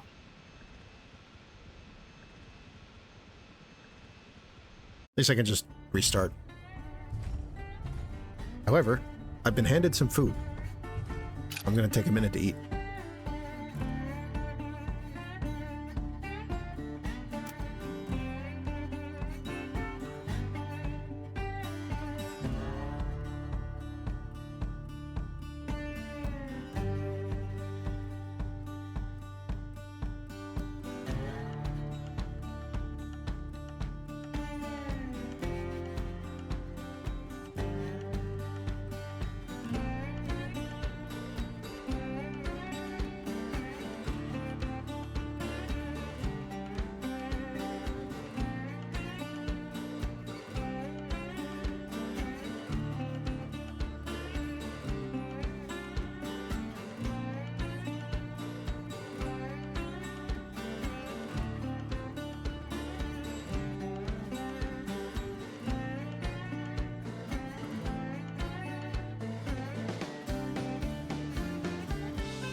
Bring it back.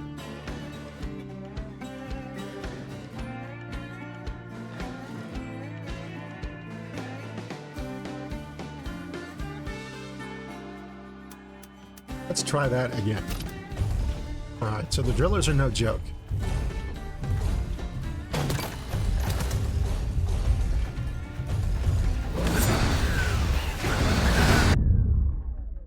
Damn.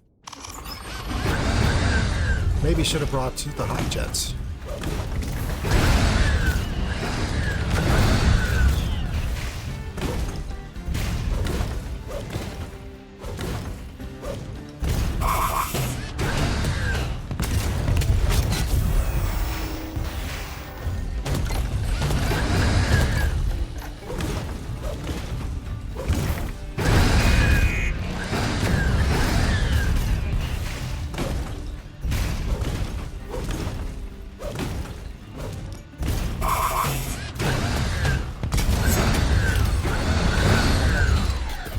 Gotcha.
I gotta get up there to get those resources.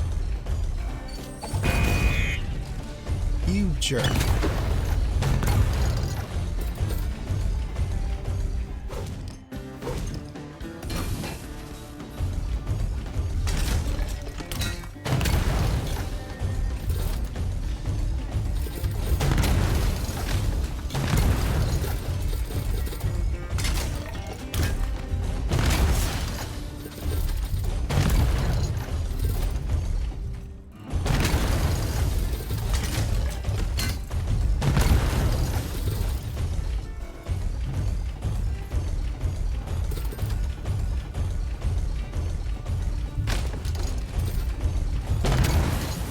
Man, there's another driller.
Floater figure. A crude representation of the very common airborne defense floater. Fans of bots adore these despite their low rarity.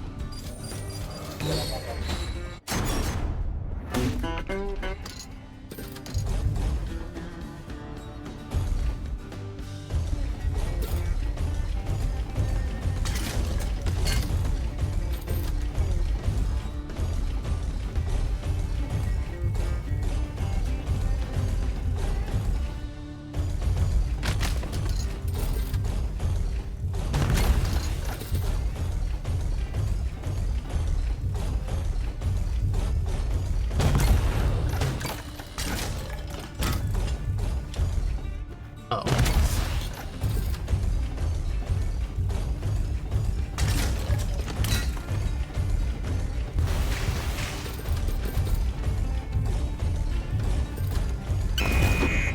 Oops.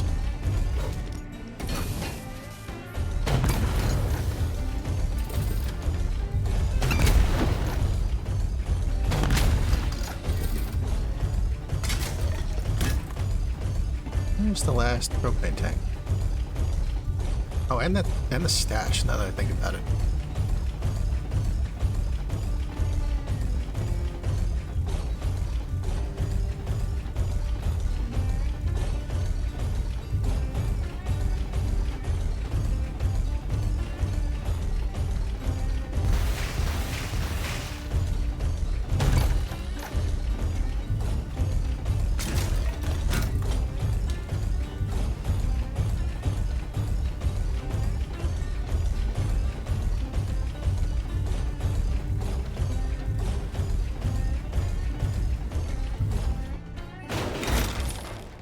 Almanac entry for the bird's nest.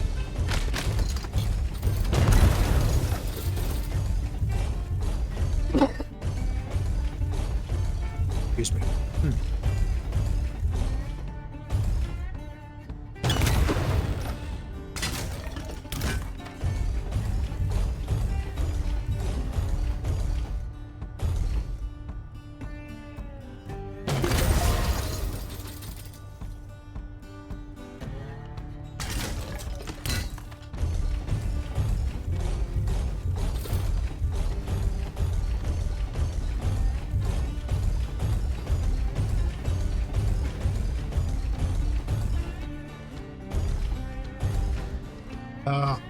Yeah. Stash is on the plane. Which means I can't get to it. Whoops. That tracks.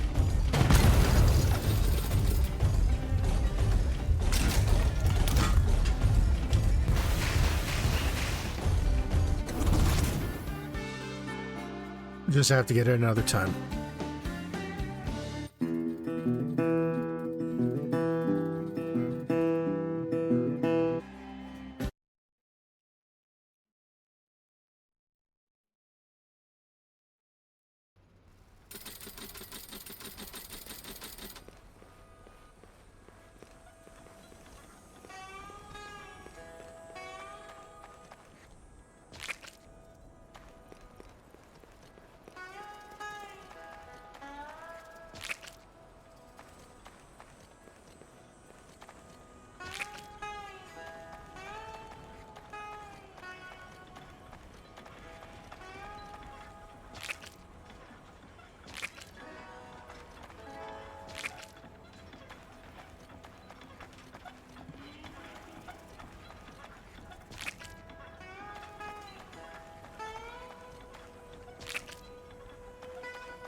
Nothing else to do tonight.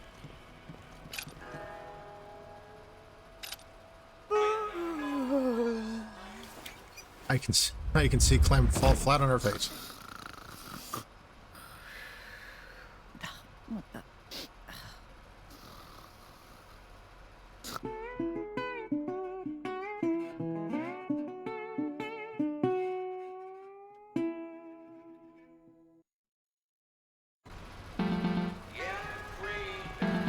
Getting a call. So, little Gecko's told me you just did a job for one Ute Atakai. Is that true? She didn't give me her last name, but I can't imagine we're not talking about the same Ute. There a problem? Not at all. I'm glad she reached out to you, actually. Oh? Why is that? Her wares are very high quality. Even we buy from her sometimes. But mainly, she's a sharp and interesting person you're destined to like a whole lot. I don't need a new friend. Yes, you literally do. But I'm not telling you what to do. I'm just putting it on the table and asking you to keep your mind open. All right, Jake. Got anything else for me? I will soon. Hang tight for a couple days. You're getting awful close to that star, and some exciting new things are about to hit your board. Understood. But while I'm waiting, I'd like to get some greens going. Can you swing me access to the Gardening Guild Marketplace? I certainly can, and I'll do it for you right now. In order to start growing greens, I gotta get a plant bed going, so I have a place to cultivate and harvest. Now, I remember how to make short spire plant beds, but I've always wanted to build the Red Expanse type. I can buy a blueprint or buy pre-assembled thanks to my Gardening Guild access.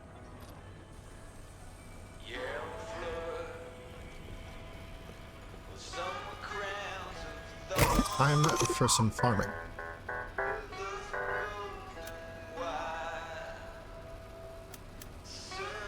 Beans.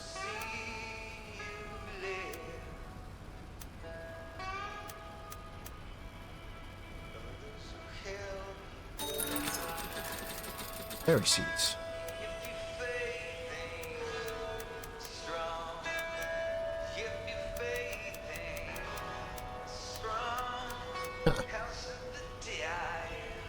The garden green socks cat. Now, why is that so damn expensive?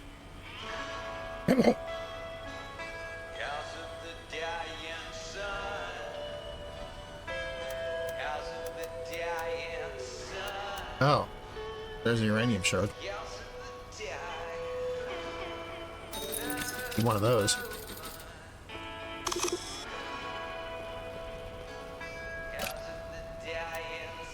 I can build another electrolyzer.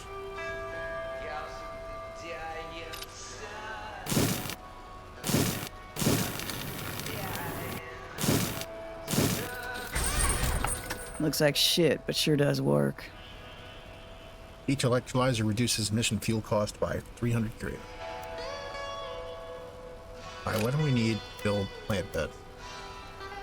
Another damn uranium shard, but otherwise we have what we need.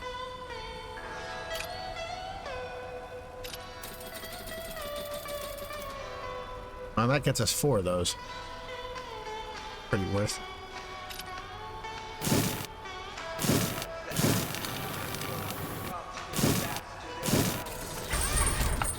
This will hold together nice. Red Expanse plant beds are unique. A uranium-rich region, these beds use a specific form of highly radiated soil. It's a dangerous and fascinating method.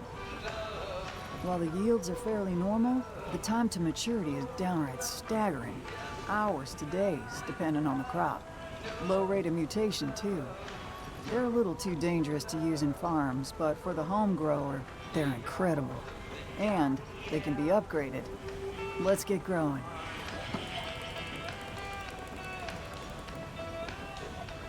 Should have some seeds lying around, but I can always buy seeds on the market. Every plant takes a different amount of time to mature, and each plant's fruit has its own values at market. A healthy plant can be prematurely culled to make room for another plant. A culled plant is removed from the space entirely and has no further use.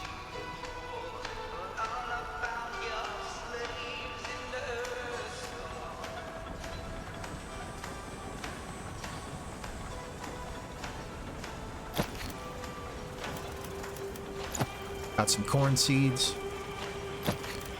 some potato seeds, and some green hibiscus seeds.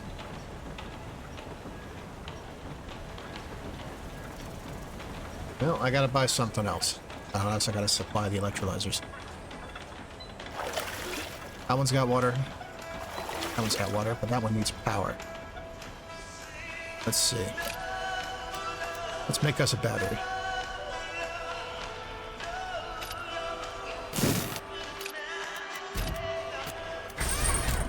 Looks like shit, but sure does work.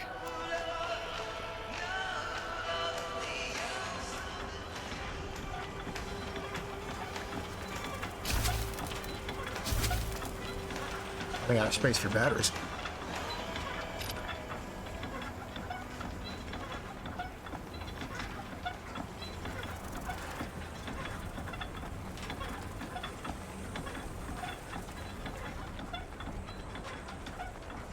Let's see. Let's get some seeds. Bean seeds, berry seeds, corn seeds, green biscuit seeds. Those are expensive. Pepper seeds, potato seeds, probably pear seeds, tomatoes. A lot of options. Well, what do we need? I had some corn. Need a lot of berries for these fruit skewers.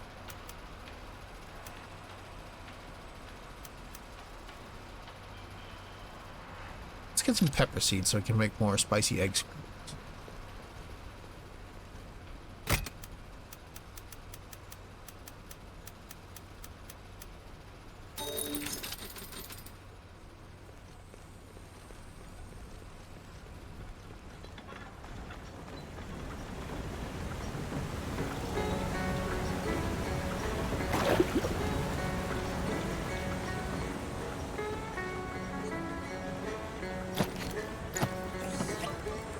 It will grow each segment of the day, but only when watered daily.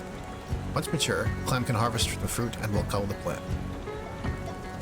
Unwatered plants will wilt and eventually die and must be killed before another plant can take its place. As a friendly reminder, water can be pulled from the Noria and delivered to anything that needs water.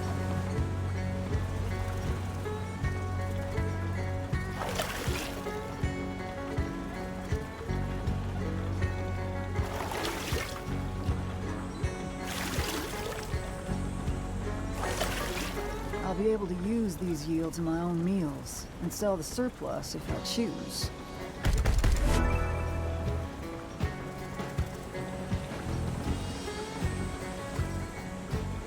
We're growing stuff.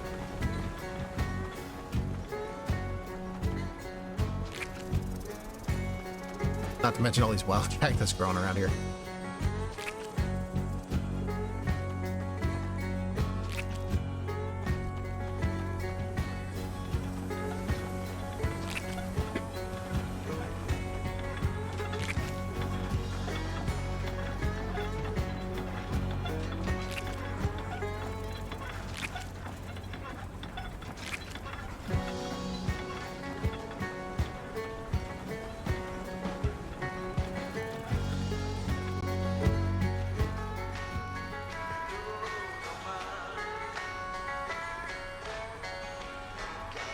Time to clean out the bird's nest. Again.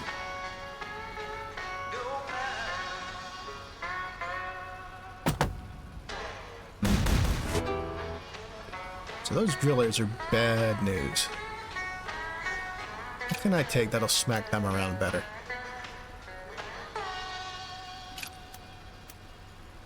I guess the pistol. Technically.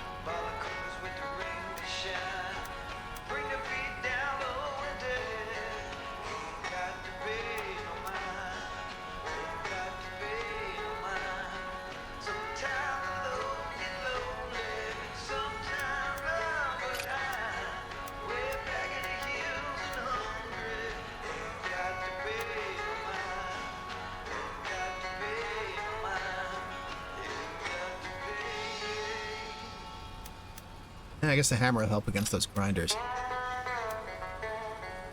I'm gonna find out what the revolver's reload cancel is.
Let's see.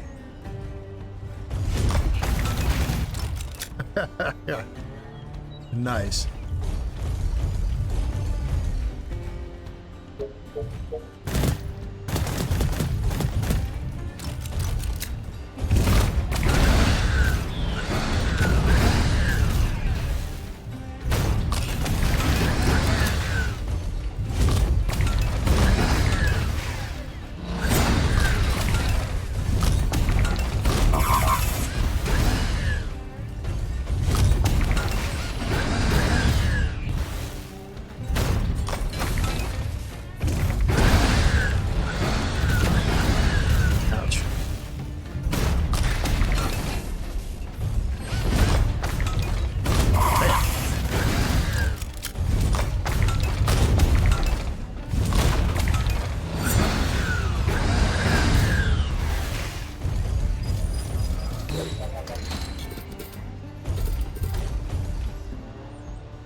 Oops.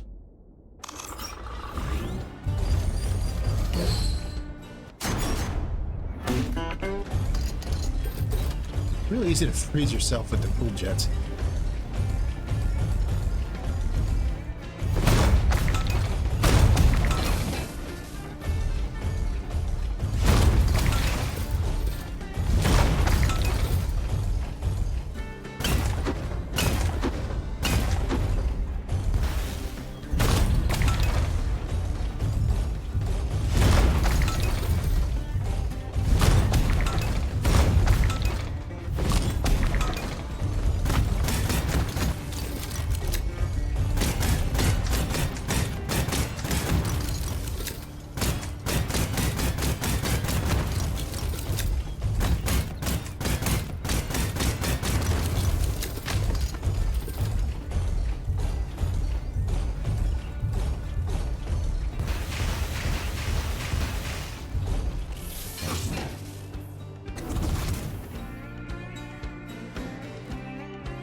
No fuel cost.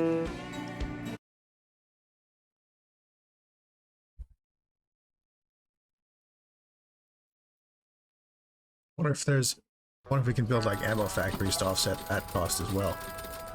Sometimes visitors will appear on the property. Interact with them to see what they have to say.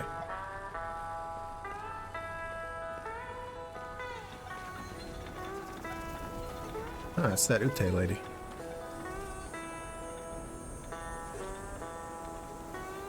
Yate! Killer work out there. You saved me a lot of cash. Sure thing. You weren't bluffing about your pieces. High quality goods. Genuinely reliable. Ahead. What can I do for you? As with all new clients, I'm here to thank you to your face, size you up, and put a gift in your hands. Cyan Salvo. Stripes made famous by the strike platoons of the Yellowstone Reach. Seems an awful lot like you served. I did. Was in 2 of the 3 Santa Mexico wars. Was on foot for the first and on comms for the second. Humor me how you knew. You just don't have the stink of the gun fencing donkeys I've always had to deal with. And you just gave me something you'd only know to give me if you could assess my service location by eyeballing me directly. Thank you, by the way. This brings back memories. Some of them are even pleasant. You are welcome, Clem. You've got the perception I expect from a lunatic raptor pilot. Ha! We are a sort. A sort I'm glad to be in business with. You stay sharp out there and just give me a call if you're looking for something. It was a pleasure to meet you.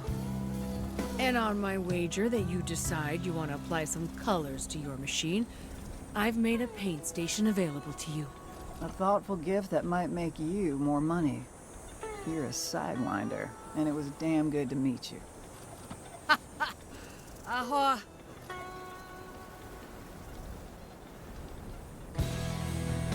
Ute knew I'd want some colors on my beast, and she was right. Gonna put together her paint station and get flashy. Neat. Didn't occur to me that I couldn't actually paint the thing yet. But now I've got options. Let's see. Ooh. The official colors of labor raptors everywhere.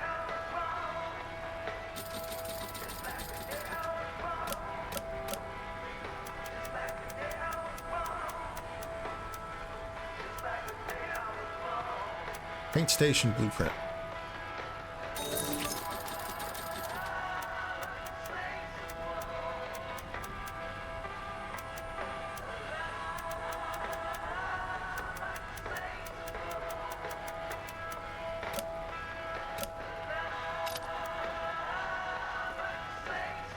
What do I need to make that? I need some liquid.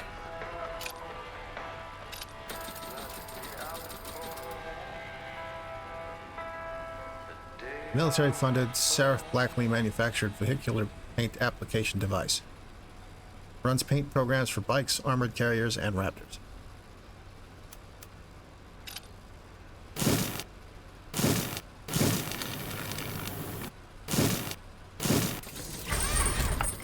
Can't. I like the little dye tanks on the bottom. This is a good model. The paint jobs I own will take no time to install. And any paint programs I collect in the future will be installed just as easy.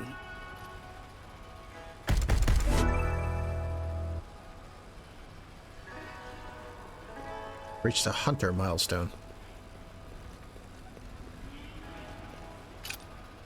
Let's paint this thing.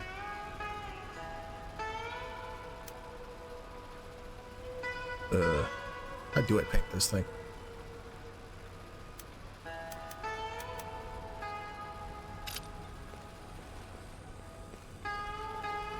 Oh, it's not powered. Okay. Let's make a battery.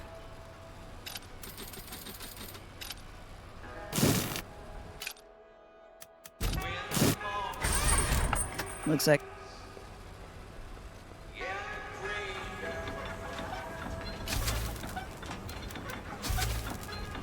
Only one battery slot left right now. I guess I could always shut something off when I didn't need it.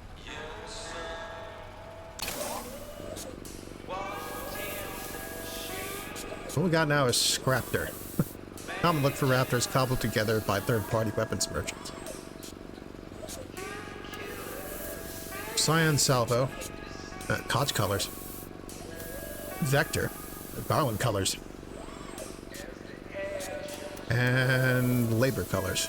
I was hoping for more of a hazard stripe look on that. Let's take a look around. Got a little bit of that on the legs.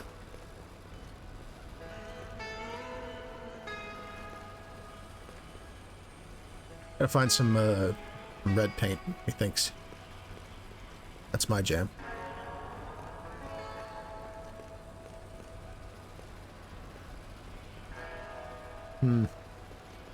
Nothing else to do right now. Anything to read? Yeah, we got a couple. US 11 Checkpoint Almanac by Jake Trimini. Oh, it's our buddy, the sheriff. It's particularly unshocking to me that Jake has an almanac entry. He's coy about his intellectual pursuits, which is a damn shame, because he is a good writer and researcher. The US 11 Checkpoint is a roadside mini-station on the Arizona side of Highway 11, leading south to the Four Corners Barrens. It's a way station and border check that once acted as a criminal buffer, monitoring movement in and out of the southern entrance to the Red Expanse. In the pre-plague era, the old Interstate 163 ran south along the Cayenta Plains, where travelers could go due north to the Expanse, then known as Monument Valley. The Cayenta Plains are rife with aggressive and territorial pack theros. Counter movement of all kinds inevitably ends up in the checkpoint, which is why the area is largely abandoned by both settlers and criminals. Fortunately, the cave structure it sits in acts as a bottleneck. The critters rarely spill out north into the Expanse proper. The sensors told me that 2 of the falls in there are rosewater and 1 is freshwater. I'd wager someone long ago tried the wrong one and then told everyone else they're no good. It would explain the lack of human squatters and the abundance of critters. Their noses can tell. As I understand it, Jake would love to station a group of fine young Red Expanse lawmen there, but he knows they're terrifically unequipped for most real problems. And Bird's Nest Almanac entry from H.B. Cheyenne. Now this one is a particular treat. From what I'm guessing, this flying junk has been sitting here for some time, probably since before the plague. Our scavenger friend said that she saw it swarming with folks when she passed by. I'm willing to bet that it attracts scavengers and thieves, and all those sorts that want to peek inside for a chance at a nice part. It probably has had someone poking around inside since people started coming back out of the ruins. What I can't figure out is just how this thing ended up on top of those rocks in its current position. HB posits that since it was a flying machine, it intentionally landed this way. That doesn't really make sense to me. The rocks here might be big, but they're a real small target once you're up in the sky. Regardless of how it got here, it's a smart move to keep it elevated that way. The incline helps to keep from filling with rain or sand, and the clearance also makes for some good shade if you're outside. There's an obvious way in from the outside, but like I said, Miss Cheyenne decided to stay out, so I'm not quite sure what it's like inside. Curious to see how idiot snoopers have left the innards after years of rummaging inside. There's a chance some of them are still living in there. Whether or not anyone is in there now, I imagine it smells like a ton of old wet socks with the kind of people that are likely to go inside.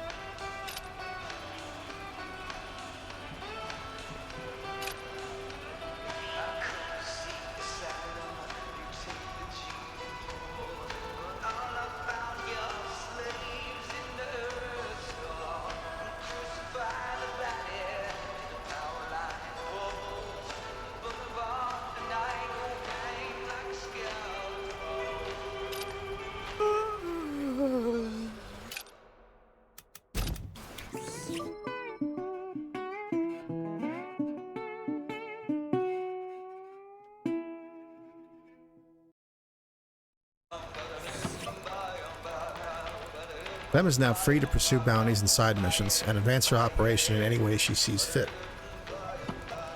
Different activities affect the milestone circle in different ways, and filling it up advances Clem to the next part of her story. I've completed Chapter 4. Clem, you busy? I got something special and I'm not far away. Can I drop in and hand it to you? Sure thing. I'll be in the garden. Come on back. Roger that. See you shortly.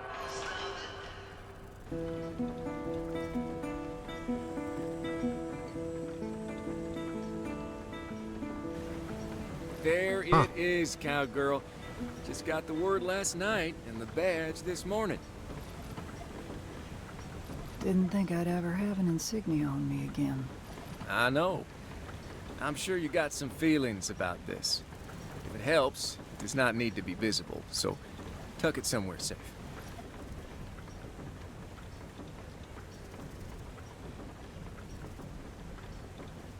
Helps a bit. What changes moving forward? Since the Syndicate feels comfortable with you and the way you get things done, I get to hand you harder and more lucrative work now. Good. Barely making ends meet on this prospect's pocket change. Yep, that's the bounty star. Well, get your ass ready for that hunter's pay. You'll feel it immediately. Damn, Clem. I brought it to you because I thought I'd see that frown turn over, but you don't seem terribly excited. Or anything else. You okay? I ain't trying to be a thorn. It's just complicated. I tried so hard to get away from this kind of life, you know? On one hand, I appreciate what this means for my livelihood here, but on the other hand, I guess I'm just worried about my soul. Hey, what you're terrified of happening ain't gonna happen again. It can't. This ain't our home, and it ain't a shoebox in the middle of nowhere with 5 guard dogs. I will try to keep that in mind. But, you know, old habits, old dog. It's your brand new dog now, and you should be proud of this. I'm gonna get out of your hair, prickly pear. Congratulations. Thanks, Jake. I appreciate you going to bat for me. Can I do this?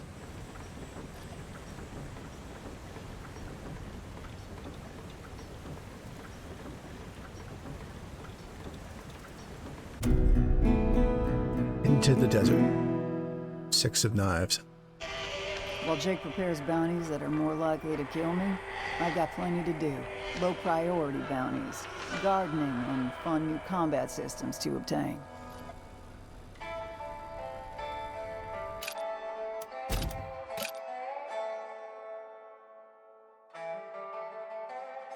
Not mean to do that. There's a lot of language options in this.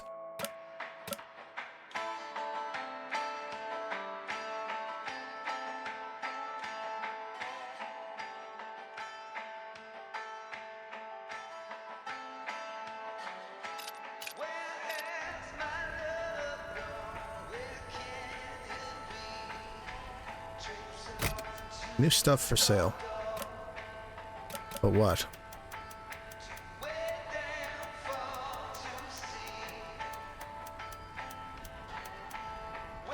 Doesn't look like there's anything new.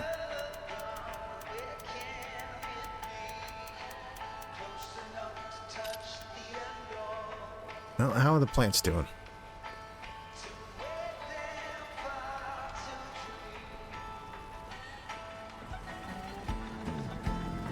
Hey, you need some water.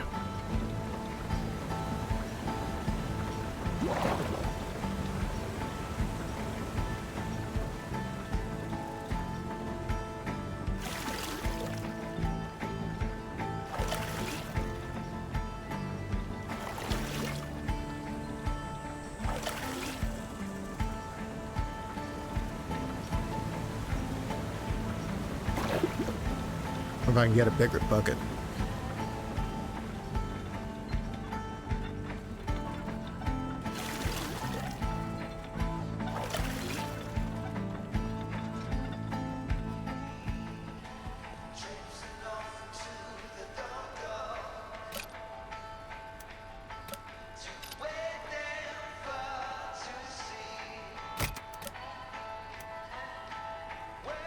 Let's buy a chainsword.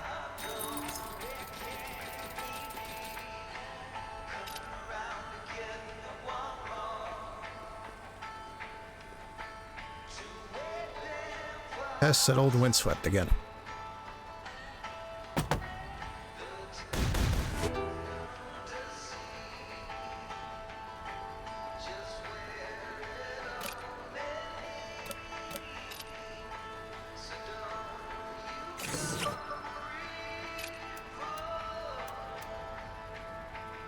Yeah, this will work against those.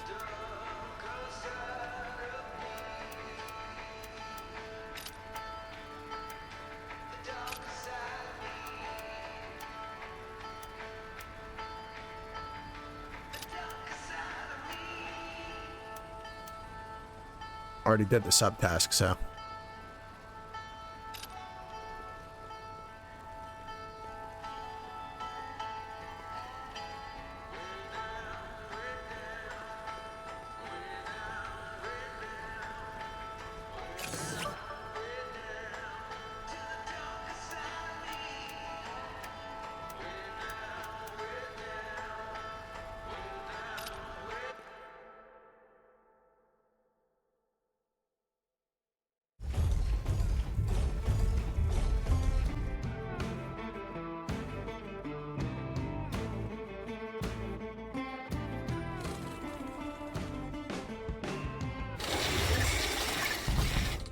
Not the beef mantis. Oh no.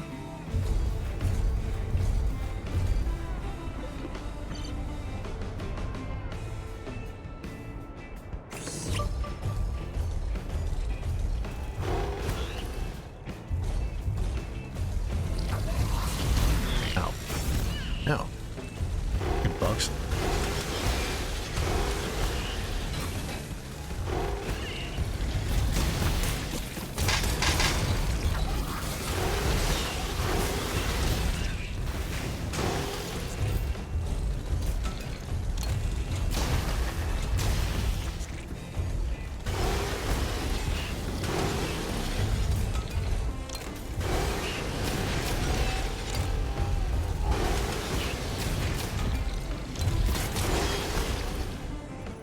It's like the shotgun's cancel makes you backflip.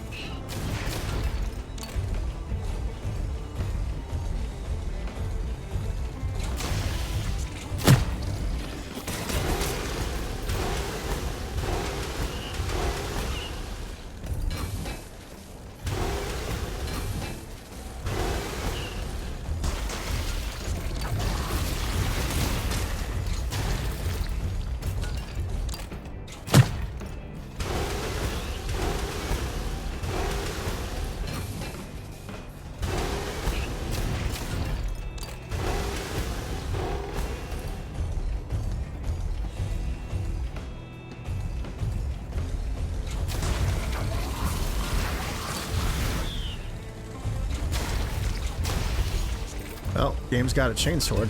I wonder if it's got a bolter.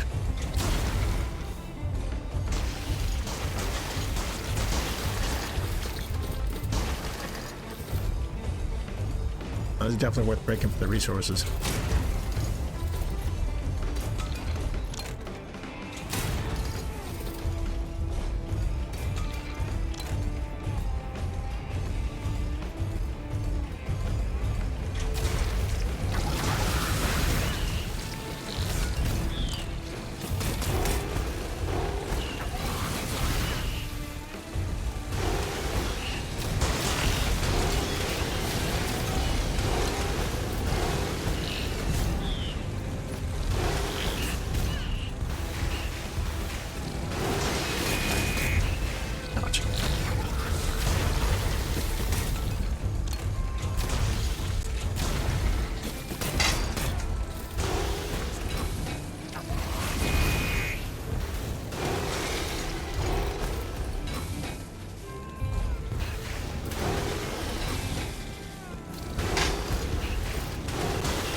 That's a bug, or not all of the cancels reload your gun.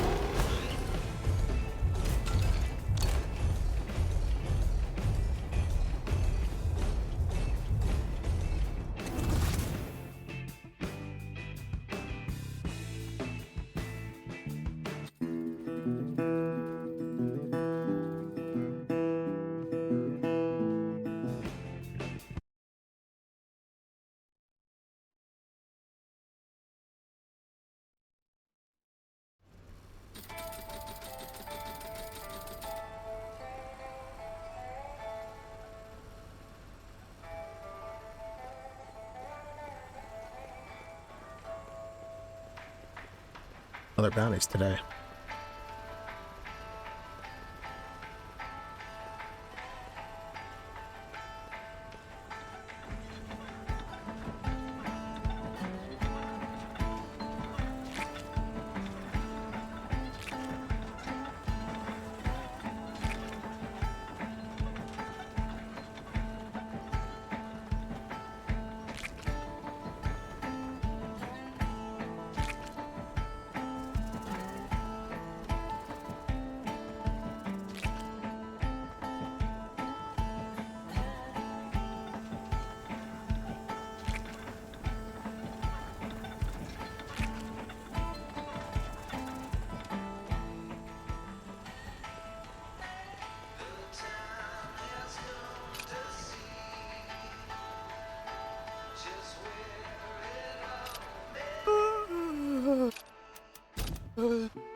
Another call.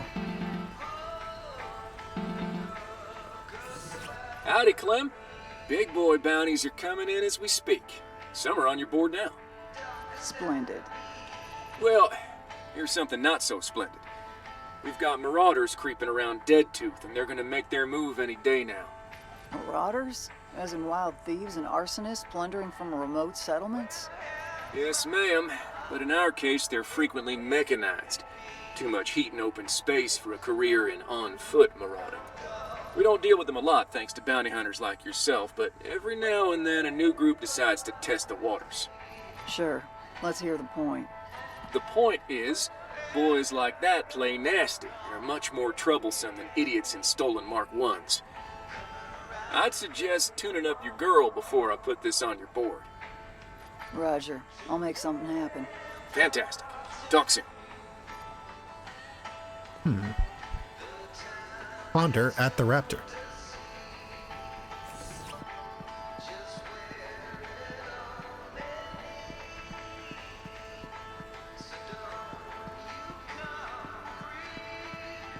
Things are about to get a little harder for us, lady. I'm thinking we need something here. Something to give us an edge. You got any ideas?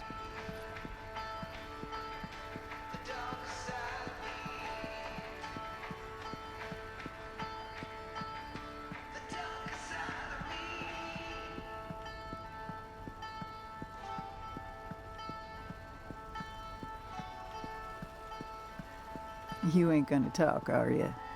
I don't blame you. We don't know each other that well. This might require a consultation with Jeremy.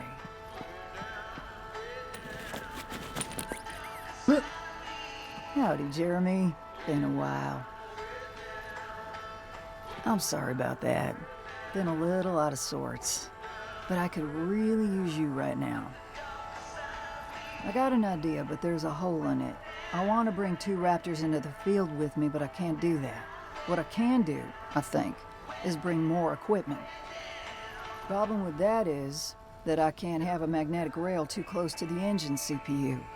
But moving it away means the sockets are now off the motor mount and onto the hips, or in the way of the vents. It's a pickle, Jeremy, and not the delicious kind. Hell, would be fine if I just didn't need a rail. That's it. I don't need magnets at all. The motor mount itself can be magnetized without making the CPU sick. One unified frame, but with 2 circuits, 2 auxiliary lines, and 2 grip mechanisms. It's gonna be hellish. Jeremy, you once again demonstrated your genius by shutting the hell up and letting me be a genius. Gonna make this crazy thing right now.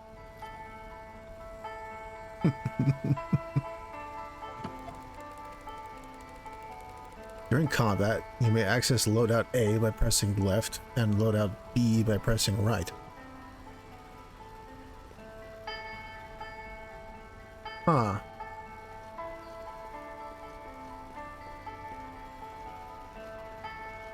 I did not anticipate being able to do that.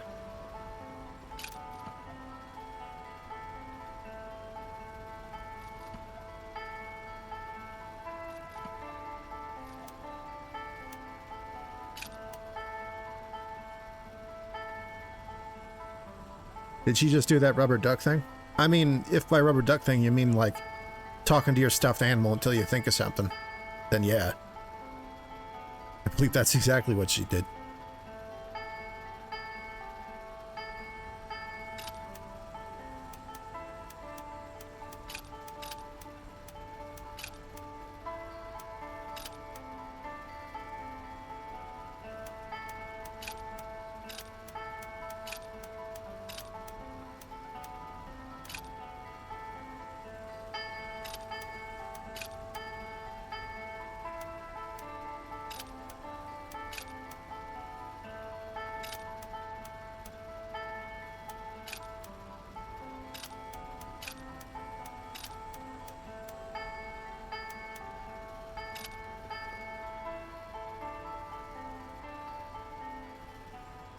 Rubber duck decoding.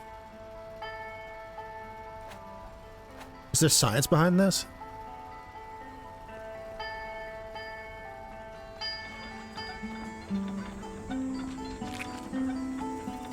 Interesting.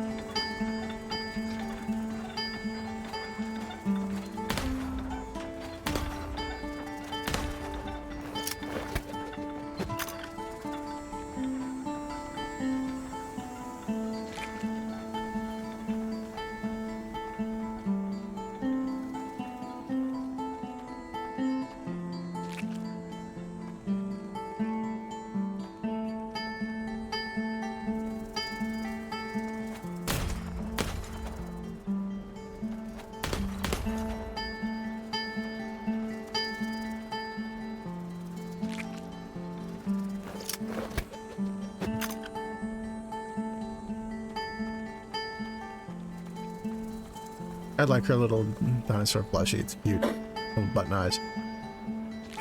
That's funny. That's two games I played recently where the main character has a little stuffed animal friend. Of course, the doll in Morto is alive.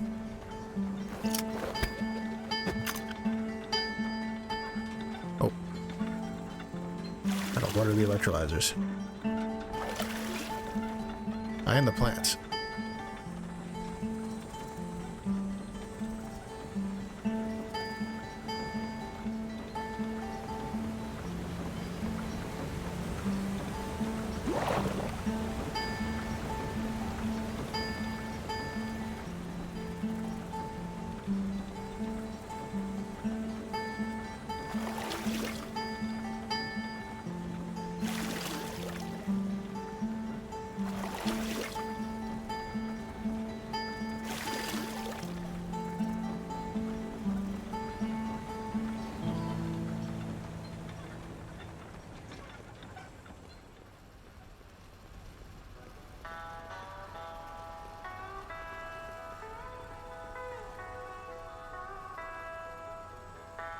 Marauder's a dead tooth.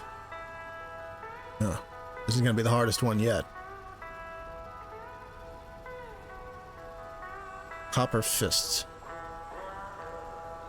Huh.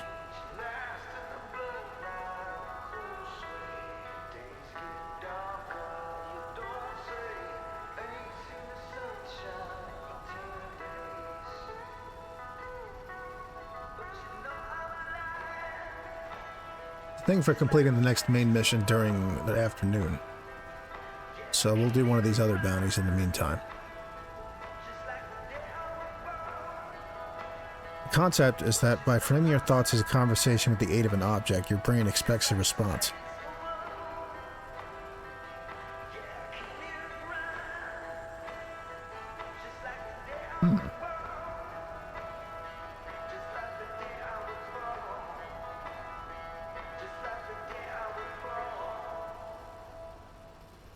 And that moves the thought process along.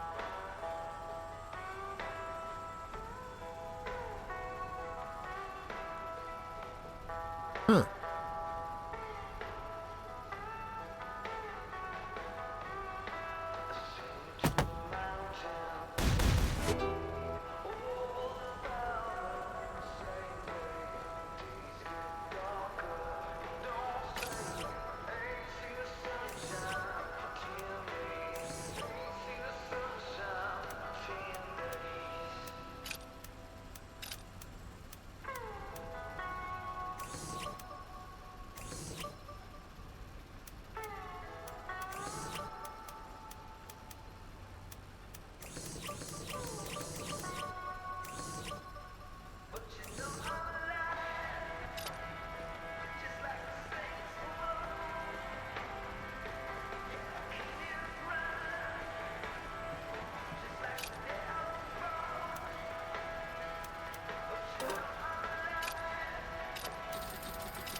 Yeah, I could just swap loadouts.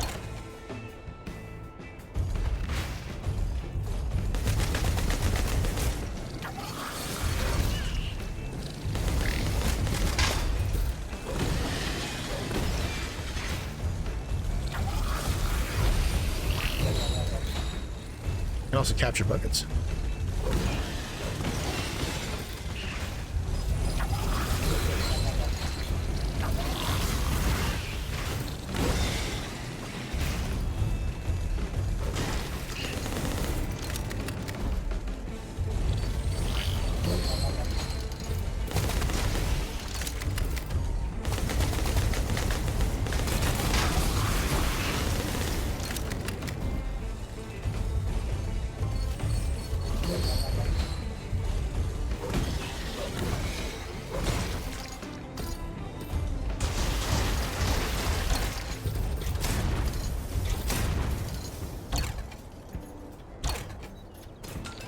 Does not reload your gun.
It's only the specified loadout. Don't shut down. Complete during the afternoon.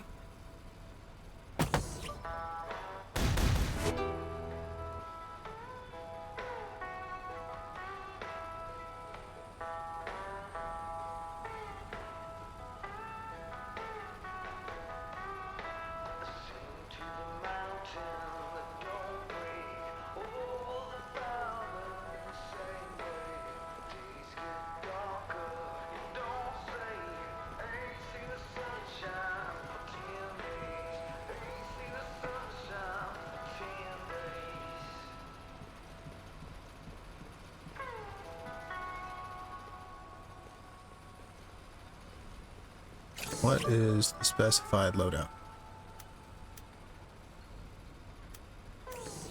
Interesting.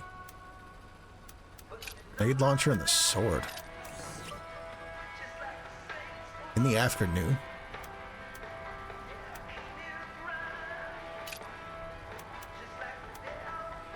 Oh, with the cold mount. Okay. Makes sense. And the cryo jets.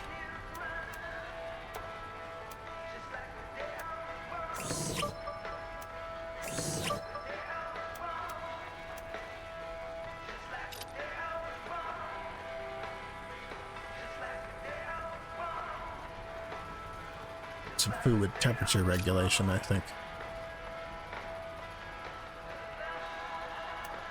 So, the cactus salad. Or the breakfast burrito. Or the egg scramble.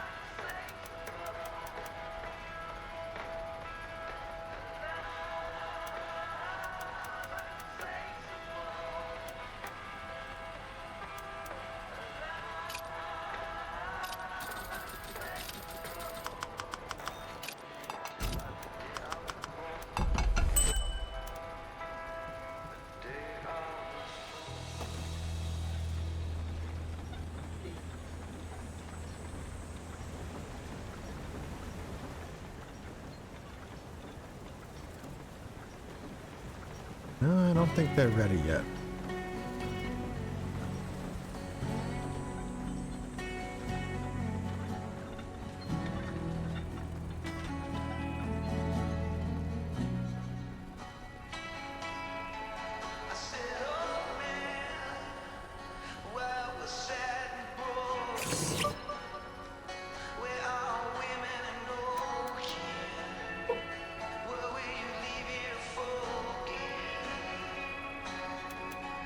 We got Moon and we got Blade.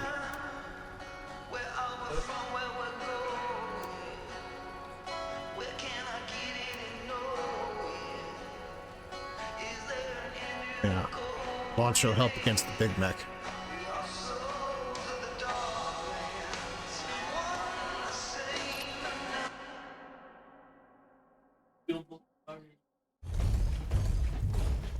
Approaching Dead Tooth.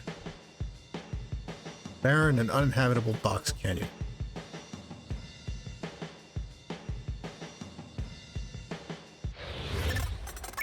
Mobile armored marauders.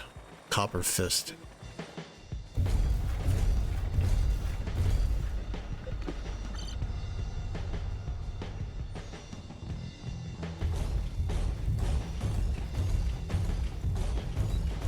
I'm gonna go ahead and assume that I shouldn't use my other loadout for this challenge.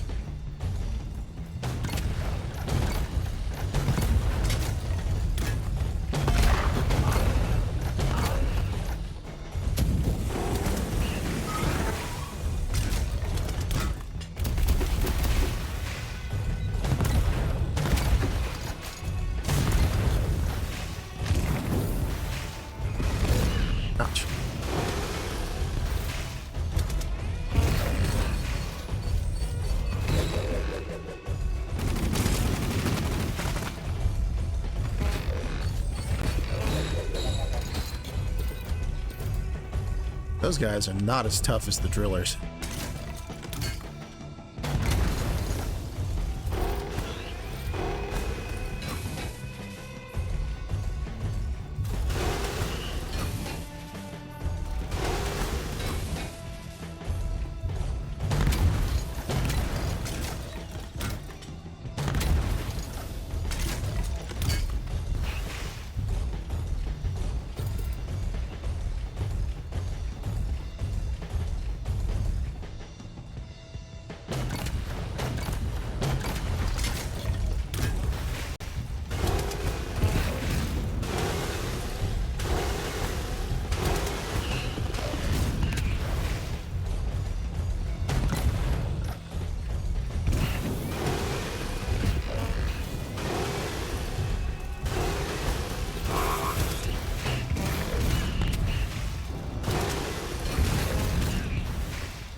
Box containing the almanac entry.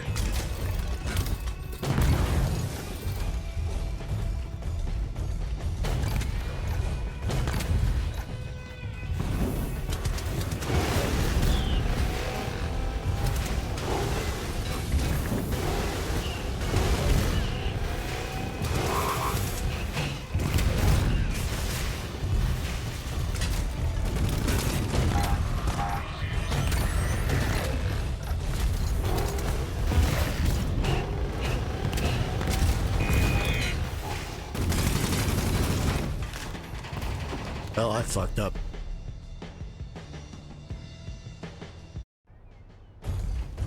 Damn.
God damn it.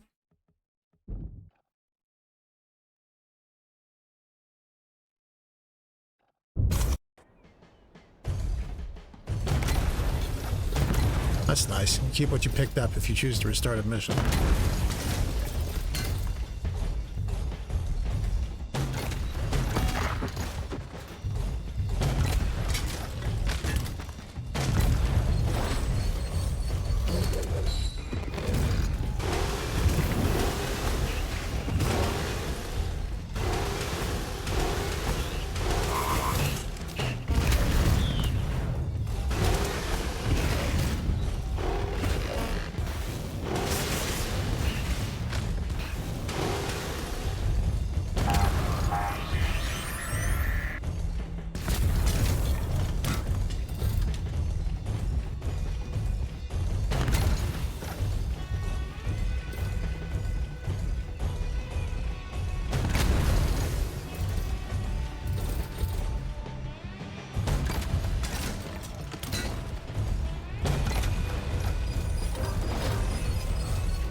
Nice.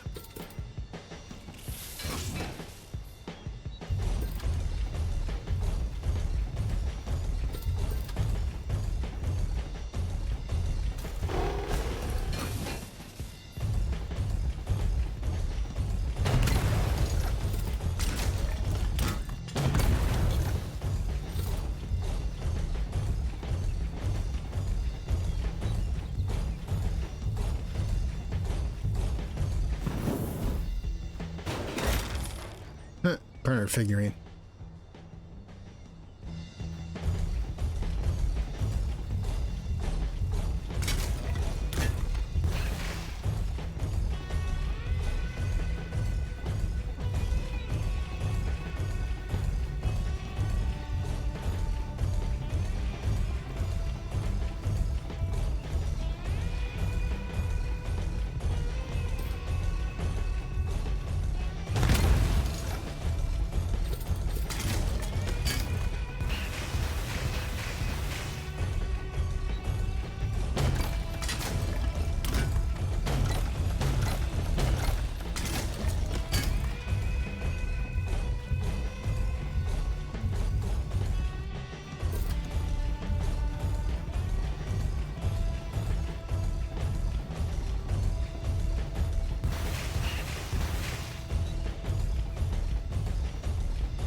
And that's that.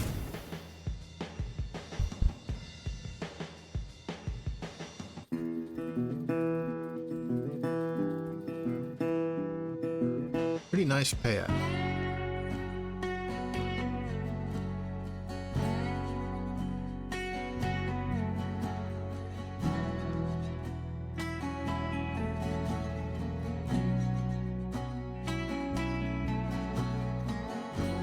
When I was still serving, punishment for minor misconduct was frequently perimeter duty. As a brazen and volatile private, I was made to do this many times. On the surface, it's an exercise in managing demoralizing boredom, but in places absolutely sick with marauders. All of Blackfront, the northern side of the Nebraskan fault line, and of course Yellowstone Reach. Perimeter duty is now a trial by fire, in which unsanctioned combat inevitably hits you. If you were a rabid dog like I was, one of two things happens when marauders first step over your line.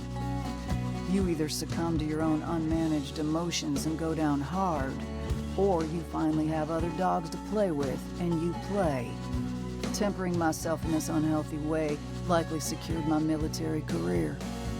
Point is, I fought and broke more marauders into pieces than I could possibly count. They're a type. Vile men in stolen equipment, codeless, outdated, and senselessly wild. Likely on account of desperate hunger and thirst. I'd feel bad, but they made their choice. Thing is, I ain't ever in my life fought marauders like this. Either these are the most experienced and talented wild men I've ever seen, or something simply ain't right here. It's like that toothy itch I get when some adult boy's trying to square up on me over beers. Only the opposite. Very tough cookies trying to look like they ain't. But ultimately, I don't care what they are. I'm just penning this now so I can shove it in Jake's face when I'm right. If these animals persist, I'll make a fortune on them, which means I'm out of here, even sooner than I had hoped. Clem.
do I use against those damn drillers?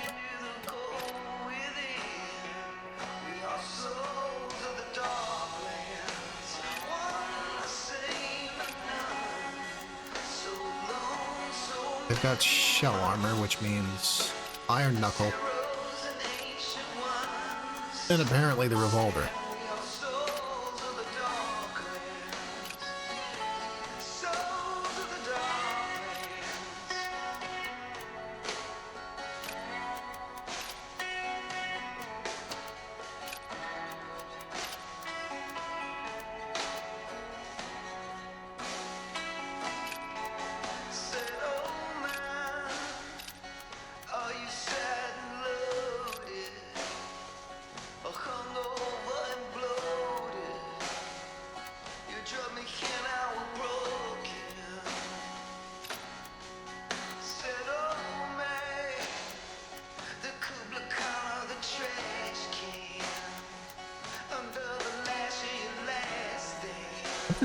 I've been forgetting to use the chat. Whoops.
Punched him into a mine.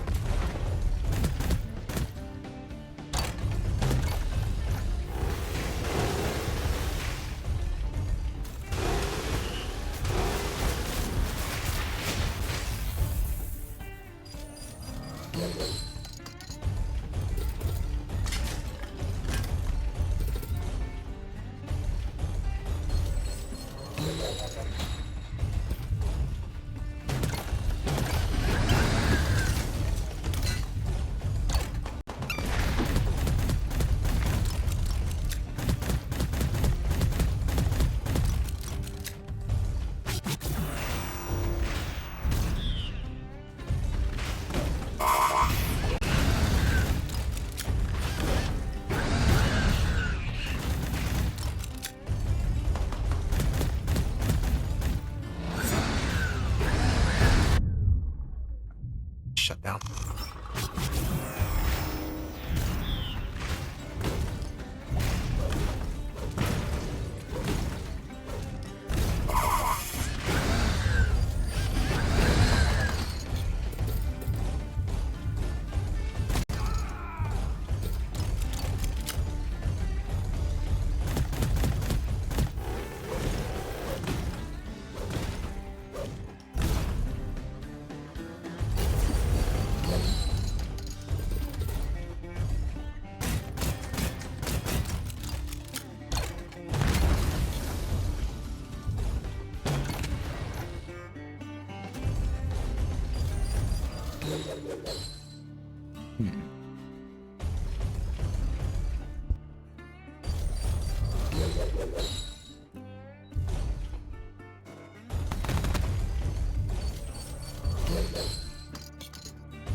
Your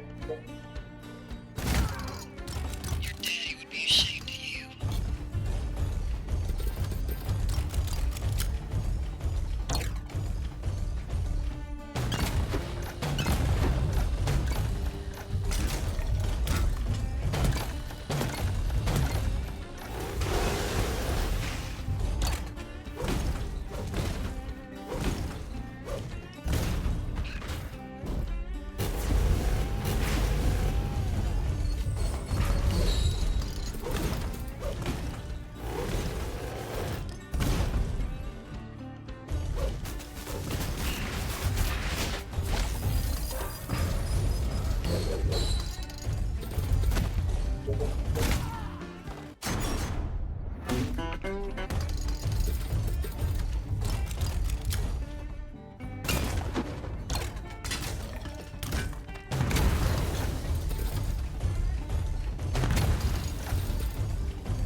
Good job with the Marauders. You're doing great.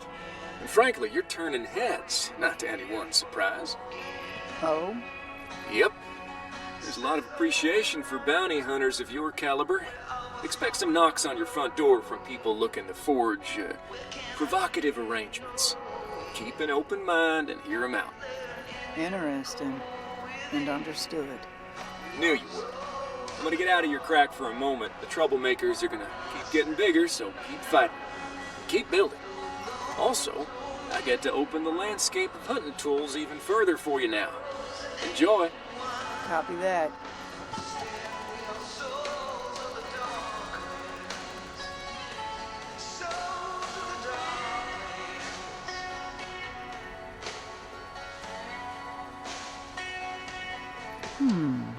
Looks like I got some dinos to deal with. It would be prudent to have a way to deal with these wondrous critters non-lethally. I know for a fact the dino guilds will pay any hunter that does so, but that usually involves teams of people. Alright, I think I got an idea.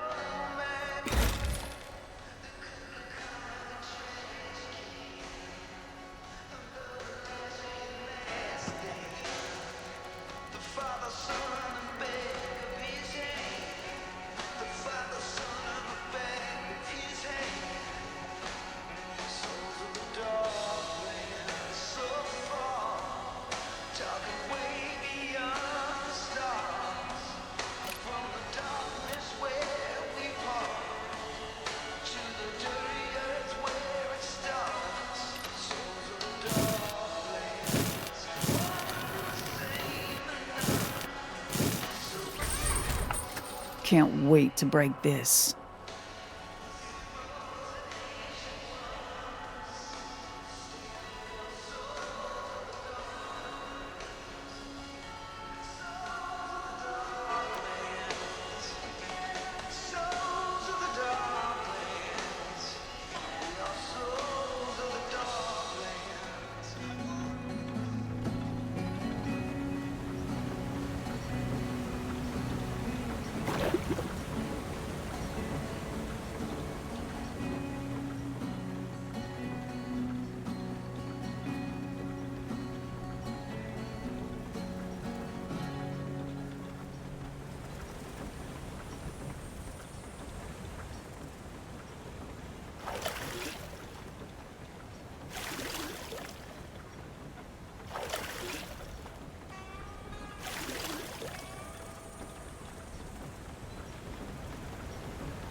This will hold.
Shit. Mike's been off. Damn. We got a fireworks gun now. You can use to scare off dinos instead of just killing them. We got some other stuff. We got we got jump thrusters now. Means we can get up to some out of the way places and get some boxes we couldn't before. And got a firearm booster.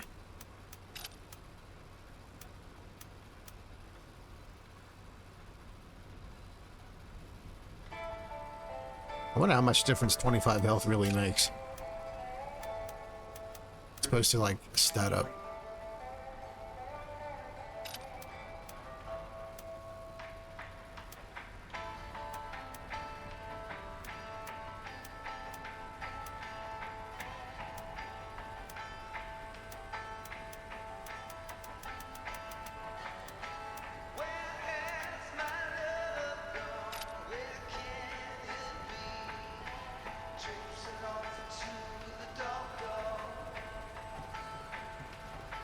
Let's get a meal.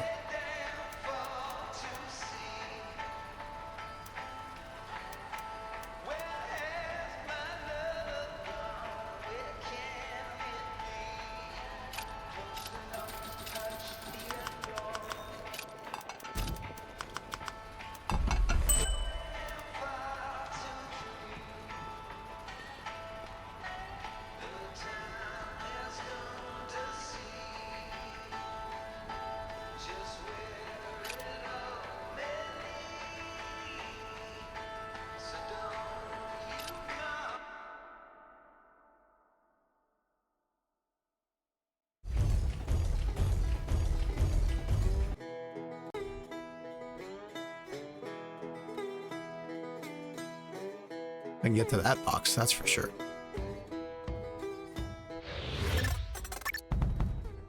Vicious group carnivores. Bactheros.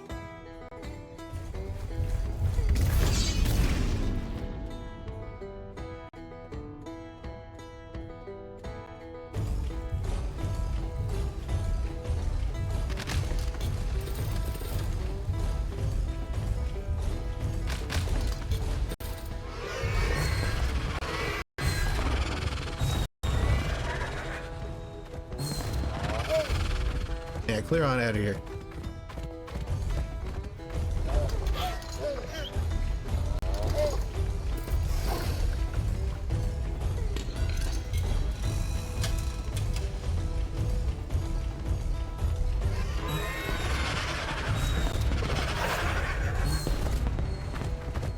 Yeah, go on, get.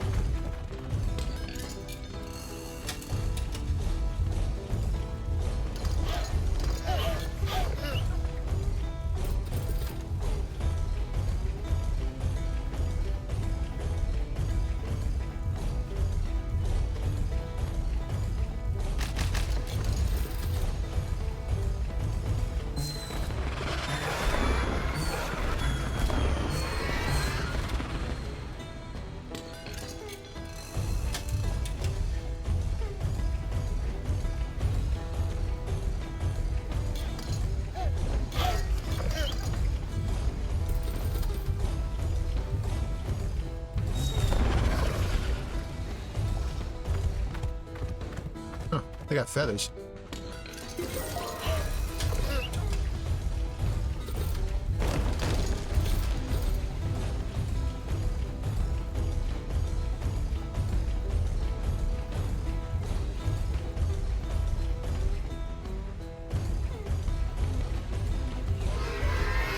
Now we need to capture a few.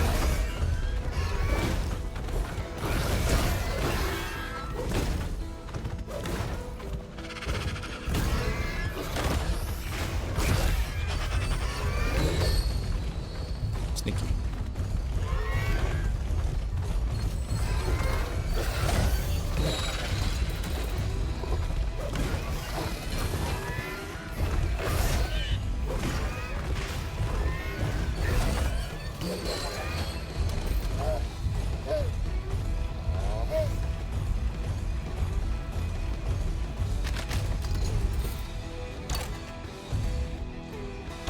Interesting. The thrusters clip onto the sides of the mech.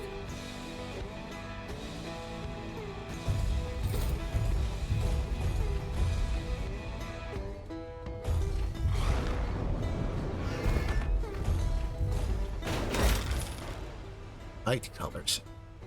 Regal colors for a noble protector, great of stature, shield held high for the masses. This might be more garland colored than that other one.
Is he on me? How do I get him off? Uh-oh.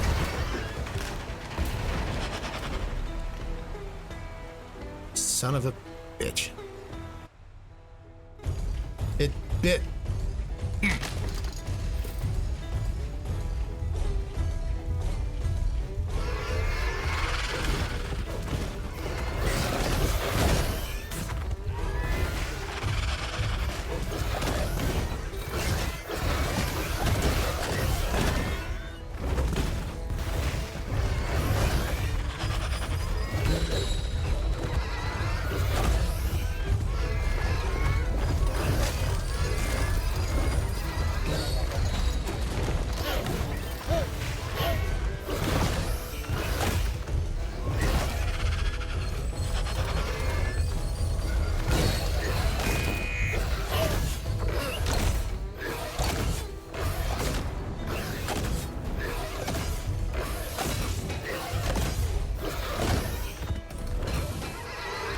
Just punch him off.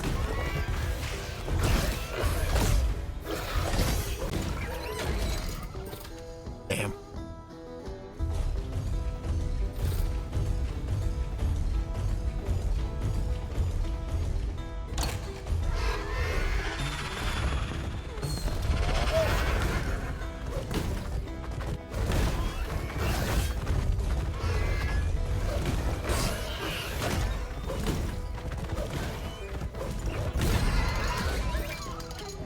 They're not making this easy for me.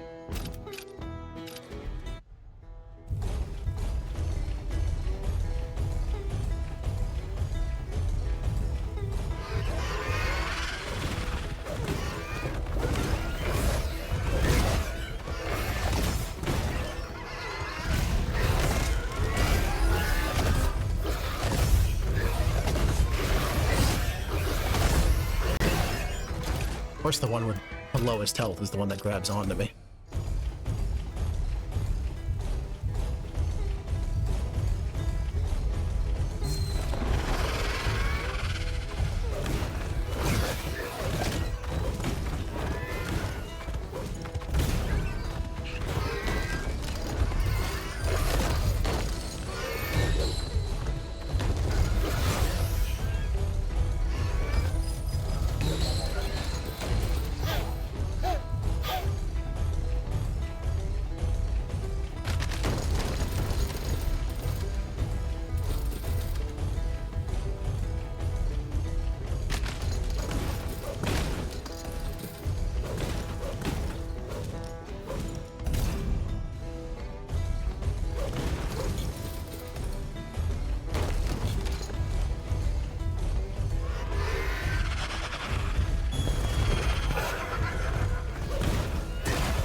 Game Warden achievement for scaring off the dinos.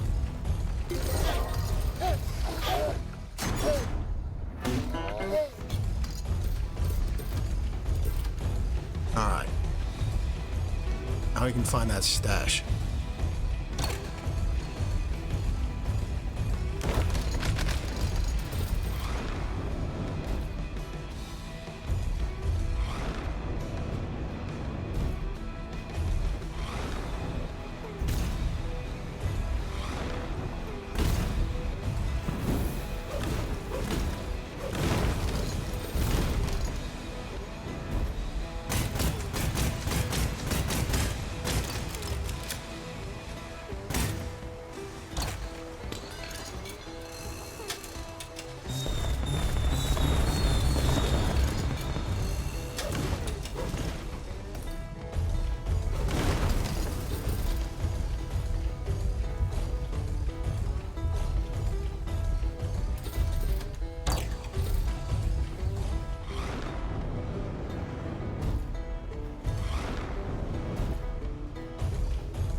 Ah, found you.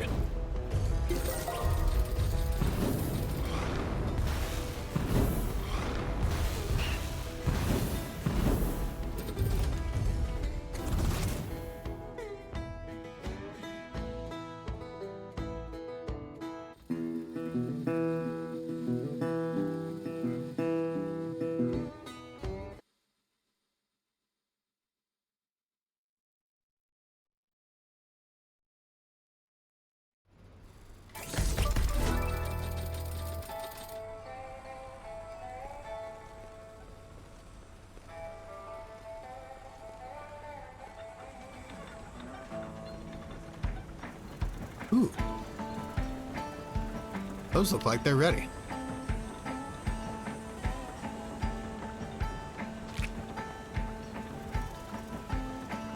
How much did I get from that? Oh, I just harvested a uranium shard. That's interesting.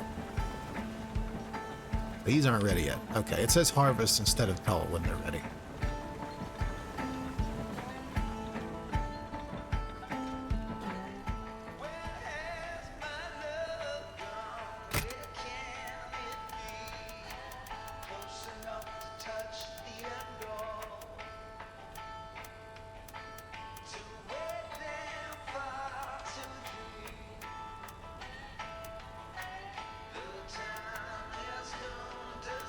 I think I get achievements for harvesting these. The seeds sure are expensive.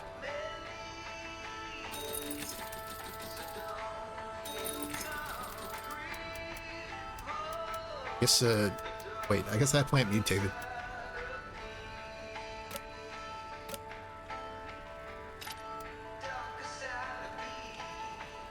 But I like the, let's see here. I like Spacefarer. Paint job for those who look into the night sky and fantasize about traversing the stars and ancient craft. And Luna, celestial palette for admirers of the lady in the sky. But we got a new one, Night. Well, this one's like, does not look how I expected.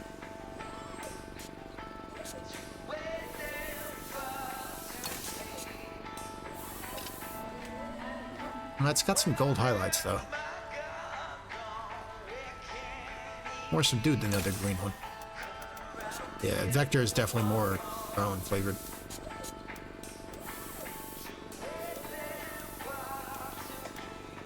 I like Spacefarer for now.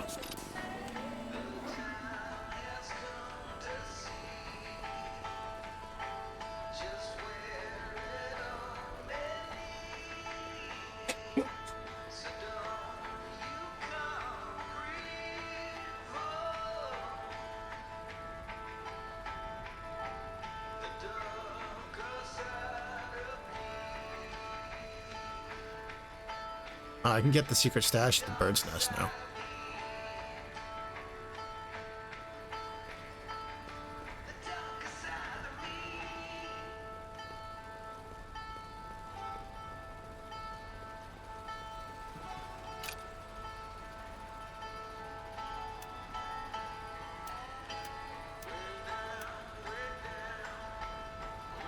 Okay. Got 6 peppers out of that. I think growing the food is a net gain over buying it.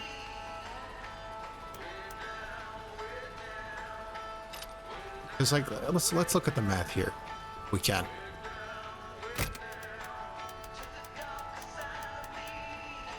One pepper is 60 curio. One pepper seed is 180. That's... I think the way that maths out is you get 6 peppers for the price of 3. If you had just been buying the peppers. Okay, yeah, that... But it takes time.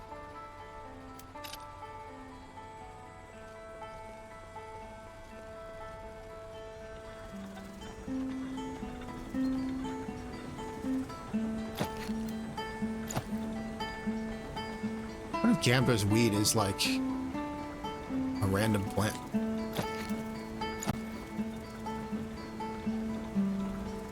So we'll find out what those grow into.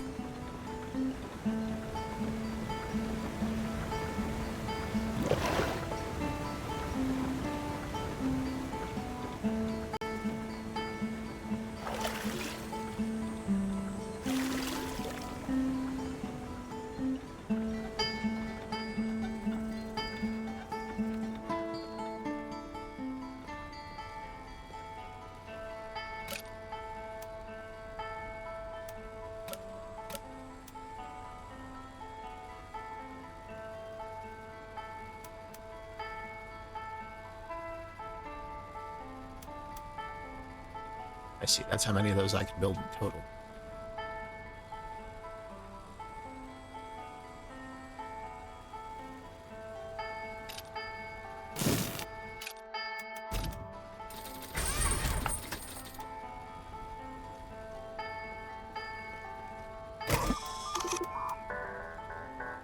Oh, we may need beans eventually.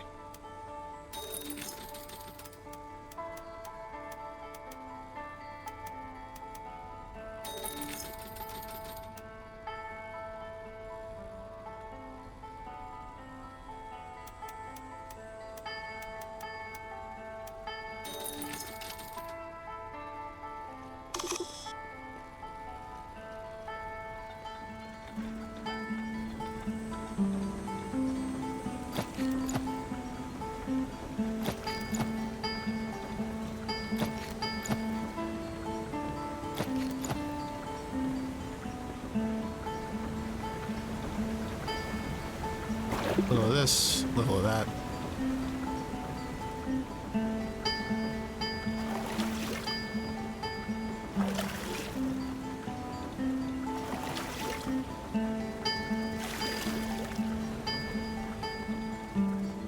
Everything's watered.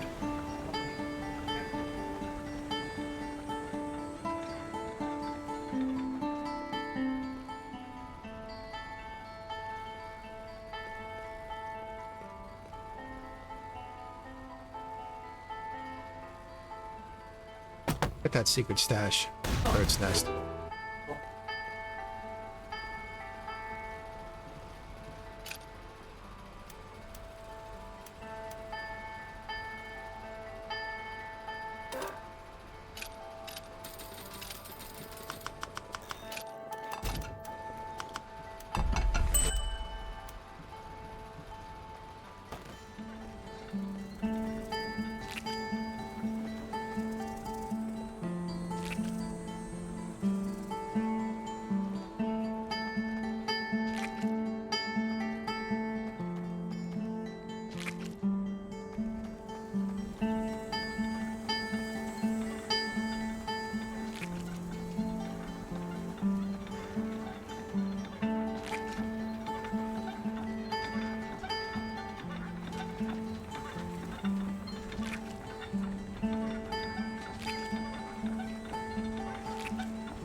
Just stand here.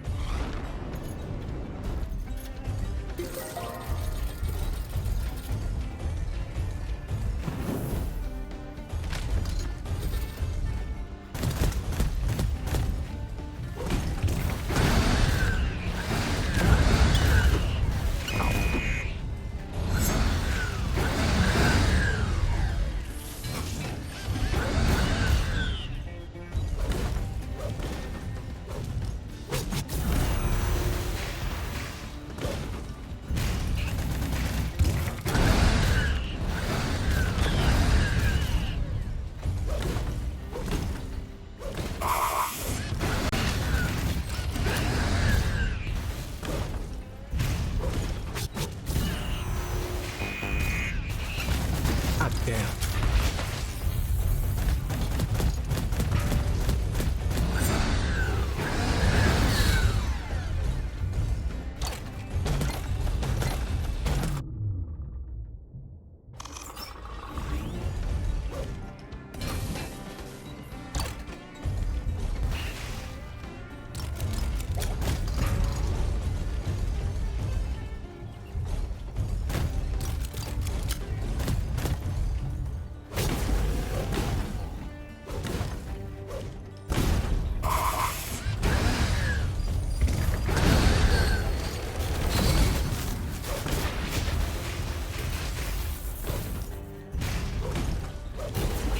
Acted scrappy, you mechanical donkey.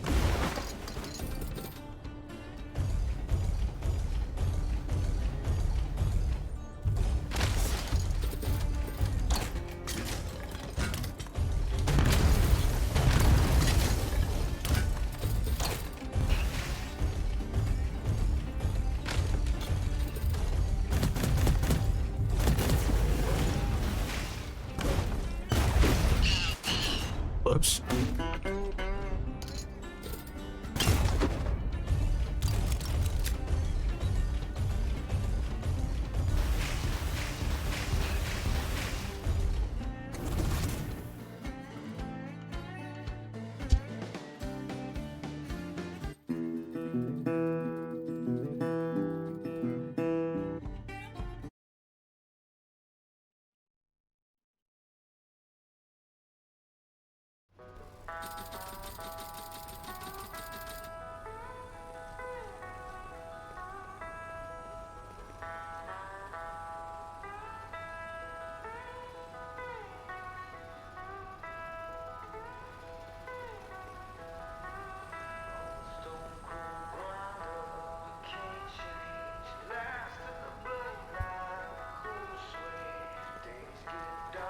Well,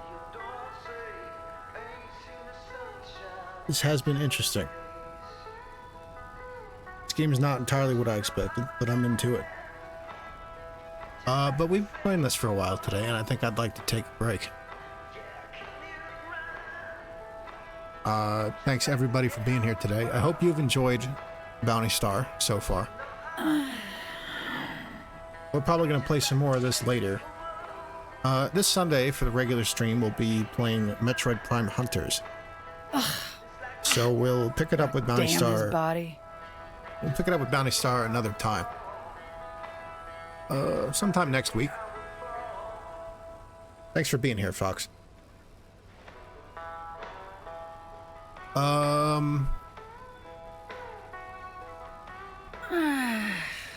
don't know when yet, but we'll definitely come back to this. But I'm going to take a break.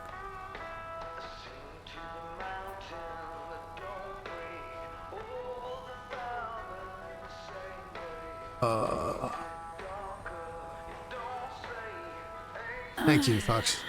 Glad to have you here.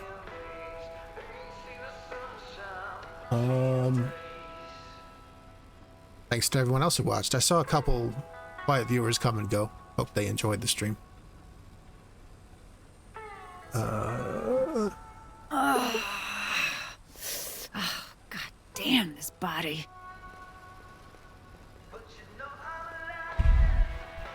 I know there's some weapons we haven't seen yet. There's a minigun, there's a claw, there's a bug gun. Like a bug that is a gun. Of course, more collectibles to find. Hats, figures, lore entries. Let's see how the plants are doing real quick.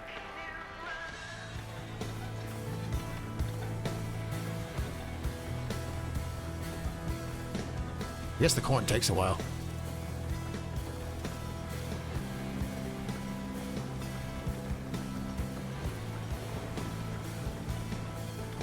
Wonder what we'll build or find next. But for now, I'll say good night, good luck, and I will see you all on Sunday for Metroid Prime Hunters.